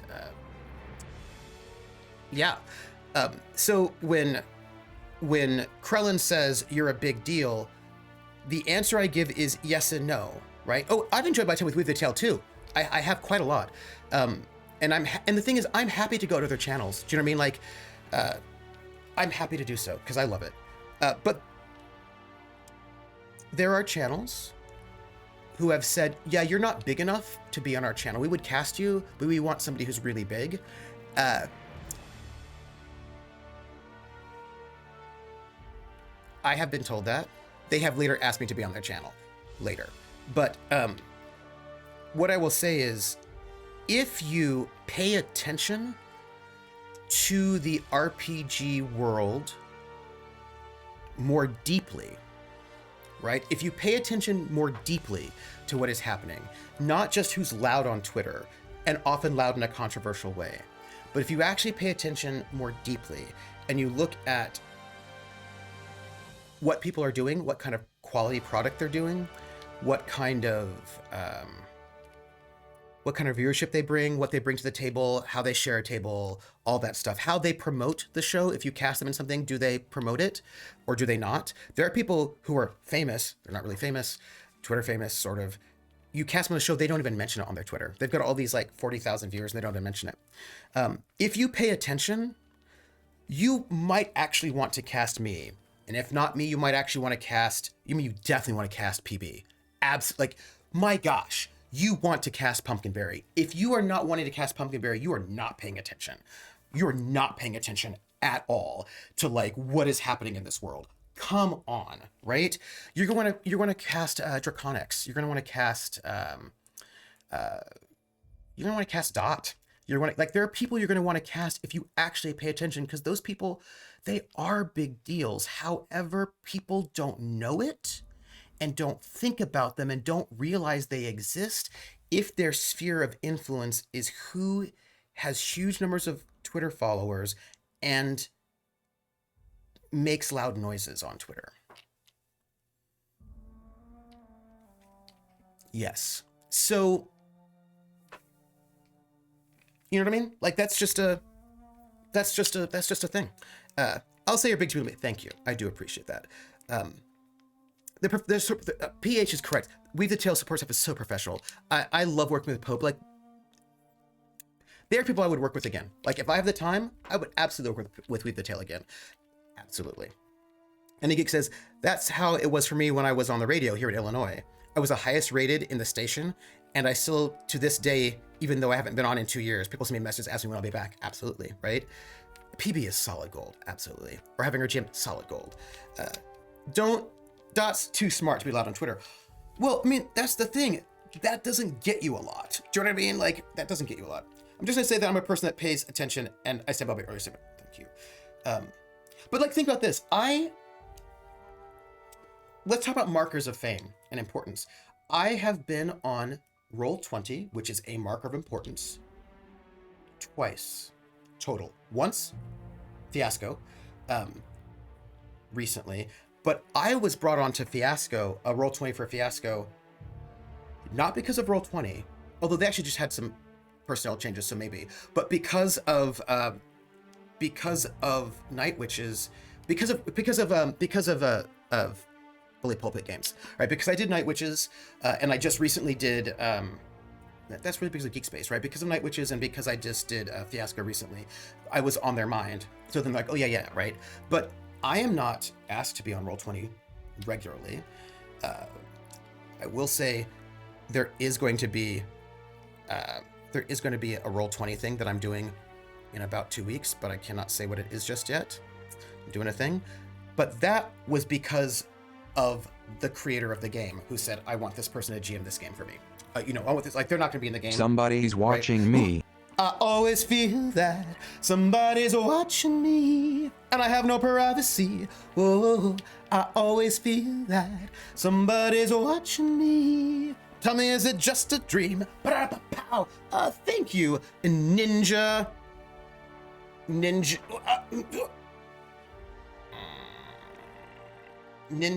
Oh, where'd you? Oh. Ninja Godryu. Thank you for the follow. Krillin says, you're on Table Story Prep. You know, actually, which is pretty great. Table Stories, but what's funny is that Table Story is not thought of at all. Table Story is such a big deal, but when people talk about, oh, these are the big deals, they don't mention Table Story, which is so weird. It's pretty weird. I think it's pretty weird because they're very big. God Ninja Ryu, thank you. So I'm pretty happy about that, but like, Roll20, no. I mean, we'll see how that goes in the future. Like, I can't imagine I would ever be on Dimension 20, or at least, I mean, like, I don't think I'm on their radar in any way. And there are a lot of people who are loud on Twitter like, oh, I want to be on Dimension 20, and maybe they will be, you know what I mean? But like, I cannot imagine that happening anytime soon. Lucas, I'd never say I have any insight in the THRPG scene, Twitter, Twitch, whatever. The best campaigns I saw were on channels with players and GM who are passionate about roleplay, telling a story together. Those streams rarely over... Lone Coup, almost no channel has over 100 viewers. That's the thing that people, like, you just have to know. Like, to become a partner, you need 75 average viewers over 30 days, and less than 0.5% of channels are partnered. Your average viewer in the TTRPG world is 3. Most channels. And TTRPG has to have a better viewership than video games, other video games, like on average. So like we have like 1% of TTRPG channels are partnered, although some of them might have got their partnership from video game streaming. So we don't really know about that one. But 100 is such a huge number. 100, like I'm in the top 1% and I do not average 100. I average in the 30s, right? That's about where I'm at. Ish, like about in the 30s is about where I'm at. And I'm in the top 1%. So you just have to know that if I'm in the top 1% in my 30s with average viewership, right? 100 is phenomenal, but people don't really see how the scene, like what it is, right? You hear about Table Story all the time, you're just one person. Table Story is amazing, but it's not very big on Twitter. Yeah. Dimension 20 is, do you have other things to do today? No, I've got things to do and I'm gonna go soon. I just want to finish this talk. I'd love to see you back on a roll for it, but I am biased there. Yeah, I mean, there's also the question about whether or not I'm important enough to be in roll for it. Roll for it likes to have really, really big names. Well, people don't think of Table Story because it's a TTRPG channel in the video game circle and really extends out to the... Actually, Jer, I have a different theory on that one. I have a different theory about that. I think it's, yeah, the average viewership, the median average viewership is 3. I have a thought about why Table Story is not talked about, but also why Hyper RPG is not talked about in these Twitter circles. And why a bunch of people are not talked about. Like, Arcadum, Lily Pichu, if you look at the top 10 D&D streamers, many of them not talked about on the Twitter sphere that we're in. And so I don't think it's that they are video gamers or whatever. Captain Robert, right? I think there's something very specific about what's happening, and I will tell you right after I catch up with this thought. Gritting Moon, I'm so happy with my 9 to 10 viewers is very good. Gritting Moon, that is a very good number. Yeah, for me, 5 is a big deal. 5 is a big deal. You know, like only, it's like somewhere between 10 to 15% of streamers are affiliated. Think about that for a minute. To be affiliated, you need 3 average viewers over 30 days. And only somewhere between 10 to 15% of streamers are affiliated. That means somewhere between, 85 and 90% of all streamers do not have those numbers, right? So we really need to recognize that things like 5 is a good number. It's a good number. And we just have to kind of know it. You know what I mean? Like, and we just don't see that. And it's because of, we have a 3 is a good number, actually. And we just don't have the perspective, you know? Thomas is like, I have like 3 loyal viewers and a few stragglers who pop in every now and then, and it's still a blast. It's like playing on a couch with friends, and those are good numbers. A lot of people have 0 and 1. Yeah. So what I wanted to say about why I think this is that I have learned something from the travels that I've done recently. I've got affiliate. I just don't have the stability to stream daily like I'd want to. Yeah. And again, most people don't have affiliate. The vast majority of people do not have affiliate. So just like note it. So this is what I would say. This is what I've learned. I've learned some stuff over the last couple of years when I've been looking at these things. And what I've learned is there are different TTRPG circles that are not overlapping or have very minimal overlap. Very interesting. I had affiliate, but figured out that was not what I wanted to do regularly. Yeah. If things are planned, I might be getting Office Space Station. That's cool, Atomica. So what I've learned is that there are these non-overlapping or very minimally overlapping RPG scenes that don't have a lot of contact with each other. And from the beginning, there were a couple like big circles. There are big circles. There's the LA Seattle circle, which was right Hyper, Geek Space, and then a crowd of streamers like Bonsai, a bunch of people who were in that particular scene, and they were a circle. They did have connections to Roll For It and Table Story, right? So there's that particular scene. There is Table Story is a scene that they're not particularly scenester, right? But I would put basically Roll For It, Table Story, and the Seattle crew as a scene. Domestic Dan, Goobers, right? Yeah, absolutely Domestic Dan, right? And Domestic Dan, right, is on Table Story. Lauren, Table Story. Lauren, Roll For It. Anna Geeks, Roll For It way back in the day. So there's like a particular kind of scene that is that RPG scene. I think Geek and Sundry's breaking up kind of fractured a lot of that scene too. Goobers went on to be the Twitch face, right? So that is a TTRPG scene. That is a bunch of people who know each other, that interact with each other, who know who's who and what's what. Then the other very big scene, which I didn't even really know about, but now I know a lot about it, is the Encounter roleplay scene. The Encounter roleplay scene was very, very big, but they knew nothing about the Seattle adjacent scene at all. Didn't know anything about them, didn't know them. Didn't know who they were, don't even know Table Story exists, do not interact with any of those people. Hawkeye says, one of the things I'm thinking about is expanding Grapple's Keep by meeting up with more RPG streams on Twitch. Oh, that's great. Getting more RPG players on it, yeah. You say it was. Yes, because Encounter roleplay doesn't exist anymore, right? But the scene exists, because what happened was that Encounter roleplay has a diaspora, right? You go from Encounter roleplay to Scraticus. Scraticus doesn't exist anymore, but a lot of these players were all part of the Encounter scene. And what's interesting is that, and let me tell you, because I was in our scene, like a bunch of us are from this particular kind of Seattle adjacent scene, and because I was in that scene, I actually didn't know them either, but they were actually quite huge. And now that I've learned who was in it and who was connected to it, what I have realized is that almost all of famous Twitter are ex-Encounter roleplay people or Encounter roleplay adjacent. It became Weave the Tail, but it lost most of its viewership. But Weave the Tail are new people, right? That was actually quite different. Encounter roleplay is how I got involved in RPGs on Twitch by meeting Grimjack, Tall Squall, Scrat, and a lot of the people I play with now are actually ex-Encounter roleplay people, which is how I know that so Dot was Encounter roleplay, Prax, Lindy, Grimjack. Actually, a lot of people that I know now that were not part of that Seattle scene were Encounter roleplay diaspora. Kiana Shaw, who did the safety tools, Encounter roleplay. There are a lot of people who are part of that Encounter roleplay diaspora, and almost all of the people who are very present on Twitter and very, very famous are all that scene. Then there are some other scenes that like neither one of those two scenes know particularly well. There's like the Arcadum scene. There's some like very, very like a dungeon crawl, no camera, D&D, old school D&D streams that are very, very popular.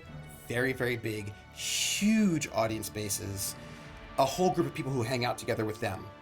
And they do not interact with any of those two scenes.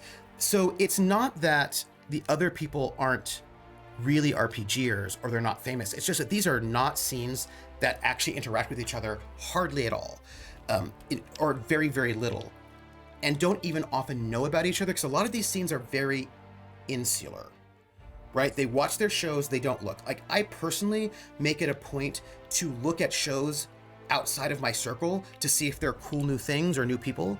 I mean, it's not like I have lots of time, but I look at the top 10 in both TTRPG and Dungeons and Dragons, and I look to see who's there. And I watch a show or two and I see what's what and I see what's going on, because I want to know. I would not have found my way into that sort of encounter roleplay adjacent diasporic scene if I weren't looking at things beyond the Seattle circle and Seattle adjacent circle. But not a lot of scenes don't look outside of themselves. And Twitter is dominated by the encounter roleplay diaspora.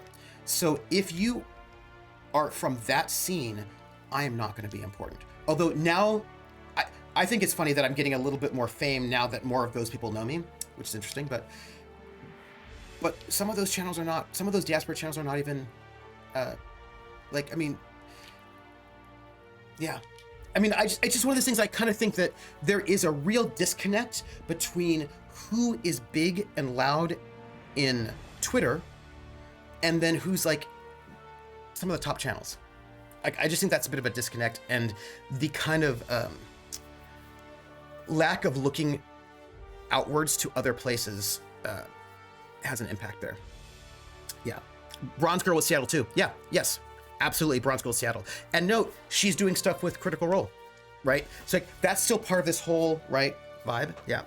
Greeting, I found you through Lindy. Yeah, right? Who was in Encounter Roleplay.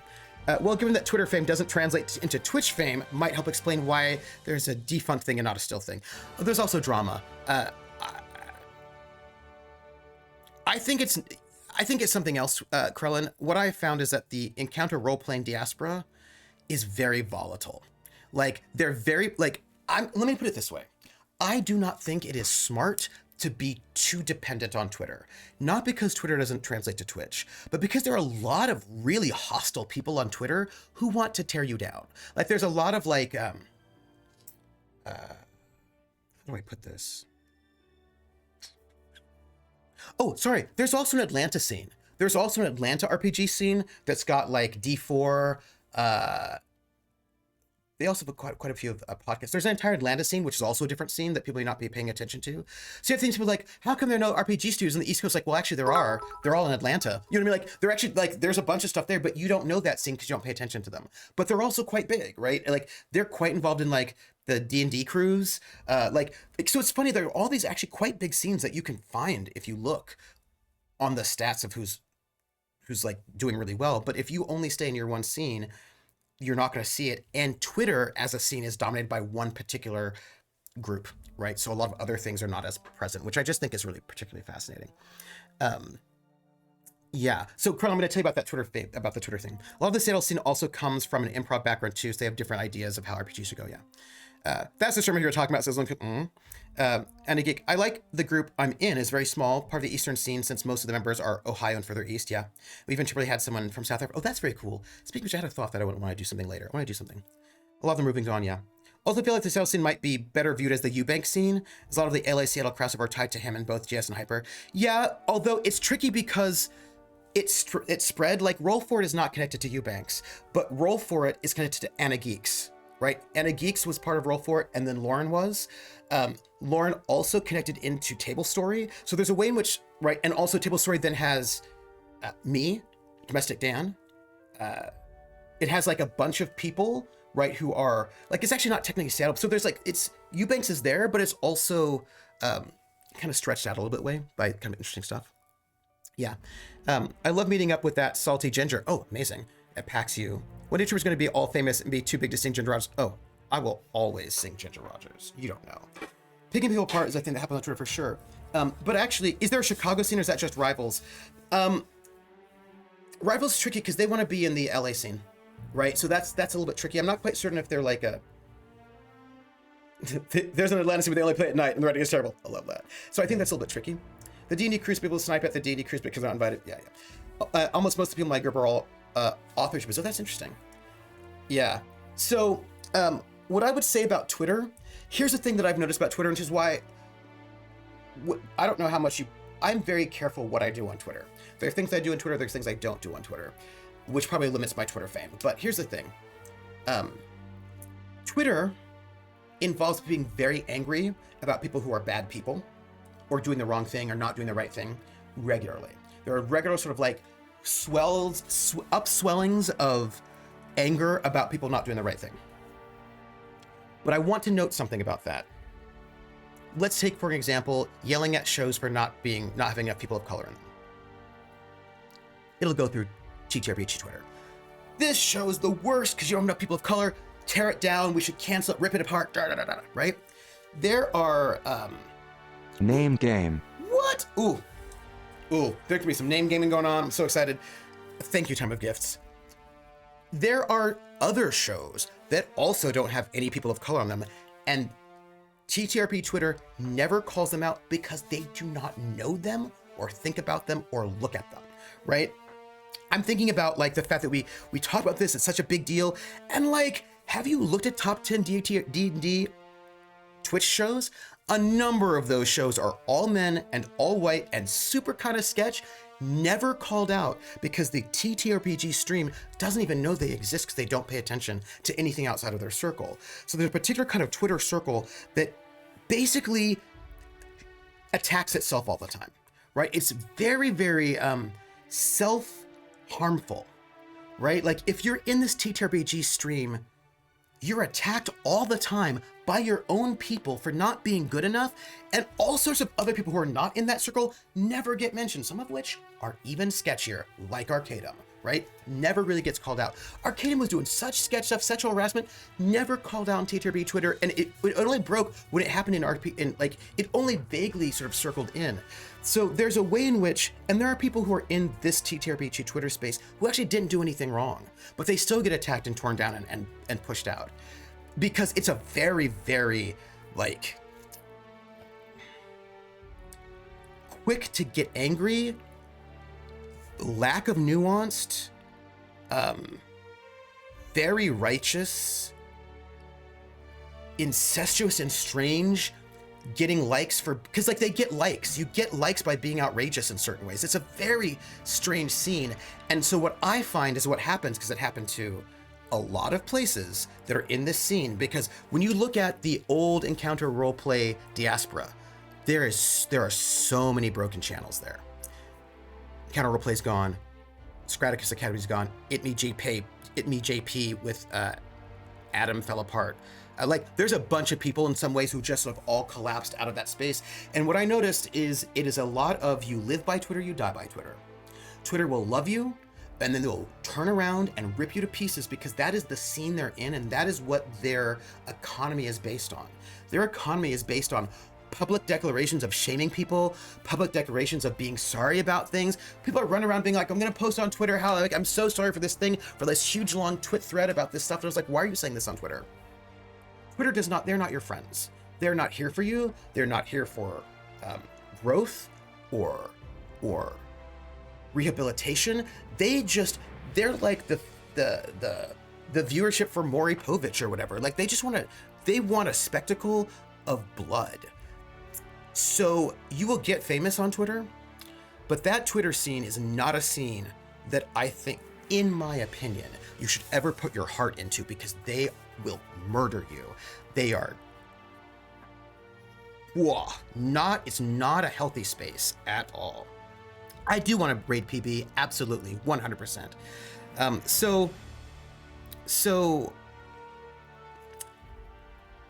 Yeah, Arcadum is the one that had the crossword VTubers. Yes, Krellin. Yeah, it was like super sketch. Yes. I've got name games for Atomica as well. No, actually, Atomica is not a name game. Yes, I do, actually. I do. Yes, you're right. Yeah, I will raid her after I just sing these songs. That's what I'll do. Yeah, and we haven't even gotten to the YouTube scene. Absolutely, there's an entire YouTube scene that people don't even pay attention to. Yeah, so it's just a very, With its description, Twitch seems like the digital equivalent of the gladiator. But see, Twitch is not Twitter. Twitch is actually way less, like, Twitch can be gross, right? But Twitch is not as hostile because it's not as interconnected, right? Like, it doesn't do me, if I say, oh my gosh, if I actually called out some of these people by name, which I'm not going to do because that's not classy, it's not going to go anywhere. It's just you and me, and we hanging out together. Twitter, however, people get retweeted. Like, Twitter's a way for you to magnify your voice in ways that, like, creates this space that's just not the same thing as Twitch, actually. So, like, it's Twitter. Yeah, thank you, Greenman. It's like, Greenman, Twitter is a weird space, and I will tell you what, I will never do. Twitter's self-thing, but it doesn't propagate, yeah. A Robot says, I think it's common to hear how audiences tend to treat streamers as if they know them as friends, but I don't hear as much in the other direction like you're describing. Yeah, I mean, it's there. And it happens in Twitter in weird ways that's like, it's strange. So for me, am I on Twitter? Yes. Do I post Twitter threads? Yes. But I'm not doing the Twitter game. And I will tell you what, I will never, if there's something that's going on, I'm going to tell you here on this stream or in my Discord. I'm not telling it to, like, Twitter where there are neo-Nazis and randos who are like, what? You do that, you put yourself out on Twitter like that way, you will be destroyed. And not into it. And the thing is, there's just a lot of people who are in very important TTRPG streams who are just not in that Twitter scene, because that Twitter scene is a very specific space. And if you're not in that space, you're not going to be seen of as famous, which is a shame because there's a lot of people doing really great work, but they just don't kind of get Twitter fame. And that is sort of getting a lot of cred in ways that I'm like, that's a bummer, because there are people who are doing really cool things all over the place, right? And they're not necessarily getting, I'm not going to say recognition they deserve, because I don't think people deserve things like that, but people are missing out by not being able to work with some really amazing people who could really do really great things for them in many different ways, include being really great people to work with. That's what I would say. Putting things on Twitter is like screaming in the street, and people that don't treat it thus tend to get in trouble. Yes. Yes. Yes. Yes. I try to tell people, this is not a private space. I know you think, like, some people are like, I wish people would stop commenting on my Twitter. And I was like, well, first off, you could turn off replies. So if you didn't want people replying to your Twitter, you could actually make that happen, but you didn't turn off replies. Note that. And two, if you do not want people interacting with you on Twitter, you maybe not want to post on Twitter. You could post on LiveJournal or some other places, because Twitter is super public. It's super public. It is not a private space. It's not a private space. People seem to forget that. That said, my friend. So anyway, what I'm trying to say is there are a lot of really interesting Twitter scenes, and in the center of Twitter RPG space, where a lot of people sort of take their cues of who is and who isn't important. Like, if people didn't think Twitter was important, people wouldn't do things like post tweets saying like, hey, I want to be on Dimension 20. I'm shooting my shot. Just putting a tweet out saying they want to be in Dimension 20. Or they want to be on this or that, which for me is mind-boggling, because I just don't think that's how casting works, but whatever. Right, but actually some people do get cast that way, so there's that. But but if that is the measure that people are going by, which a lot of people are, then no, I'm not important at all. I'm not a big deal, I'm not important. That said, I actually think that I am important. I think I'm important. I don't think I'm a big deal in that way, but I think I'm important, and I think, and I don't mean just myself. There are other people I actually also think are really important. Some of them even more important than me, and a big deal. Really big deals and really important. They just often don't get that recognition because they do not exist in that particular weird piranha tank that is Twitter, which, smart on them, right? It's just unfortunate that, I think the one thing that bugs me about the whole thing, and I'm going to sing, is that there are people who don't understand this, who do not realize. They don't actually realize there are other channels, there are other people, there are other things doing things, because they're actually not doing their market research. And the loud people on Twitter drown out what's happening.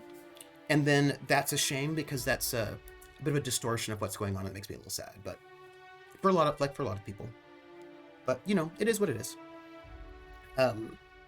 As long as I can eventually get to play or get jammed by Trooper or PB and vice versa, my goal in TPR space is filled. And the thing is, there are ways for that to happen. You know what I mean? Like that is a doable thing. I wish I could GM more. which is the second thing I wanted to say. Y'all, I want to have a second regular RPG day on my channel. And I cannot do that during the school year. I just can't do it. I do not have the time because I'm a scholar in residence now, so I have to dedicate a whole night. Like, I have to dedicate some nice stuff, so I can't do it. But I also don't want to give my video game streams. So I want to add another day to my channel, and I can't do that right now. I just can't, so I won't. But I want you to know that I want to, and I'm thinking to myself, is there a way that I can do that in the summer? And I was thinking that maybe I could do it in the summer, just have like another day, like maybe a Saturday night or something, which I'd really, really love to do. But I'm a little bit worried right now, because I was thinking, just telling you, because it's not a spoiler now, because I don't know if it's going to be able to happen. But I was thinking, maybe I can add another, like, for the summer, I can add like another thing. Because I do run Colas and run something in between the seasons, but like maybe I could actually add a second RPG day, because I would really love to do that. So I could play with more people and do more things, and it would make me happy. And I was like, I could probably do it in the summer. But I'm very concerned, people. I'm going to go really soon, but I'm very concerned because I'm worried that I'm going to be pressured into doing something that I don't want to do at work and that I should not do at work. I'm very pressured that they're going to push me into this leadership position that I should not take. I should not, look, I'm telling you, there's a leadership position that is coming open that I should not do. Even if I did not want to add another RPG day, I should not do it. I'm not the one to do this. Could I do it, and would I do a good job of this position? Yes. Should I do it as a person who only recently got tenure and does not have their book out yet? No, I should not. Are there other people who should do it instead? Yes, there are. Do they want to do it? No, they do not. So I don't know what's going to happen. I don't know what's going to happen about that. If they force me into this leadership position, I'm going to have to start July 1, which is probably going to make me unhappy about that. So we don't know. I just wanted to say that I really would like to have a second RPG night on my channel to do more stuff. And maybe it would involve, like, having those like talks about RPGs once a month. Maybe it would involve like I get to have my more arena games, so I want more arena games in there. So like I hope I get to do it. That's a thing that I would like to do. I'd like to just like spend my summers, especially since I'm not gonna be moving regularly all the time. Like these last 2 summers I was moving, so that was really awkward. But like I would like to be able to just have more RPG stuff on my channel, and I hope so. We'll see. We'll see how it happens. We will see. Can you swing a day as a player? It doesn't really, apparently has been. It's true. I'm not the only person Jupiter has GM'd on stream without a camera. Everybody, yeah, you could be special. They want their plies, but they want an echo chamber. Yeah. You're behind is looking forward to your office chair. Yes, I'm excited for that. I'm going to make it. Thank you. Remind me, I've got to make the office chair. Yes. I'd love to see another Gumshoe 1-on-1. The one with the pumpkin berry is great. Yeah, so Luna Leche, I tend to run Gumshoe, the Cthulhu Confidential, in between the Kolos seasons. So we're going to do 17 episodes of Kolos, 4 months. So what I would say is you're going to get Cthulhu Confidential in June. June. I would say expect more Cthulhu Confidential in June. There'll be like another, I'm going to do another Cthulhu Confidential in June, 100%. That is going to happen. So I tend to like do that because I always give the cast of Kolos a break so they have some time off. And in the time off, then I like run.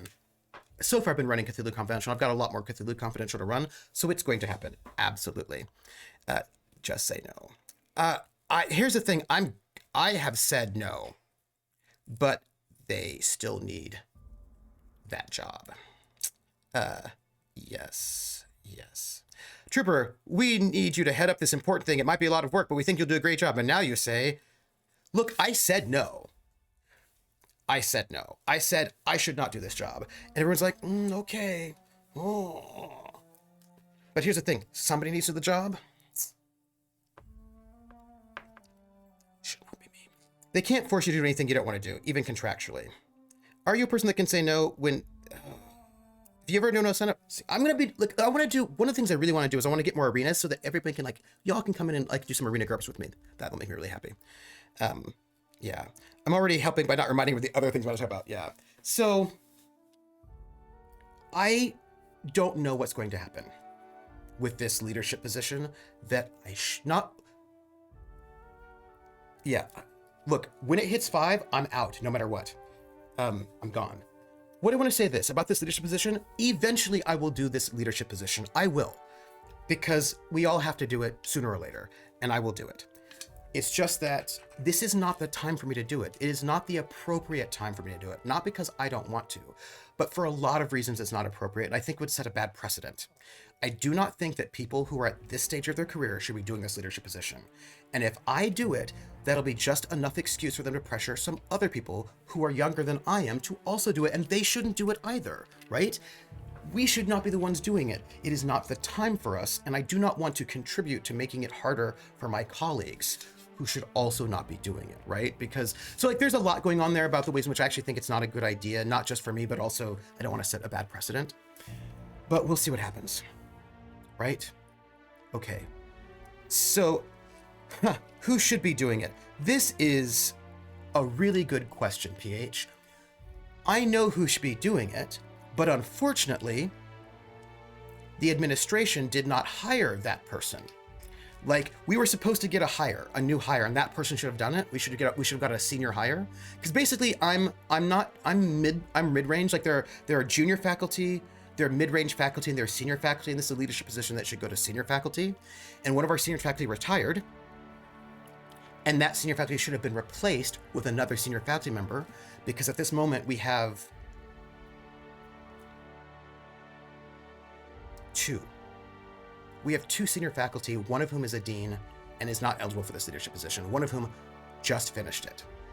And we had a third senior faculty member who retired, and that line should have been replaced with another senior faculty member, and they just didn't give it to us, which almost never happens. They're like, no, we're not going to replace this line. So we are now down one senior faculty member, and now they need somebody to take over this position, and who's going to do it, right? So this is the problem that like, they're like, well, you mid-level faculty should do it. We're like, yeah, but that's a bad precedent. You should have replaced that senior faculty member that we asked you to, and they didn't. And so now we're in this place where like, well, you need to fill this position. And I was like, but you should have given us that job line, and they didn't do it. And we're trying to get this line back because it's actually not good. It's not good for us not to have it. It's actually quite bad, and it's also bad for the students.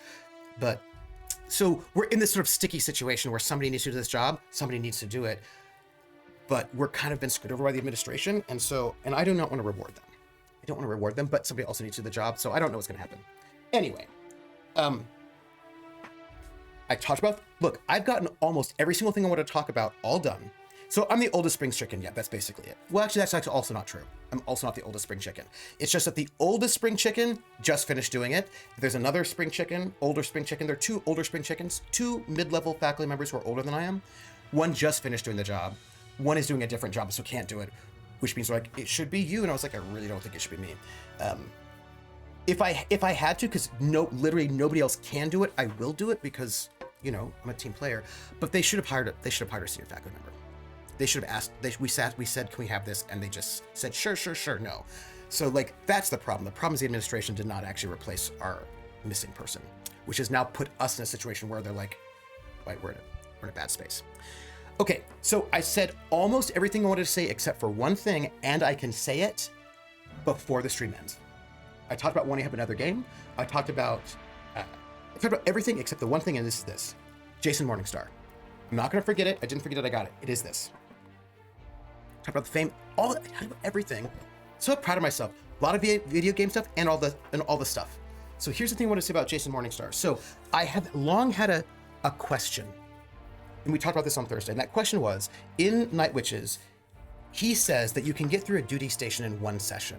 That's 6 night bombing missions in one session. When I was running Night Witches, that was just not the case.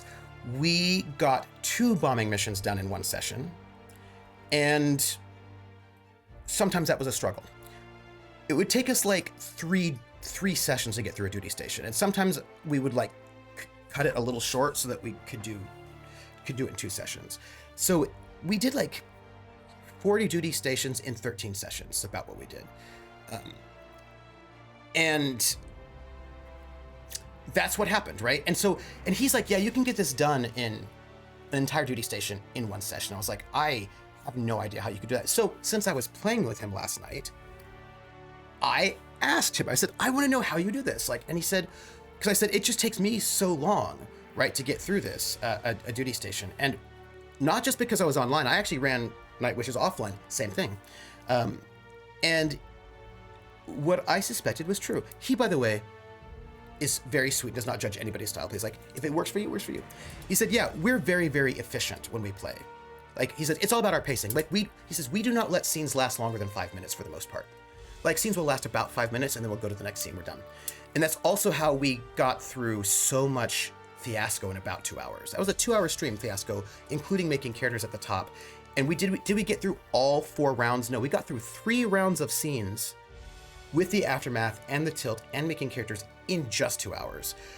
When I was running Fiasco on my channel here, right, for the 5-year stream anniversary, we got through 3 rounds with making characters. We got through the same amount of material, but in 4 hours. We took twice the time to do the same amount of stuff that we did with Jason Morningstar on Roll20 last night, which is like amazing.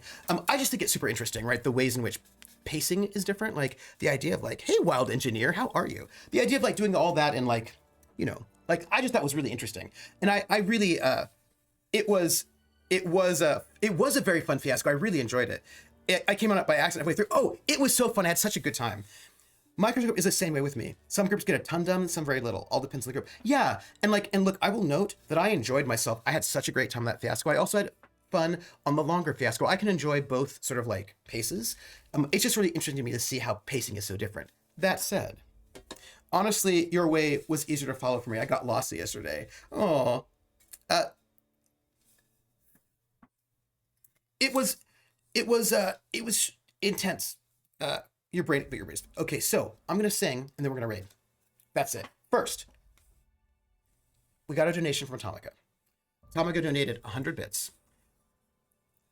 And I'm going to sing We're in the Money, as sung by Ginger Rogers in the film Gold Diggers 1933, which means I'm singing it in Pig Latin as a way to honor Atomica's donation. Airway. You know, by the way, the last time I sang it, I got that little middle section down. It was perfect, and I was so proud of myself.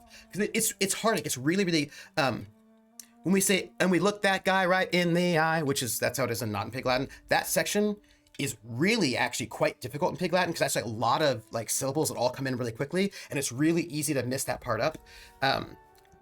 You know, we never, because when we see the landlord, right, we can look that guy right in the eye. That section is really hard in Pig Latin, and it's always a little tricky, and if I'm ever gonna have a little bit of a stumble, it's right there, but I got it last time. So anyway. Airway and hey, the anime. Airway and hey, the anime. Iwayat Galeat, Wayat X2 Ted Galeang. Airway and hey, the anime. A the ice skates are on, say. Old man, the aviation pro, we are who throw your stay on way on rail. Iway really at red Lansley, Elfway at Briansley, Ute. And when we see the end, we'll look at the eye guy right in the eye. We're in the money. We're in the money. We've got a lot of what it takes to get along. Thank you so much for those bits, Atomica. And, Crone's like, the reason why I'm not a mod for Trooper is he knows that I have shut chat down a half hour ago, so he stays on tracks and gets up. That's fair. That's fair. But I do appreciate you reminding me. Your pokes helped me very much. I don't know where I would be. I'd probably still be on the stream from like 4 years ago if I did not get pokes from people lovingly in chat. I will say it. You are not having a stroke. That's me singing. It's in Pig Latin. It's in Pig Latin. Because, you know, I love it. I love the Pig Latin. Now, we have 2 subs that just came in. And of course, for the subs, in honor of those subs, I will sing the name game. The name game. Come on, everybody. I say, now let's play a game. I bet you I can make a rhyme out of anybody's name. The first letter of the name, I treat it like it wasn't there. And then a B or an F, or an M will appear. And then I say Bo at a B, then I say the name, then banana, fanner, and foe. Then I say the name again with an F, very plain, then a fee, fi, and a mo. Then I say the name again with an M this time, and there isn't any name that I can't rhyme. Atomica, Atomica, Atomica, Atomica, banana, fanner, fo, Atomica, fee, fi, mo, Atomica. Atomica, But if the first two letters are ever the same, I drop them both and say the name. I like Bob. Bob drop the B's, Bo, or Fred. Fred drop the F's, for Red. Oh, Mary, Mary drop the M's, Mo, airy. That's the only rule that is contrary. Fire keys, but buyer keys, banana, fana, for ire keys, fee, fi, mo, mire keys. Fire keys, the name game. Woo! Ah, I feel so good about that. Y'all, here's what's what. I want to say thank you all for being here. Today is Saturday. Next week,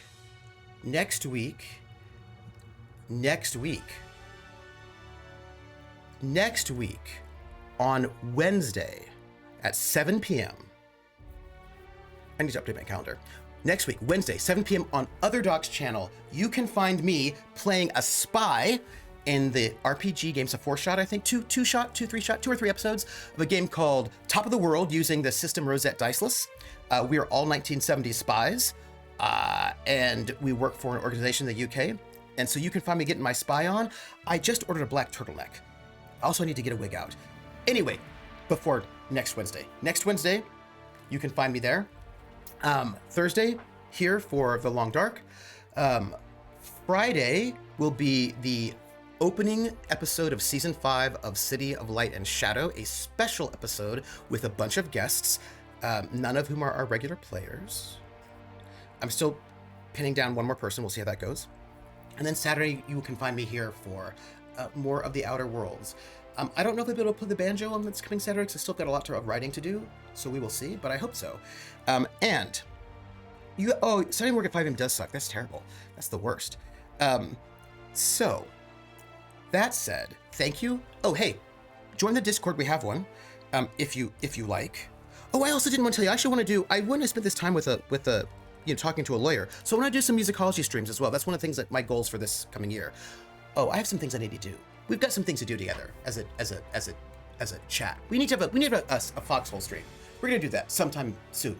Foxhole stream sometime in February. So join our Discord, and then find me on Twitter. At Academic Foxhole. I've got a Patreon, also at Academic Foxhole, which goes to pay for the casts for these shows, but also pay for the art.